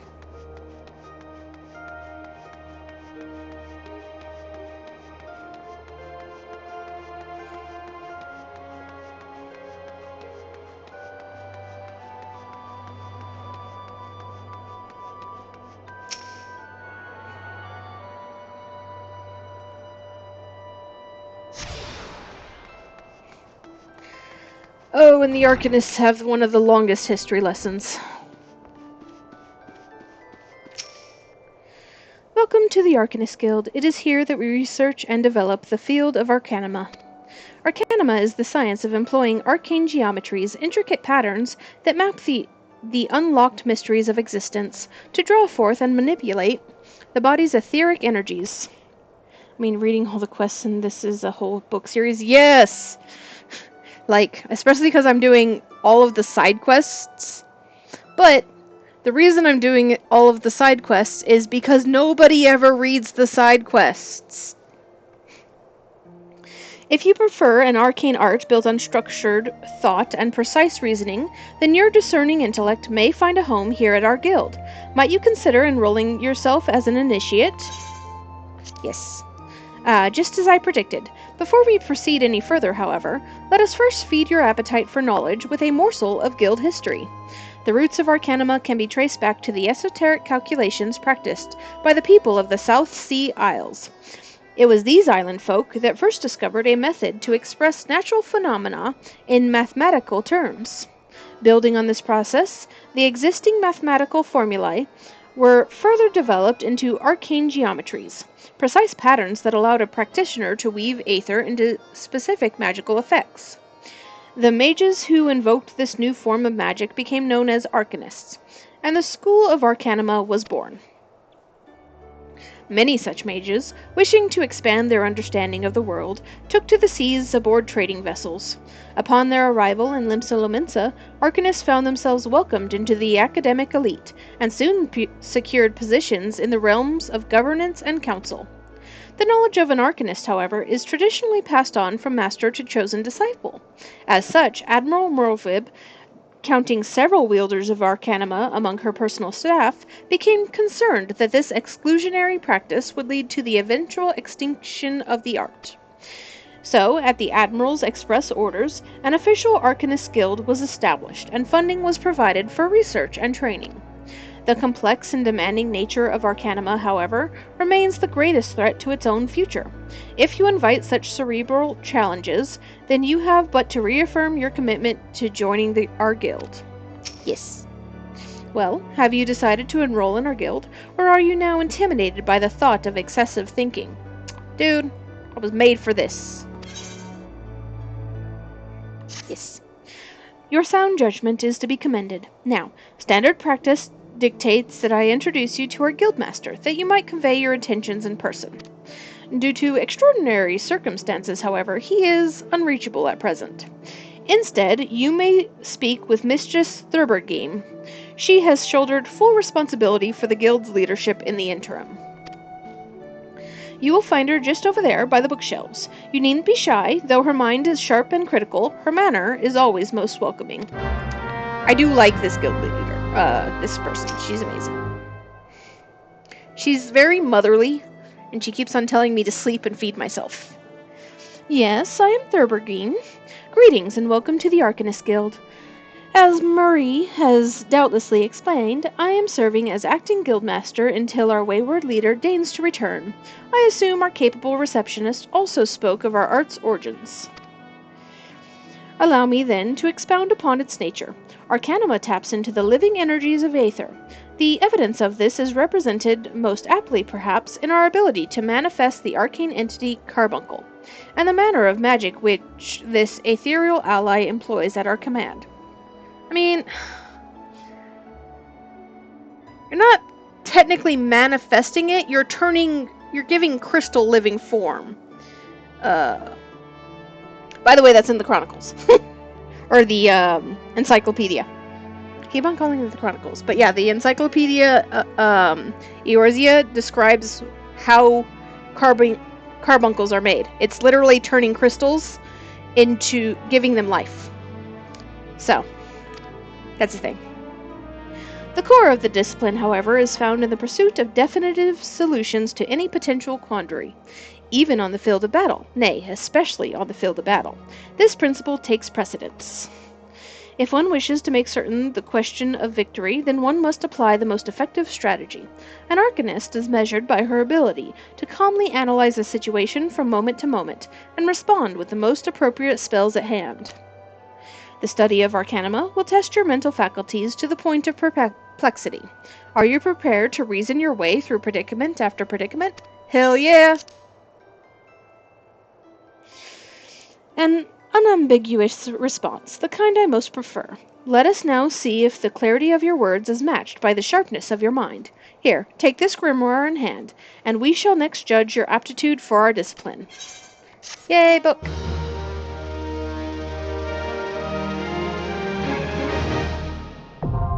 Arcanist unlocked. Woo!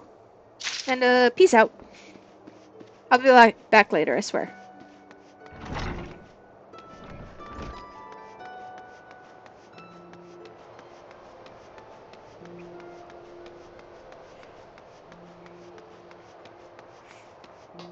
Run!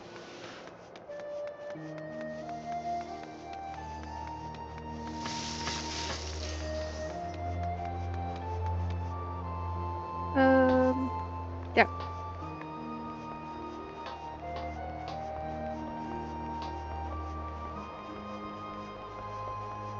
Yeah. Brains? What are those?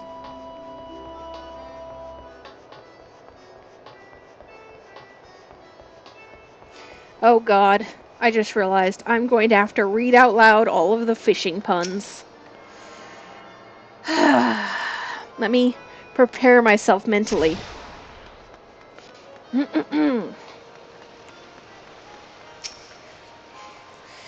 Well, a well-wishing welcome to you, adventurer friend. You've worked your way to Fisherman's Bottom. When you want fish for just a day, you can call a culinarian, but we fishermen feast for life. I've set the bait. Think you're ready to bite? Yeah. Hooray, hooray! Looks like we've got a live one. Let me walk you through the life of a fisherman in Limsa Lominsa. Since we're surrounded by the seas, the fishing sites are a fisherman's delight. If you can't fish it here, you can't fish it anywhere.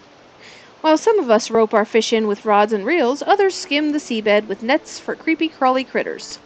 You might say we cast a wide net. People prattle about our poolers just about everywhere in Limsa. And there's much and more I haven't mentioned. We've shepherded the ships, presided over the ports, managed the mongers, all while making sure not to leave any adventurers out to sea. I'll wager you prefer to work alone, so we'll start you off with a rod and reel. Now, you may not necessarily net the numbers net fishing yields, but pole fishing positively pools prettier prizes. And that's the long and short of it. When you're ready for another bite of bait, I'll reel you in before the guildmaster. Yes, yes. I hate to hear you had a change of heart. You haven't, have you? Give me the goddamn rod. Spoken truly like a true bespoke fisherwoman. Well then, it's time you met the guildmaster. But unfortunately, and somewhat ironically, our nefarious netmaster is out fishing at the moment. This moment, and every moment, that is. So Sissy Poo tends to tasks that require tending to, such as deciding whether you'll sink or swim with our guild. Sissy Poo's presiding over those pools, whenever you decidedly decide to say hello. She might seem somewhat standoffish, but she's only keeping an eye out for sharks. Be yourself and you have nothing to worry about. Oh god, Sissy Poo! Tell me you don't talk like a weirdo. Yes, yes, save your breath. I heard every word between you and... excuse me? Namulika? So I know she told you my role here. As she said, Wawalago's supposed to be the guildmaster, but apparently he has bigger fish to fry, so all his work falls to me. That includes making sure our new fish aren't shellfish idiots or potential enemies. You passed my first test by not laughing at that awful joke. Now you only need the right answer to this question. Are you prepared to fish like you've never fished before? Yes. Well, you're smarter than the majority of bottom dwellers that find their way here. Welcome to the guild. Now, this wouldn't be much of a guild if we sent you out to sea with only a pole and a prayer, so I suppose I can spare you a few pearls of wisdom. Nevertheless, you're still going to need that pole and prayer, so I can at least provide you with the former. Here you go. 1 out of 2 isn't bad. I'll even throw in these lugworms, since you're not like to get far without bait. The rods we bestow upon our new fish are priceless objects, which is to say they don't cost anything. Once you know what you're doing, you'll probably want a proper one. But in the meantime, let's see if you can figure out how to hold your pole. Ready the one I gave you, and your lessons can begin. Oh, I know how to hold a pole.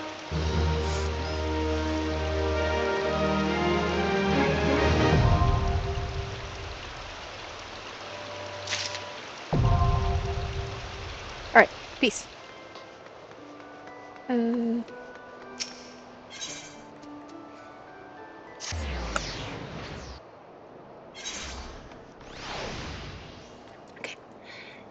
I'm gonna go this way.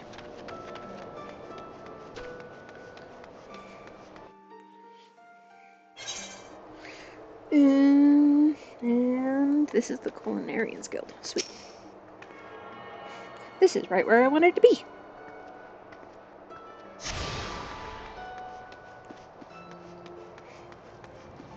You there, teach me to cook. And by that I mean give me a pan. I beg your pardons, good madam, but this is the Culinarians Guild. If you are here to dine at the Bismarck, one of our waiters will be along shortly to show you to your... Oh, you're not a patron? Why do you assume then that you wish to become a culinarian? I do. If so, I wholeheartedly recommend you join the Culinarians Guild, where one may learn the culinary arts under the finest chefs in all the realm. What say you? Yes. Wonderful. Then without further ado, I shall acquaint you with the history of our guild. As you are doubtlessly aware, Limsa has long been the gastronomic capital of Eorzea. The city's rich culinary traditions is the product of a unique combination of factors. The first is our proximity to the fertile lands and plentiful seas of Vilbren, which have ever yielded bounteous produce. The second is our standing as the realm's foremost trading port, which grants us access not only to exotic ingredients from faraway shores, but also to foreign merchants versed in their use. We are, in short, the beneficiaries of culinary knowledge from every corner of the world, including the stuff you steal from, with your pirates. Until recently, knowledge of this kind was passed on solely through word of mouth, and was therefore susceptible to corruption and loss. But that all changed when one man made it his mission to catalog every recipe of note. His name was Admiral Gulskiff Baldwinson, also known as Mask Cleaver. The man's love of fine cuisine was such that, at sea, he would regularly spend as much time preparing meals in the galley as giving commands on the bridge. It was none other than he who founded the Culinarians Guild and codified cooking methodology. You know what? That captain guy he's talking about reminds me of Zeph from One Piece. With the big mustache.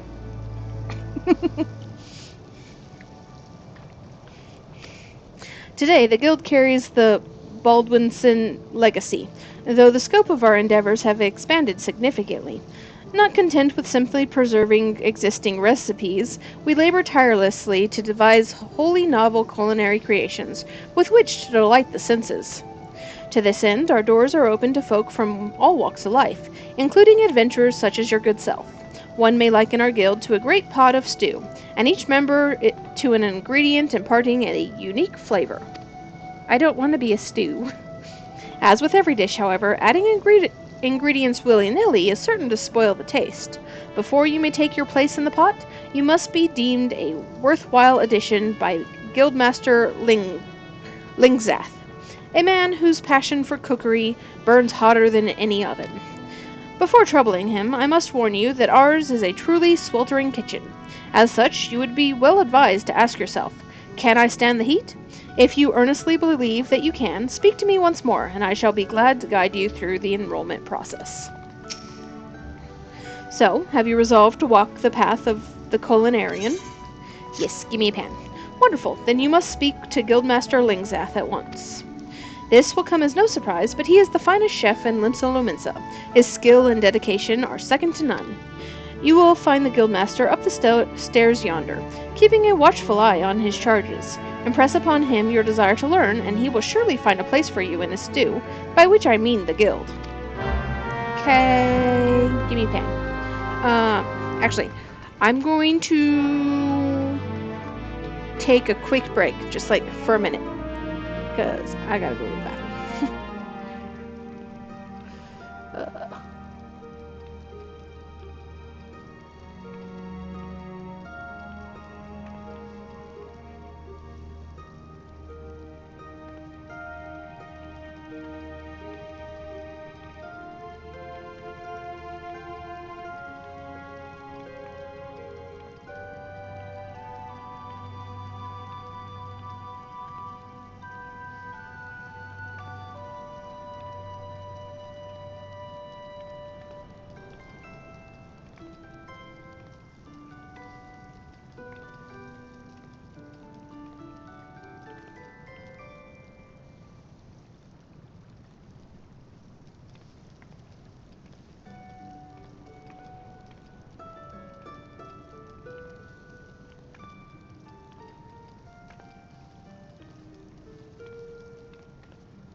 Okay, I have returned.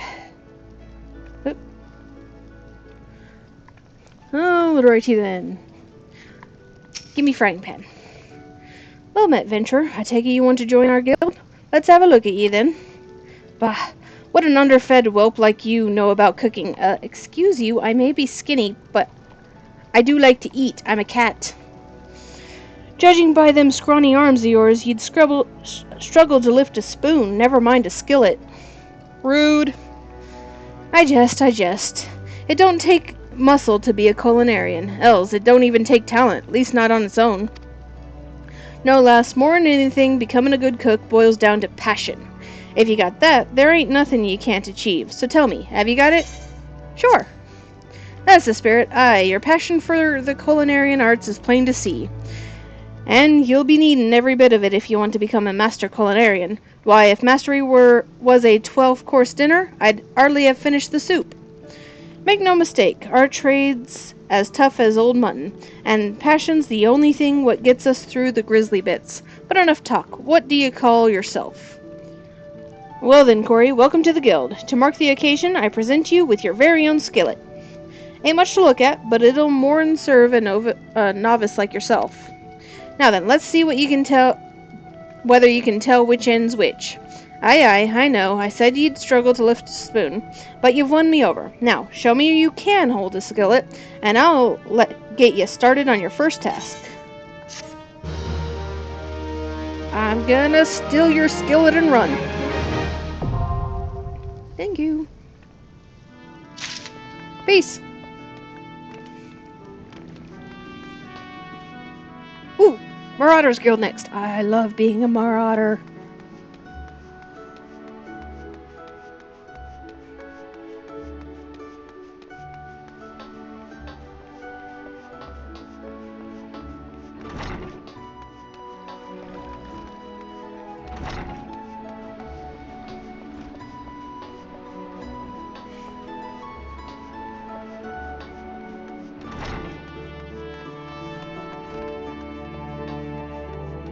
You.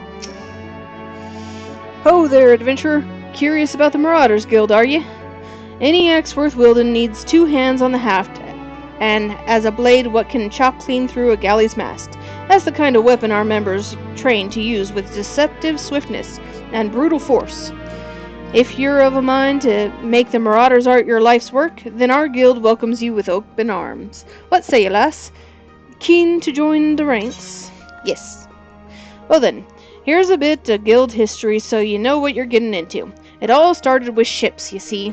What have ship got to do with axes, you ask? Well, building them would be pretty bloody difficult without a sturdy tool to lop down trees for timber. And since only the navigator herself knows when a ship will run afoul of a storm or worse, it makes sense for the crew's carpenter to carry an axe on board.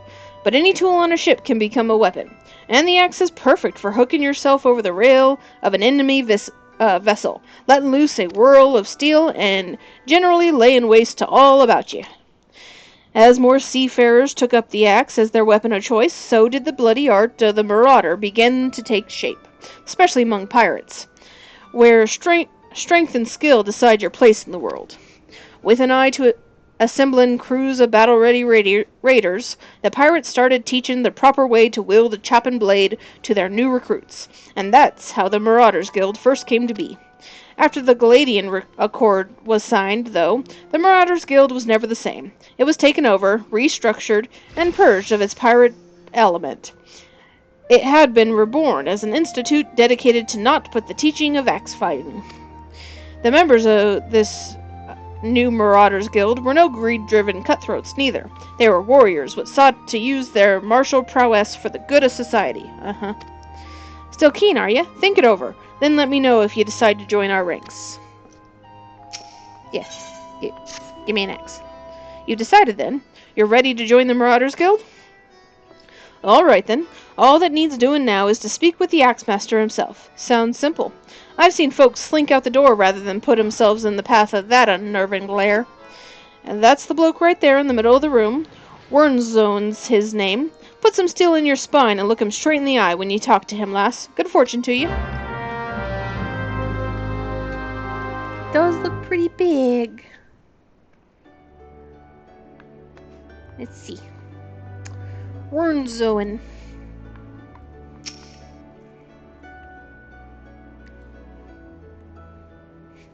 Yes, I am Wernzone, Axemaster they call me. Not the most imaginative of titles, I agree. But one should not underestimate the value of directness. I welcome your interest in our guild. The art of the Marauder is used to rend, to cleave, and to destroy. I want to destroy. Let me destroy. I want to destroy it all. It is not our way to simply outfight our adversaries. We seek to overwhelm them, because overkill's the best kind of kill.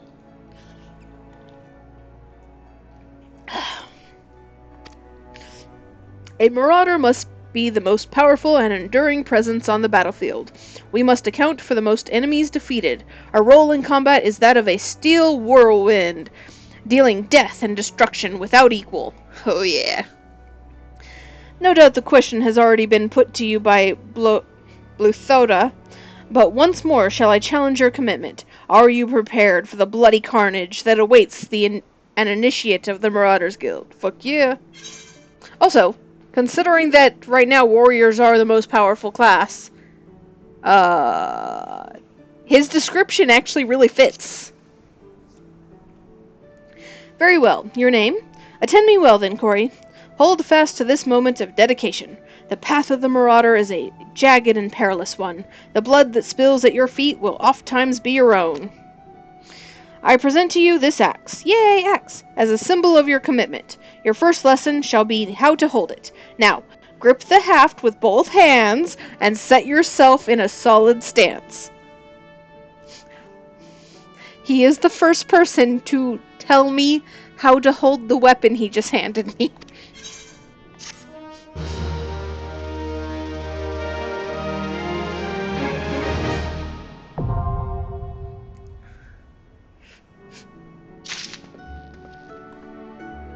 I mean, I guess it makes a little bit of sense, because, you know, it's not like a sword where it's very obvious that pointy end goes an enemy.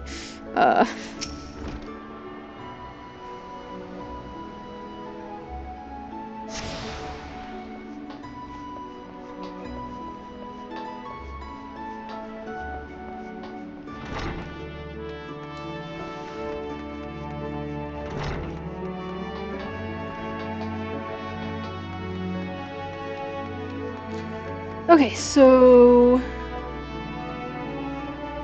Oh, I forgot to pick up Rogue while I was down at the Fishers Guild. I forget it's there because it's hidden.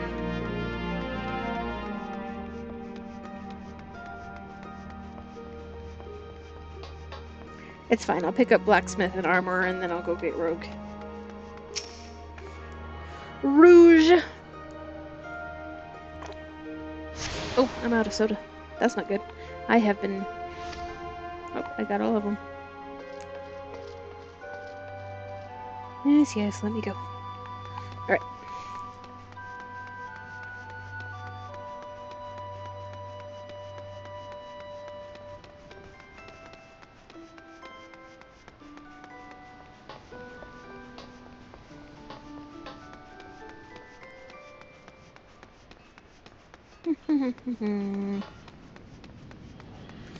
Okay. Sound a hammering bring you in from the street, did it, lass? It's well that you find the din invitin', for the Armorers' Guild is not the place for quiet revelry. If the clangor of metal striking... Man, I can read. Written accents are a pain in the ass. Metal is music to your ears. Perhaps you've the spirit of a shipwright. Are you of a mind to join our guild? Take it from me, lass. There's no greater joy than working a shapeless lump of iron into a shining breastplate with your own hands. What say you then? Well said, lass. Now we should cover a bit of guild history for forging. You know what? I'm just going to read it as a normal person. Afore forging ahead with the formalities. The armorer's craft is an offshoot of blacksmithing. Time was when armorers and smithies were one of the same. But as the years trickled by, the techniques for working sheet metal into armor plates became a specialized trade, and the smithies who showed uncommon skill and passion for this trade earned themselves the title of armorer. Now, as you can probably imagine, the skills necessary for making armor are also needed for shipbuilding. But building ships is a bit harder than knocking out simple helms, which led those armorers who were good enough to work on boats to claim the title of shipwright. Of course, it was one thing calling armorers blacksmiths and shipwrights armorers, but it was quite another calling shipwrights blacksmiths. 'Cause building a ship and making a hatchet couldn't be more different. It seems as though a line needed drawing, and seeing as how Limsa was built on the strength of her navy, you can imagine why the armorers chose to cut their ties with the smithies, and establish a guild of their own. As for the smithies, well, the whole notion of an independent armorers' guild never did sit well with them, and there's been a fair old rivalry between our two factions ever since. Always trying to outdo each other we are. That's why you're in the same building, right? Which is why we're ever on the lookout for new talent to help us keep the smithy bastards in their place. Dude, he's standing right there. All you need to do is impress the Forge Master and we can start on your training. Be warned, Forge Master Hananza's tongue could strip the scales off a fish back at 40 paces. Saying that, you won't find a fairer mistress this side of the Strait of Thor. Let me know when you've mustered the courage to speak with her, and I'll see to the rest. Yes. Then it's time you made yourself known to the Forge Master. That's no empty title, by the way. Hananza's a renowned shipwright, and one of the finest crafters in Limsa. Head outside and you'll find her blistering the skins of our newest initiates. Cool. You. Give me two.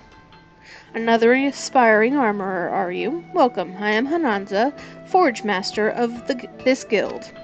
I take it Guanaco has explained to you the history and nature of our craft. Good, I have little to add on that front save this. The life of an armorer is not an easy one. Day after day you will pit flesh and blood against iron and flame, and without a passion for the forge you will fail. But passion alone will not make an armorer of you. To truly master this craft, you must be possessed of a will as unyielding as the metals you work. Knowing what lies before you, have you the fortitude to persevere? Sure. I see you have no fear of hard work. That is well. Consider your request to join the guild approved. But if you ever give me aught less than your best, you will be out the door before you realize my boot has connected with your backside. Are we clear on that? I dare you to try. Good. Now that we understand each other, let us begin with the basics. What is your name? Corey. Very well, Corey. This tool is called a doming hammer. Here, grip it firmly, note its weight. Let me know when you feel comfortable with it in your hand. I'll tell you if you're holding it properly.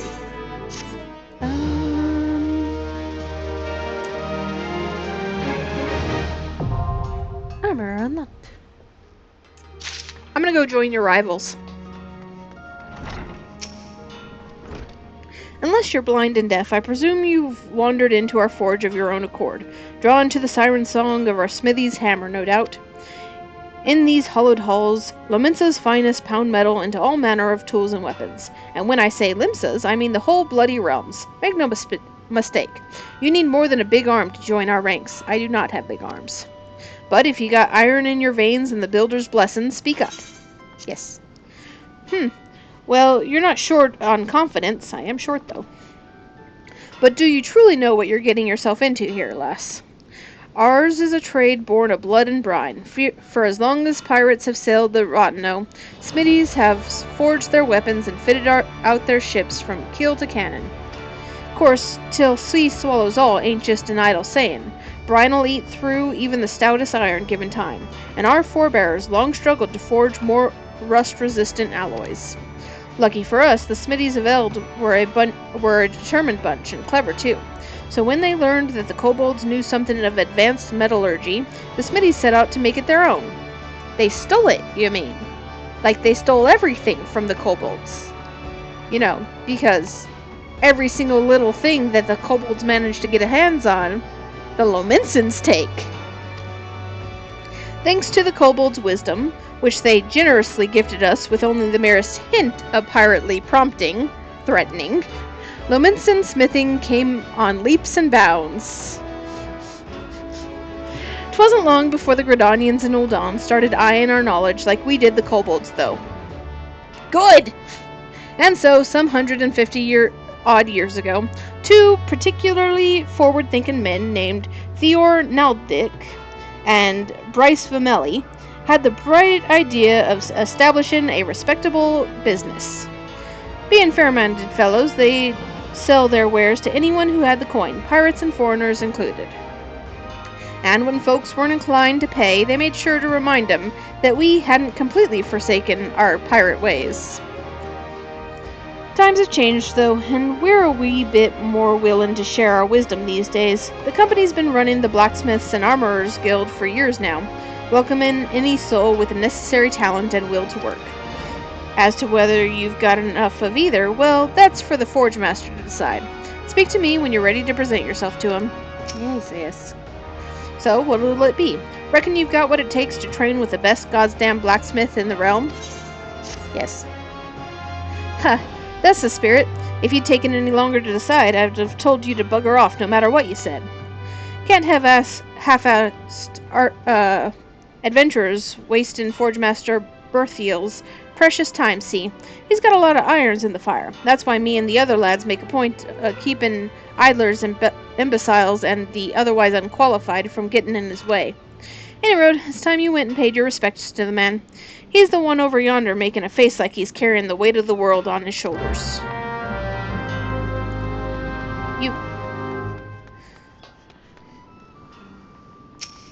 Give me hammer. About time Randwolf sent me a new recruit. It's been too long. I'm Brinthiel, Forge Master of the Blacksmiths Guild. If you're aiming to become a smithy worth a name, 'twould be my great pleasure to educate you on the finer points of the craft. Oh, the rest of these sour-faced bastards will tell you it's hard, grueling work, fit only for the best and brightest. But I say put a hammer in the hands of the willing and see what happens. What do you say then, lass? Will you swing a hammer for old Brinthiel? Yes, give me hammer. Haha, I knew I liked you the moment I set eyes on you. What did you say your name was again? Cory, Foxy. A name fit for a hero if ever I heard one. Yeah, eventually. In fact, I reckon I did hear it in a bard song once. Maybe not yet. Or was it that poor sod cursing in his cups at the wench? Okay, then. Bah, don't matter if it was saving the world or cuckolding your husband. 'Tis time to forge yourself a new reputation. Pound out a new legend, and ye can trust old Brinthiel to help you do it. Okay. But there I go, putting the cart before the chocobo. Here, lass, take this cross-peen hammer. A smithy without a hammer is like me without a drink. Bloody useless. I think you'd probably be better without the... Okay. Well, don't just stand there gawping at her. Take her in your hands. Have a few practice swings. Whatever your fancy. She's all yours now. And what I wouldn't give to be you right now, lass. Smitty never forgets his first hammer. Do you need a little bit of alone time with your hammer?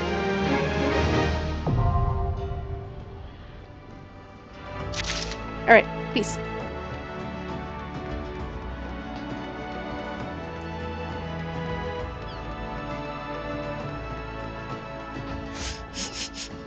Hammer! Okay.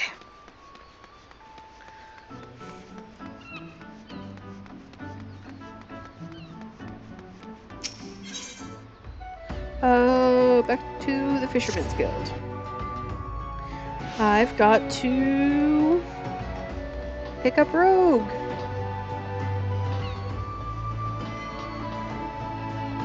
I can't believe I forgot Rogue. Hi. There's not behind these convent doors for a worldly type like you, missus. We're the dutiful sisters of the Edelweiss, and pure and saintly like. Now bugger off. Hang about. Ain't you that lass that goes by the name of Cory? Heh, I knew it. We like to snilch the rising talent, and from what I hear, you're head and shoulders above the rest. If you can handle yourself half as well as they say, you might well be of use to us. Oh god, I forgot I hate the fucking pirate lingo here.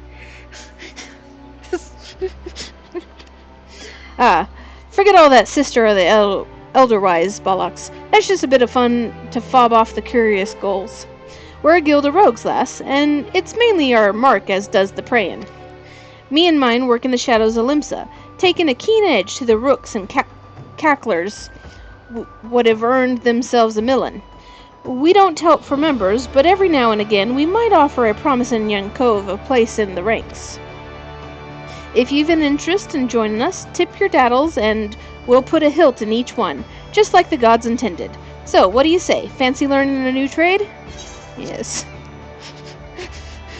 Good to see you're keen, but I should probably warn you on a few points before you dive in. Where most guilds take pride in turning their members into the bloody best candlestick makers they can be, we only care about getting the job done. And the job ain't pretty. You become one of us, and you'll soon be neck-deep in scum and knife fights. So if you're looking to scamper across rooftops and bilk dandies of their blunt, you'd best take up with a different crew. Think on that, and come back if you're still keen. Yes. At least his history lesson is far shorter than everybody else's. I didn't scare you off then? Bien. They told me ye was a meddlesome lass, and so it's proved. You'll need every ounce of that metal soon enough. Now step inside and have a prattle with Jack. He's our upright man, the master of the guild. Oh right, Jack gives a long-winded speech, doesn't he? Yes. I mean...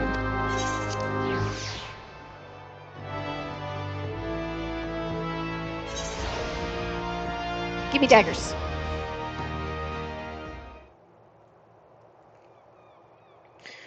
Oh boy, let's see. I'm the one they call Jack, though I'm surprised you've heard of me. Perhaps you'd be good enough to tell me your name, along with that of the kindly cove as told you mine. The famous Cory. Old Lonnie Leftpatch let you in, did he? He can't throw a blade for shite, but that one eye don't miss not when it comes to sizing up a dimmer mort for the Stalin. Just one thing, ye ain't a pirate, are ya? Well then, it's time ye was stalled to the rogue. Put on your best beater cases, and I'll swear ye in myself when you're ready. Now, I could fill your waters with the storied history of our guild, but that's just wids and wind. The most important thing, the only thing we care about, is getting the job done. Now, most folk, and I'm assuming you're among them, know that not long after Limsa's founding, the city was overrun by a motley collection of pirates and thieves. But, as wild as that lot were, it soon became clear that they'd all end up killing each other if they didn't lay down a few rules. An unspoken code of conduct, as it were. In this game, the pirates become ninjas. So there.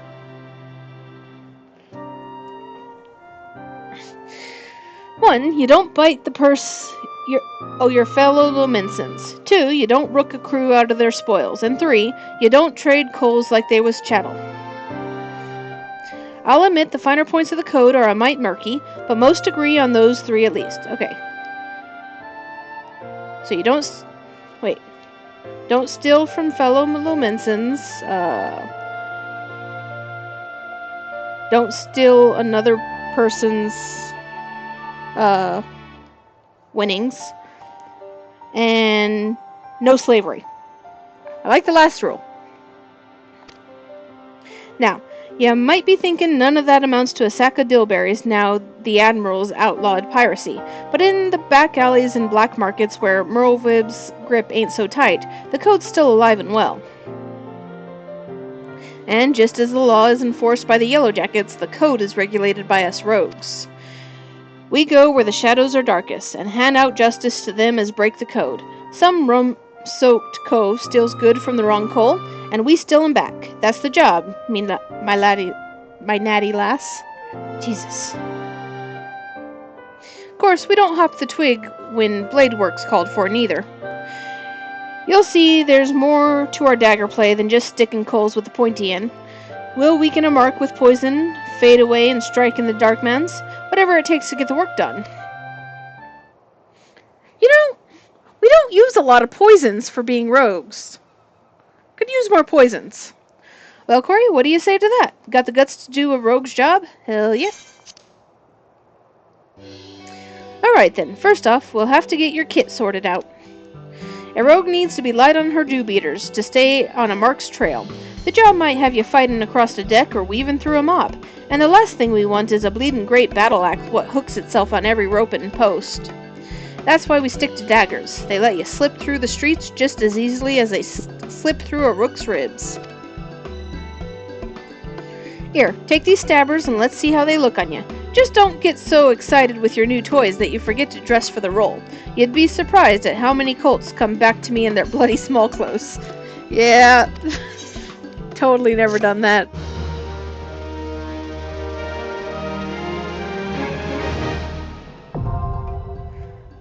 Rouge unlocked. Success. Okay. I think it's off to Gridania now. Is that all the ones in Limsa?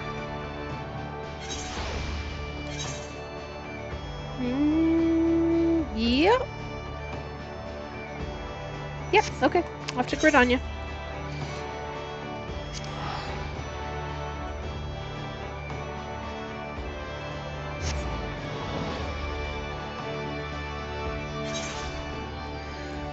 Okie dokie. So we've got this one here.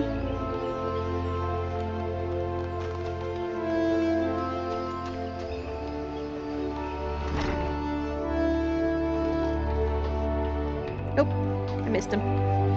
You, gimme. Saw? I don't know. Greetings, adventurer, and welcome to the Carpenter's Guild. We are the artisans who take wood and grant it new form and purpose as the archer's bow, the lancer's spear, and the novice's shield. If carpentry holds any appeal, you should consider joining our guild. Might you be interested in learning the ways of woodworking? Yes. Wonderful, wonderful. Now, before we proceed, I need to give you a history lesson. I think it only right that I acquaint you with our guild's storied past. Since the founding of Gridania, we have built our homes and crafted our weapons from the trees of the Twelves Wood. As our nation grew and prospered, the woodworkers' repertoire expanded to encompass a greater variety of articles, and carpentry developed into an art.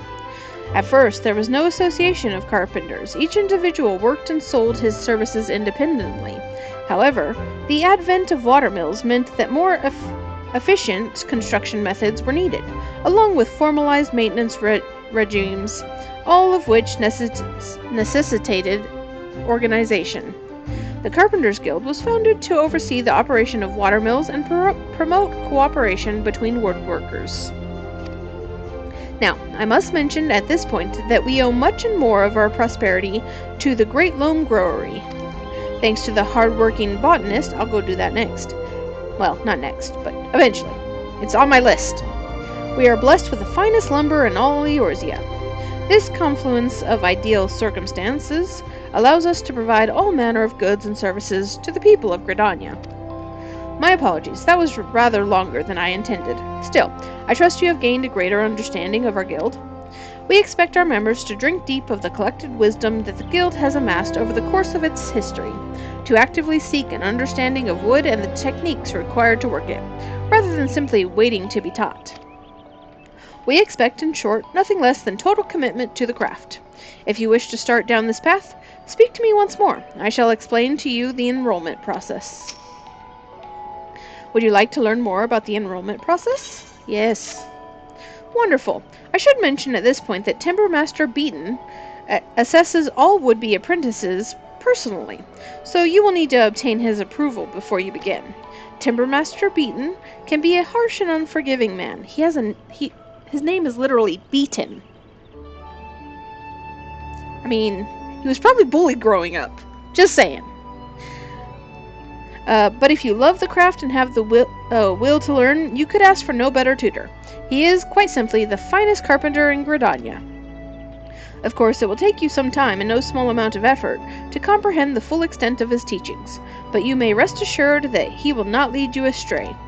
That said, when you meet him, I would advise you to choose your words carefully and, resist the urge to run away. Excuse me?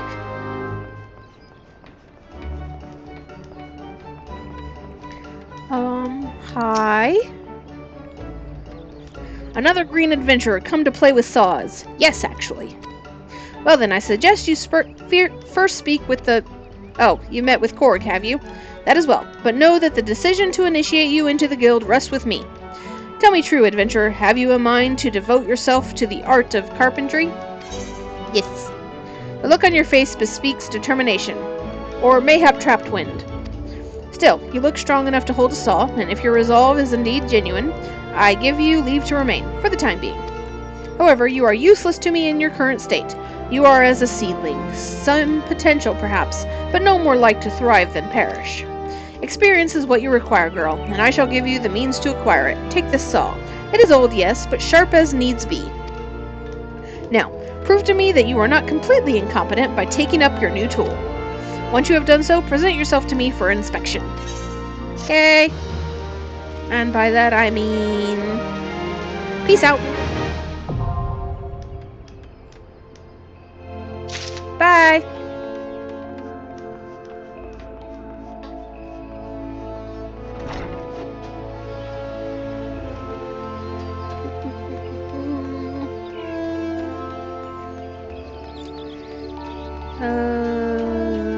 This way.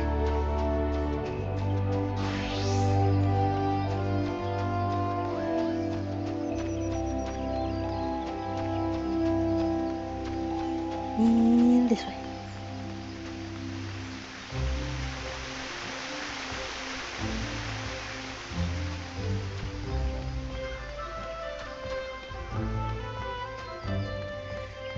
Oy, oy.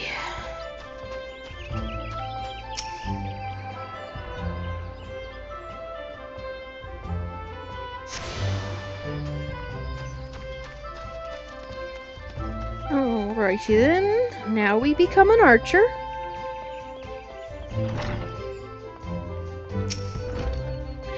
Greetings, adventurer, and welcome to the Archers Guild. At least everybody in Gridania mostly speaks normal and doesn't have a written accent. It is here that archers the realm over gather to master the bow. We engage the enemy from a distance, ever seeking to alter the course of battle with a single well-placed arrow. If you have a mind to become an archer, then you have come to the right place. Do you wish to join our ranks? Yes, please. Marvelous. Then allow me to enlighten you on the history of both our art and the guild. Yes, another history lesson. Thank you. The bow is an ancient tool that has existed since before our fair nation came into being. I mean, bows are a rather simply made weapon. Like, they're definitely, like, yeah. As an implement of war and hunting both, it protects us from our enemies even as it keeps us fed and clothed. Archery as practiced in Gridania was born of two distinct styles of bowmanship. The first was devised by the longbow sentries of the Ul'dahn, who once ruled the lowlands, while the second belonged to the shortbow hunters of the formerly nomadic Miqo'te. As you will doubtless be aware, both races ultimately came to call the Twelves Wood home. Though the two people began as rivals, they gradually learned to live together in harmony. During this time, they learned from one another, their two schools of archery intermingling to give birth to the art as it is known today. But this wouldn't have been possible if it were not for the Trappers' League. The guild was established in order to promote sustainable hunting and cooperation within the hunting fraternity at large. As a happy consequence of this union, the guild's members came to engage in friendly contests of skill. Inspired by such competitions, a handful of their number began to focus on perfection as opposed to mere practicality, transforming a skill into what may be termed an art. These individuals would go on to form a guild of their own. Aye, the Archers Guild, where men and women gather to attain mastery over the bow. More than a few members of the God's Quiver loosed their first arrow within these very halls. And that, my friend, is a brief history of archery in Gridania. Doubtless you are more eager than ever to take up the bow. It would be my pleasure to recommend you to our guildmaster. You must receive her permission if you are to join us. If you would excuse me a moment, I shall see to it that the relevant lists are amended. Pray speak to me again in a short while. Gimme bow. So, are you resolved to join the Archers Guild? Yes. The look in your eyes bespeaks your determination. It would be my pleasure to refer you to Guildmaster Ul'dahn. Lest you worry unduly, Ul'dahn is an affable and kind-hearted woman. Even those not of the guild have been known to seek her counsel on various matters, and ever have they been given fair hearing. Ul'dahn awaits you in the training area yonder. Present yourself before her, and impress upon her your desire to join the guild. Hi.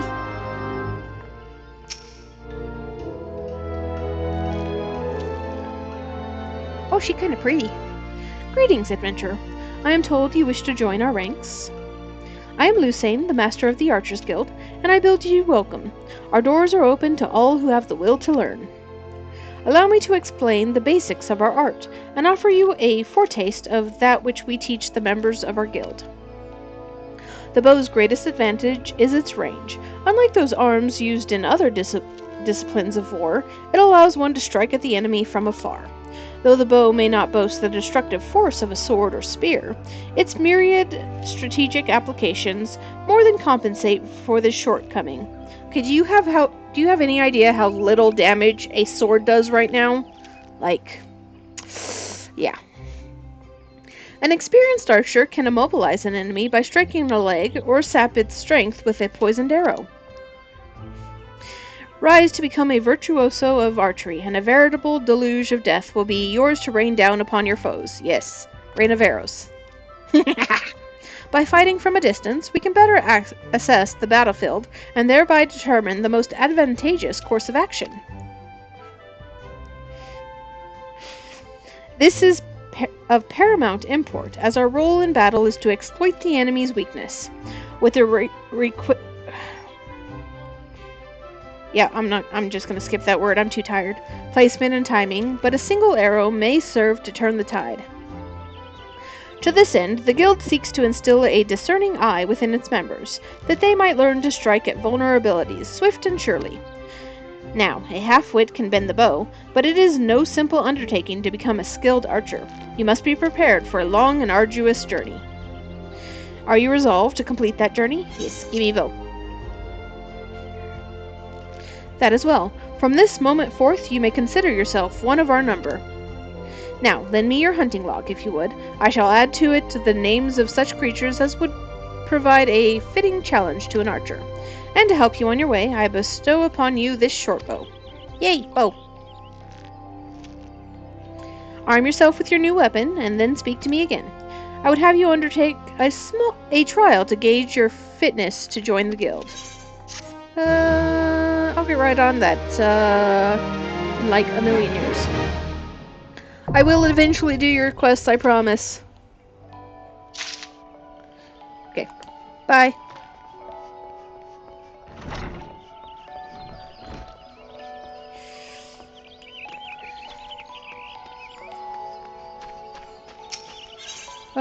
Right.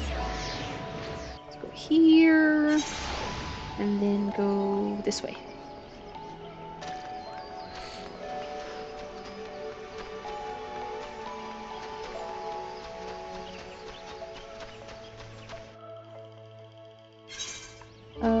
This was in fact not the way I wanted to go.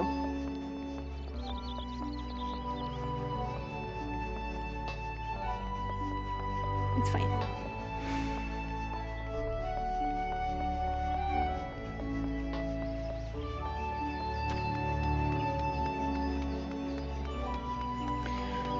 Whew.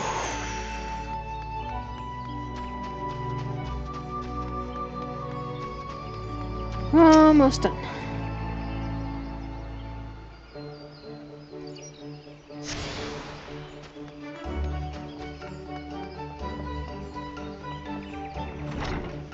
You, give me a stick. Welcome to the Lancers Guild adventure. If you seek to refine your skills with the polearm, then you have come to the right place. Give me a stick. Here at the Lancers Guild, spear wielders gather to train with one another, and further hone their abilities under the tutelage of our fine instructors. Do you seek membership with us? Sure, give me stick. Very well, I shall provide you with an insight into the history of our guild. More than just an instrument of war, the spear is also a tool for hunting, and with game ever plentiful in the Twelveswood, the weapon has been the mainstay of the locals here since before the founding of Gridania. With the passing of time, our nation became a gathering place for spearmasters from across the realm, many eager to test their mettle against the famed might of the Woodwellers. And it was here, in Gridania, that their myriad fighting styles came into contact, eventually giving rise to the art taught here today. One of the oldest guilds, the Stick Guild. Now they need a rock guild? Isn't that what conjurers are? Just throwing rocks?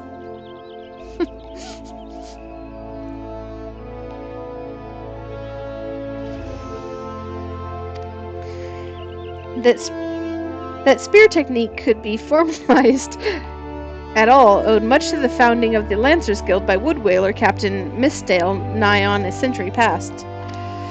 The tradition of accepting students from without as well as within Gridania's borders persists to this day, ensuring that the art of the polearm may not only survive but also continue to evolve.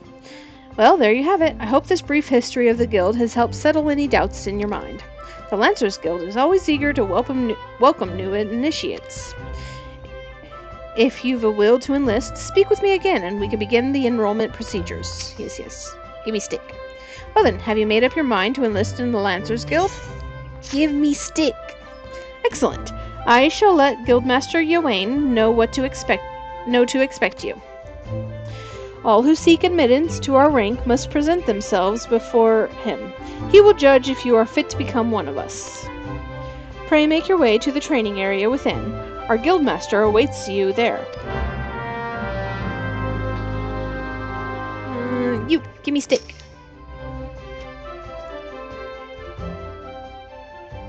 Well met, adventurer. I understand you wish to learn the Lancer's art under our roof.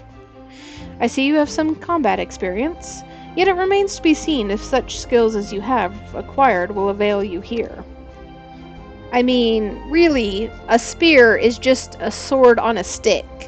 So if I can wield a sword, I can probably wield a sword on a stick.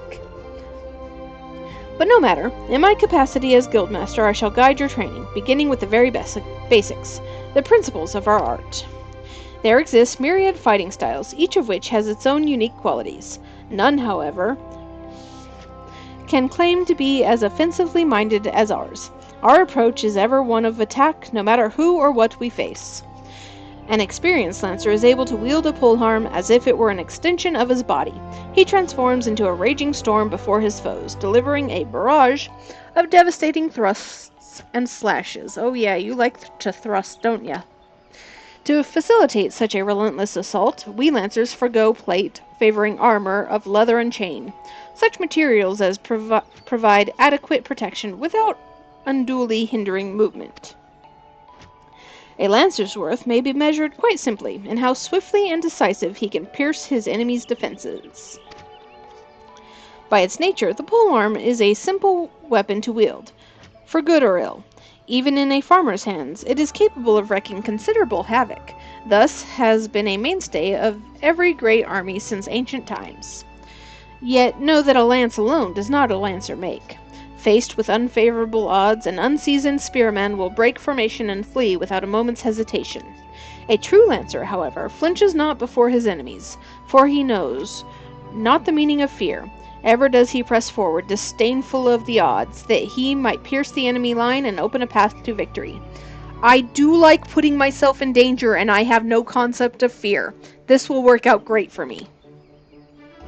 Needless to say, doing so requires no small amount of courage, and that is why our guild has striven from the first to instill this essential quality in every soul who passes through our halls.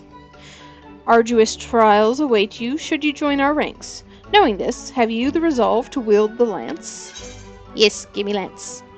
Gimme stick! Well said, adventurer. I see no reason to deny you a place within our ranks. Ah, but I neglected to introduce myself. I am Yawain, master of this guild. Pleasantries duly exchanged, I shall add to your hunting log the names of creatures against which a lancer might hone his skills. That's not about lancer, that's a dragoon thing. That's completely different. Lancers are not dragoons. They're just similar because they use the same weapon. In celebration of the occasion, I hereby present you with your very own spear. Arm yourself with it and speak to me once more. I would have you undertake your first trial. Your first task, a trial to be precise. Just give me stick. Lancers don't jump.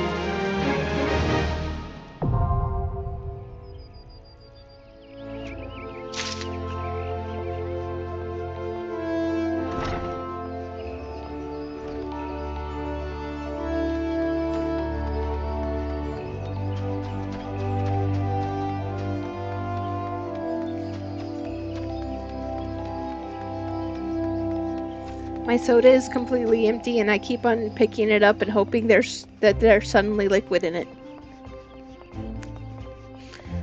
But alas, it is not to be.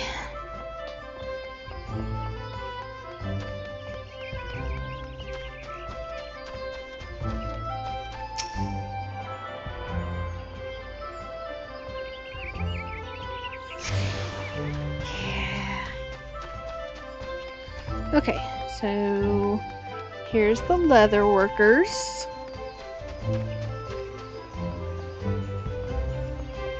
This is where we learn to skin things. Greetings and welcome to the Leather Workers Guild. Here we produce the finest leather goods, taking care to honor the lives which were sacrificed for their creation. Lol. Our leather armor is worn by the archers and lancers of this great nation, and favored by all who prefer that their protection does not come at cost to mobility.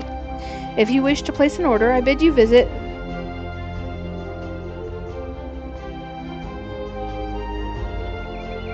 Fenil Fineries.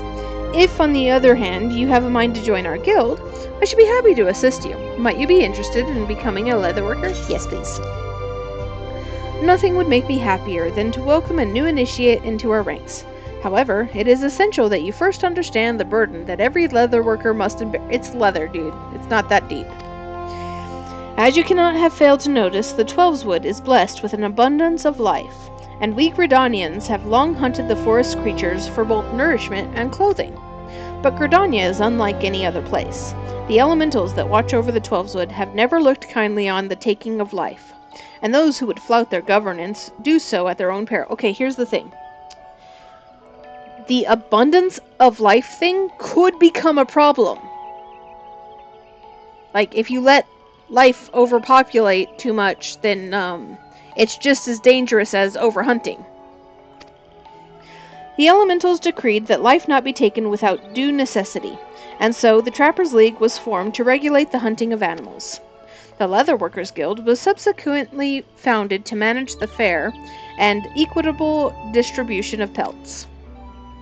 Nowadays, adventurers are a major supplier of pelts, and leather goods have become widespread, but in times past they were rare and precious. The Leatherworkers Guild has not forgotten those times. We treat leather with no less respect than the living creatures whence it comes, and craft goods of the highest quality. In so doing, we honor the lives lost and minimize the need for further killing. An oft-forgotten benefit of our products' surpassing durability. You know what? I am going to butcher so many fucking animals just to level up leatherworking because it's a tedious affair. It's going to be annoying, and I'm going to slaughter all the animals. So there. Our guild is also the sole producer of the famous Fenil brand of leather goods, the pride of Gridania. These products represent the ultimate expression of our core tenets, and the transcendent techniques which shape them. Know, though, that being a guild member does not automatically make you a Fenil artisan. You must earn the right to become one. For most of the leatherworkers here, having the fruit of their labor bear the Fenil brand is yet a distant dream. That is the life which awaits you, should you choose to walk our paths. Success will not be handed to you, but I guarantee that you will have the opportunity to seize it. So, if you wish to make a name for yourself, and craft goods which are the envy of all, you have come to the right place. Speak to me once more if you wish to learn more about Aroma. Yes. Have you decided to join the Leatherworkers Guild? Yeah. I do enjoy slaughtering animals. Very well. I invite you to speak with Guildmaster Geba. She is a brilliant artisan, personally responsible for the creation of countless Fenil products. You have doubtless heard her name before. Nope! The Guildmaster's patterns are uniformly elegant, and with them, even novice craftsmen can cut their materials with minimal waste.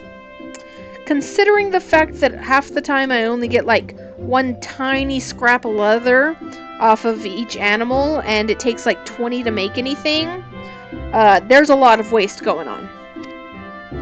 It is for her to decide if you are fit to join us. She can be found in the work area within. Present yourself to her and do not waver in your determination. Okay. You. Give me a thing. So, you wish to become a leatherworker. If you've spoken with Randall, then you've been told what it means to work with leather. The weight you must carry. It's not that deep. It's fucking skin. Some of the things that I murder for skins shed their skin. The weight you must carry. The responsibility you must bear. Dude, I kill people. You think I feel bad about killing animals? Not just to the elementals, mind you, but also to the guild. Our craftsmanship is unrivaled, and each member is expected to live up to that reputation. Once you join, there is no turning back. If you dishonor us, I shall flay you myself and make a chocobo saddle from your hide. Dude! What happened to all that not killing shit? And oh, we need to limit our killing. Threatening me. Will you swear to uphold our traditions and be the best leatherworker you can be? I mean, I swear to steal the tool you're going to give me and book it. Very well, you may learn our craft within these walls. Though you seem ill-equipped to do even that. I will give you a head knife to help you on your way, but the rest is up to you. Do not presume that your association with us means your work will bear the Fenil name. Dude, I haven't even heard Fenil until I came here, so, yeah, I'm not worried. Until you prove yourself worthy, you will not be permitted to so much as touch a Fenil product, much less craft one. Now then, if we're to continue with your initiation, you'll need to put that knife in your hand first. Talk to me when you're ready to begin. These guys are kind of pompous, aren't they? Anyways, peace out. Thanks for the stuff. I like free stuff.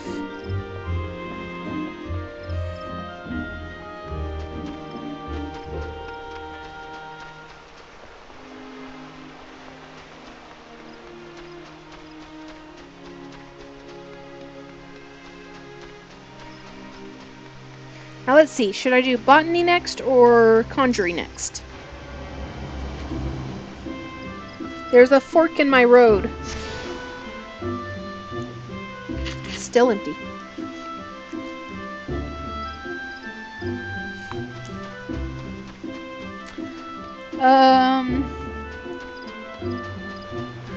I think they're both equally as long and historical, so I'll just go and do conjuring next.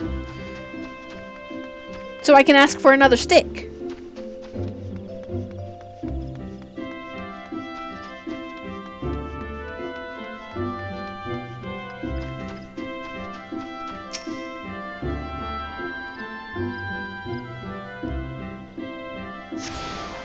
Yeah.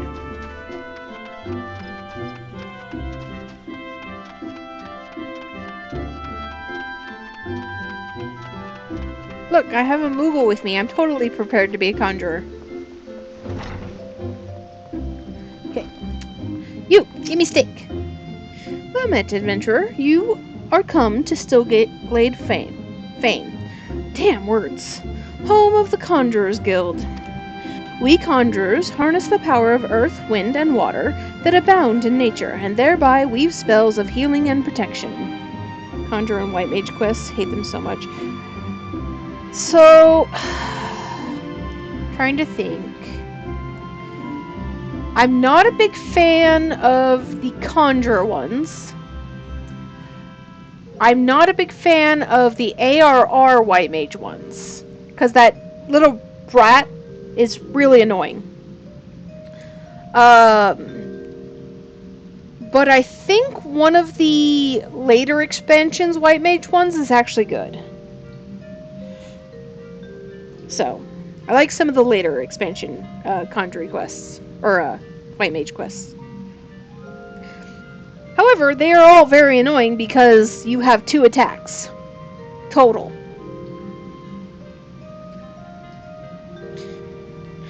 Okay. Yes. Ever do we seek noble souls to initiate into our mysteries? I'm noble, totally. Might you be such a soul? Come to join the guild? Yeah. Then allow me to provide you with an overview of what it is to be a conjurer. Conjuring is the art of healing and purification. Its practitioners harness the power of nature, that they might bring about change in the form of spells. Primitive magic, such as that once wrought by individuals known as mages,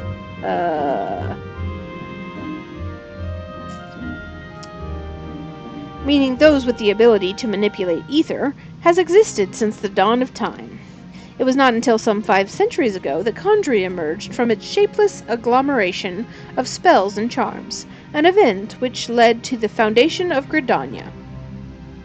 In those dark days, the elementals would not suffer man's presence in the Twelveswood, forcing our forebears to make their homes beneath the earth, in the great subterranean city of Gelmora. But their desire to settle in the Twelveswood continued to burn fiercely. Time and again they sought to curry the elementals' favor. I'm not a big fan of the elementals either, because what do they actually do other than just exclude people? Also, the Conjurer and White Mage quests involve saving the elementals a lot, so they're obviously not that powerful. So why do the Gridanians, treat them like they're gods?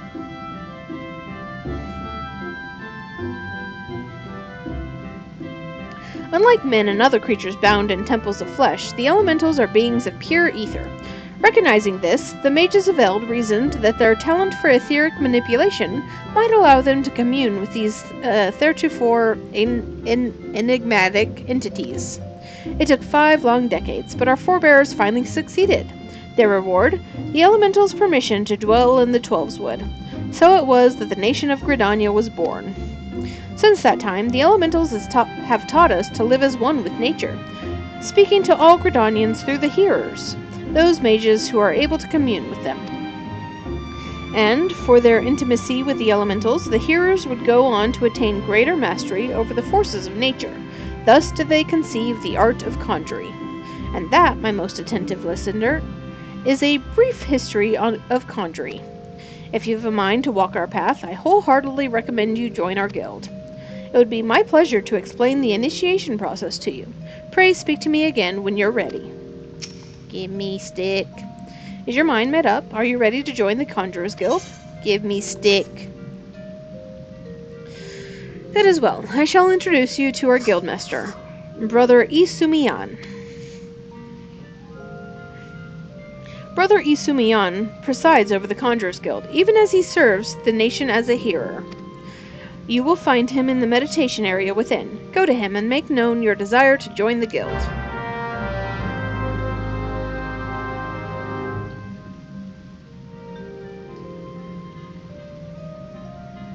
At least one of these people is asleep and not meditating. Greetings, adventurer. I am told you wish to become a conjurer of Stillglade Fane. No, I wish to be a conjurer. I don't give a shit about your little crappy place. I am Brother Isumiyan, master of this guild. Before you are formally accepted into our ranks, I would impart to you the principles of conjuring. Pray attend me well. Just give me a stick. Conjuring is an arcane art that takes life and the living for its domain. Its primary purpose is the salving of hurts and the granting of protection and the throwing of rocks. Adventurers such as yourself oft stand upon the front lines of battle.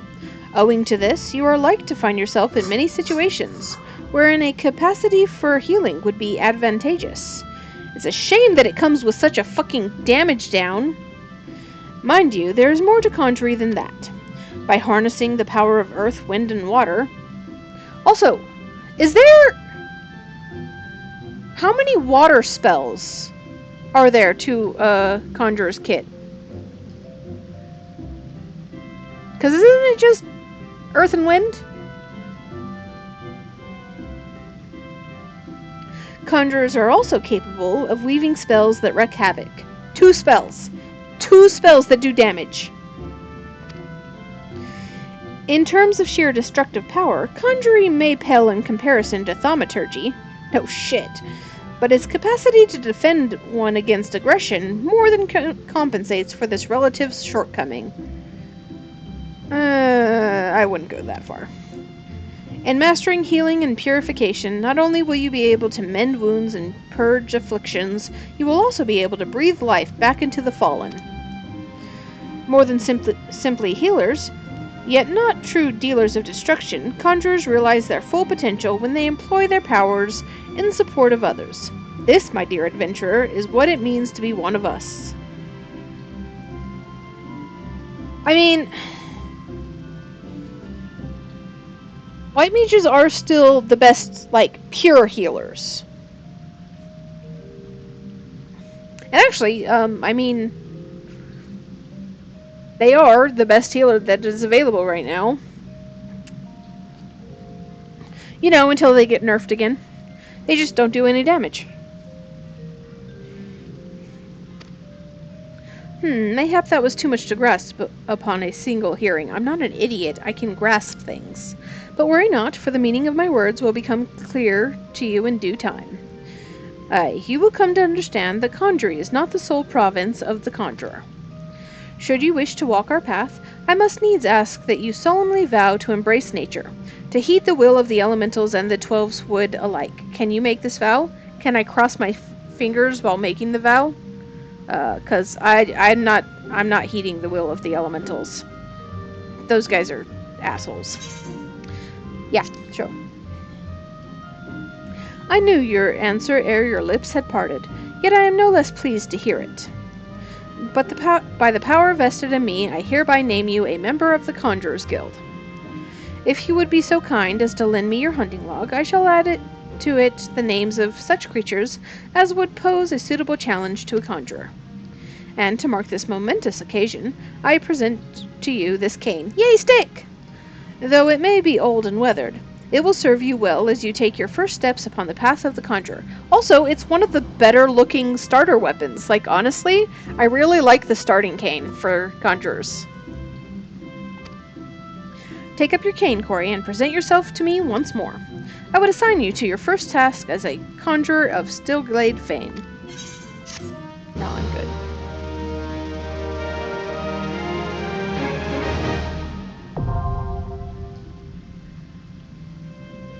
I mean, I'm glad they give you a stick and a proper cane instead of, like, a twig. Just saying.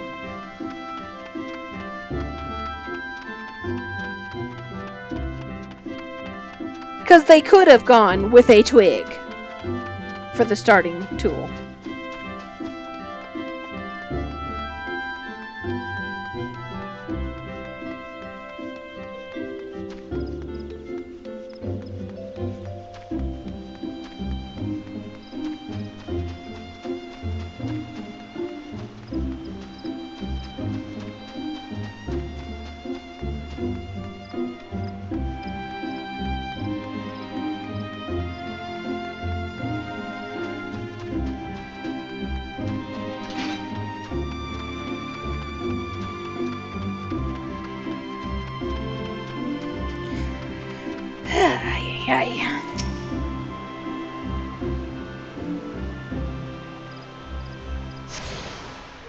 Oh, that's the last one. Cup is still empty.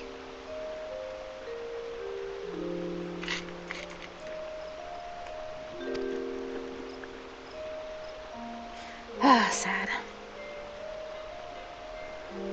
Okay.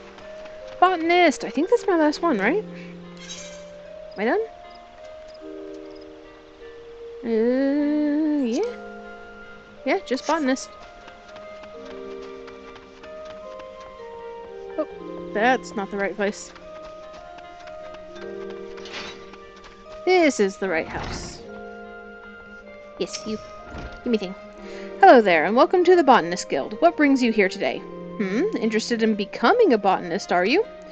Then you've come to the right place. At our guild, you can study under some of the finest botanists in the realm. An enticing proposition, is it not? So what say you? Would you like to add your name to our roll? Yes. Excellent. Now, you're doubtless eager to dive headlong into the nearest shrubbery, but first, a brief explanation on the origins of the Botanist Guild. Yes, because shrubberies have a fascinating history.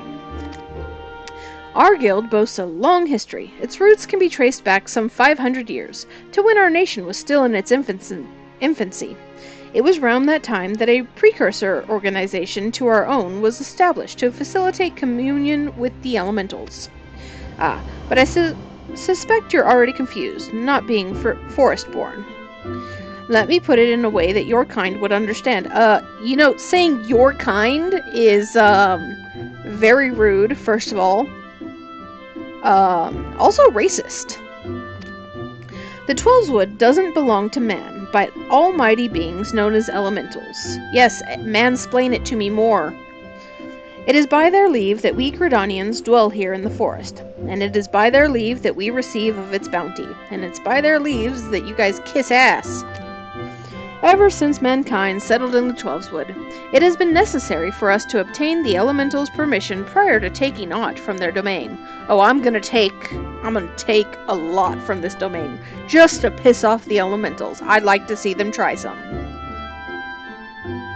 Historically, this was a rather involved process, and that only a precious few could actually commune with them, specifically those conjurers blessed with the ability to hear the elementals, aptly known as hearers. In order to relay the elementals' wills to the botanists in a more timely manner, a new organization was formed with a hearer as its mouth and ears. This organization would eventually evolve to become the Botanist Guild. To this day, the guild employs the services of a hearer who offers guidance to all our members. Yet this is no longer our organization's sole concern. We also seek to promulgate correct harvesting practices. That is, practices which honor the will of the elementals. I'm going to wreck those practices. I'm going to do the exact opposite of those practices just because I want to piss on the elementals. And that, my friend, is the story of how our guild came to be. I trust you have a newfound appreciation for the work we do. I have a newfound appreciation for pissing on the elementals. Now, with all this talk of elementals and communing, perhaps you're wondering whether you're fit to join us. Well, you may cast such doubts aside. You don't need to have been raised as a good little forest-born girl to be a botanist, nor do you need to know the secret forest-born salute. I jest. You just need a healthy respect for nature and the will to learn. If you honestly believe you possess these things, it would be my pleasure to recommend you to our guildmaster. Please wait a moment while I see to the formalities. Speak to me again when you are ready to begin the enrollment procedures. Why did my phone keep going off?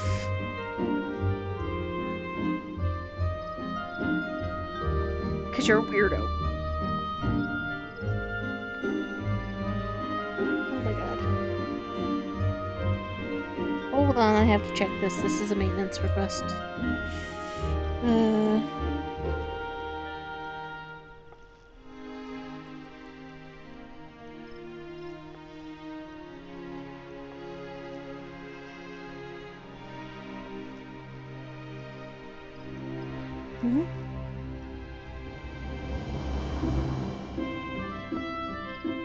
The fuck?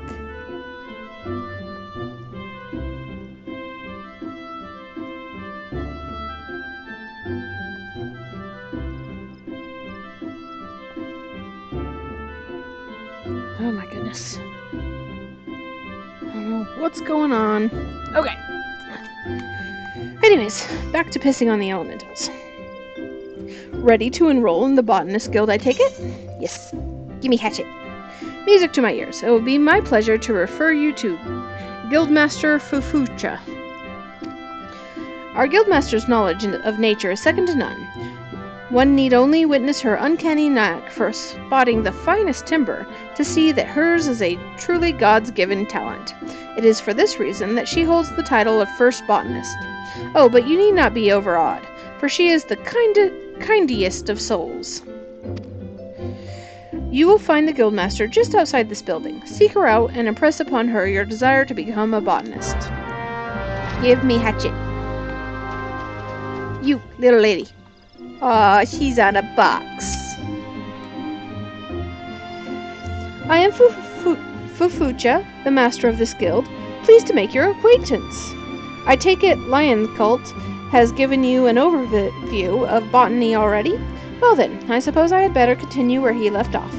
All Gridanians may rightly claim to share a close relationship with nature, but none is so intimate as that of the botanist. It is our calling to nurture the natural environment to the mutual benefit of man and wood. But even as nature holds us in her loving embrace, providing for our every need, she is at heart an unsentimental creature, one that will take life just as readily as she gives it. Being a botanist means coming face to face with this uncomfortable truth on a regular basis. Knowing this, do you still wish to walk our path? Just give me the hatchet, damn it. The look in your eyes bespeaks the passion in your heart. Very well, I bid you welcome to the Botanist Guild. To help you on your way, I present you with this hatchet. Take it up, and then present yourself to me again. I would assign you your first task as a botanist of the guild. Yeah, I like getting close to that wood. Okay. That is all of the classes. Next time I stream, which will not be tomorrow, because tomorrow I'm going to stream WoW. But next time I stream Final Fantasy, we'll do all of the side quests, and we'll continue with the